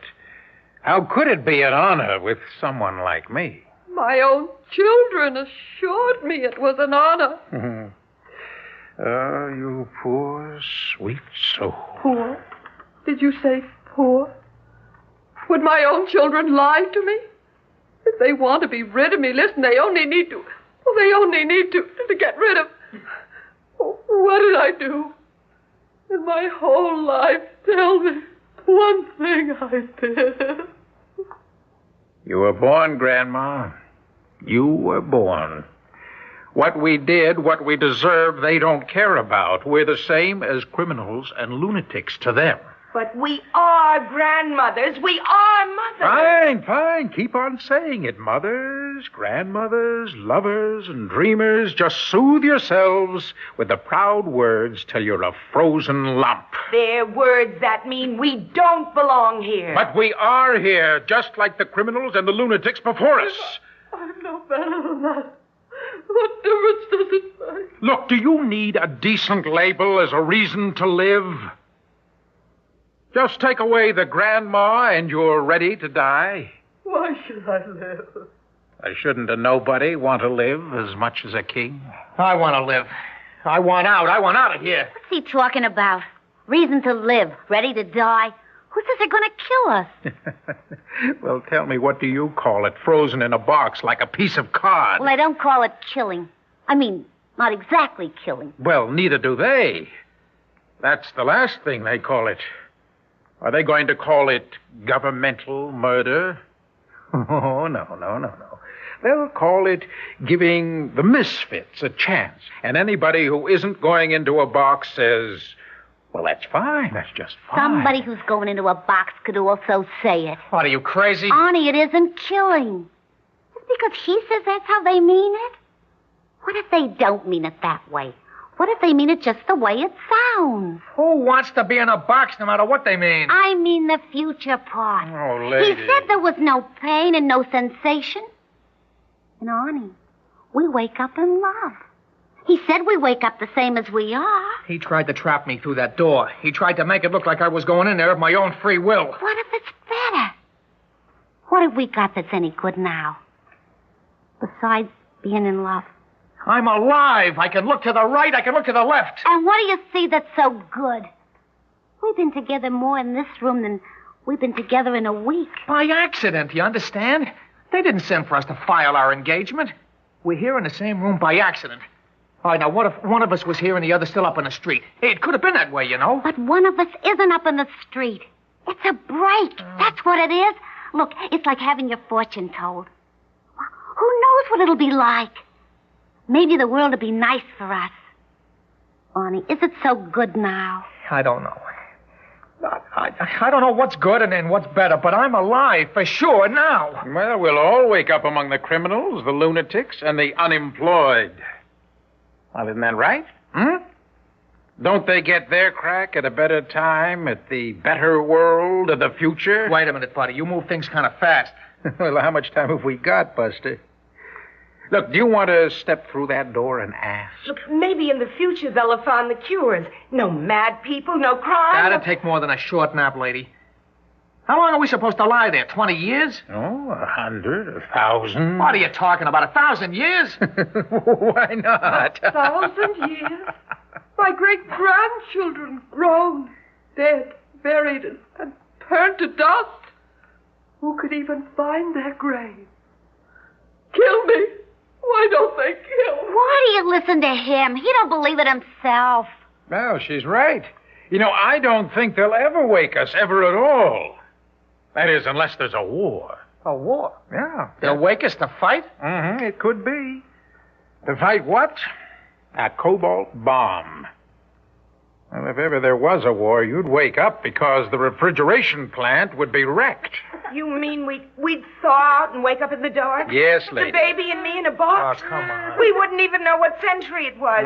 What century we were dying Why in. are you scaring yourself this way? What if there was a war right now, this minute? What'd be the difference if there was a war then or now? Never mind the war.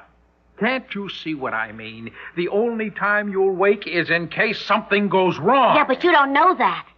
You know, you're the kind that sees everything black. You gotta overthrow everything. Now, why would they want to wake us? Why would they want to wake us ever? If we're no use to them now, why would we be of use later on? Who needs an old grandmother later? What's her use with her own grandchildren dead and gone, huh? And who wants the mother of somebody else's child? Or what's the use of two kids in the closed circle of their own love? Look, it's a matter of people, not of youth. It's up to the people what happens to us. Then why are we here? We're here because this is where people put us. That's the people that are now. Later maybe, people will be nicer. Oh, no. Why? Who will the people be later? Will they be your descendants or mine? Taught what you want them to be taught? No. We'll be frozen down here. Up there will be the descendants of the same people who put us here. You understand? We won't have any descendants. I've got grandchildren. Great-grandchildren, their children. How long can they remember? Stop it! Leave her alone. What are you yelling at her for? All right, now listen to me. We have to decide. Oh, help us. Help us, someone. Oh, he woke the baby. Wait a minute. Decide. We got a choice? Now, couldn't we decide, all of us, no matter what, we wouldn't go in there? Couldn't we decide to make them call it murder? How can you do that? Who would murder a child? Oh, please. Please, let her sleep again. Let her sleep till there's no pain, no sensation. All right, now listen to me. If there's a murder, why should it be us? It could be one of them. Well, couldn't it? Now, suppose we grab that official as he comes back. Suppose we slam the door behind him. Then we'd have a hostage. Then we'd free him if they freed us, right? Yeah, but if it comes to that, what if we have to kill him? Maybe they'll take us back out of here to stand trial for murder. Then we'd shout our heads off about what they're doing down here. But what if they don't take us to trial? All right, now just ask yourself, man, what have we lost? Now kick the door shut. All right, I got him. What are you doing? My arm. Let go of my arm. We're not going back through that door, mister. We're just not answering the call. We're all staying right in here. In here? No. Let me out. We're all staying here. No, this is where they do it, right in these rooms. My arm, please. You'll break his arm. I'll break his neck. We're not moving. We know what you went back there to fix. Well, I went to fix my transfer. I wanted a transfer. I can't stand it anymore. I'm what he called me before, a Judas goat. I wait with the others until it's time to happen. But I begged them to transfer me. I begged them. They wouldn't do it. All right, sit down, mister. Sit down. No. This is where they do it. We've got to get out. It's instantaneous. You don't even know when it happens. It cuts you off in the middle of a word, of a syllable. Please, we could be safe back in there. We could fight all together. We have to get out. Now open that door. Please open that door. I say keep it shut.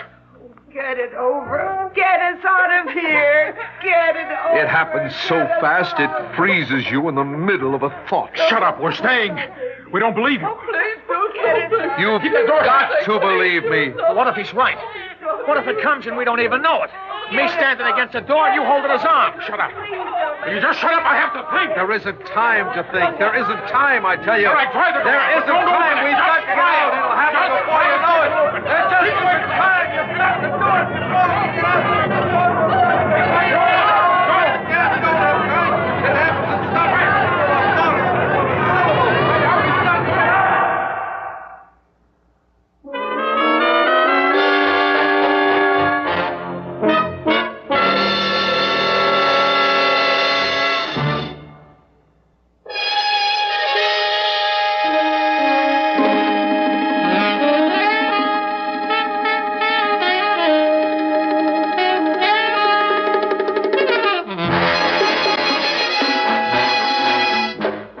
Theater 5 has presented Cold Storage, written by William Morn, produced and directed by Ted Bell.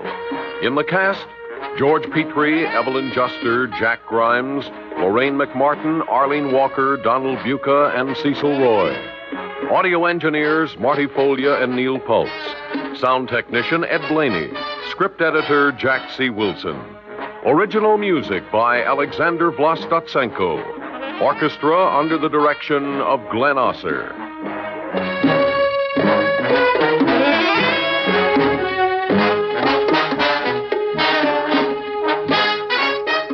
Executive producer for Theater 5, Lee Bowman.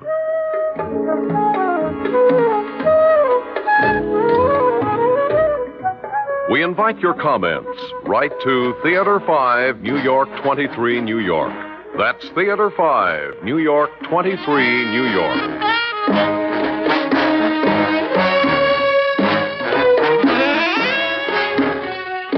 This is Fred Foy speaking.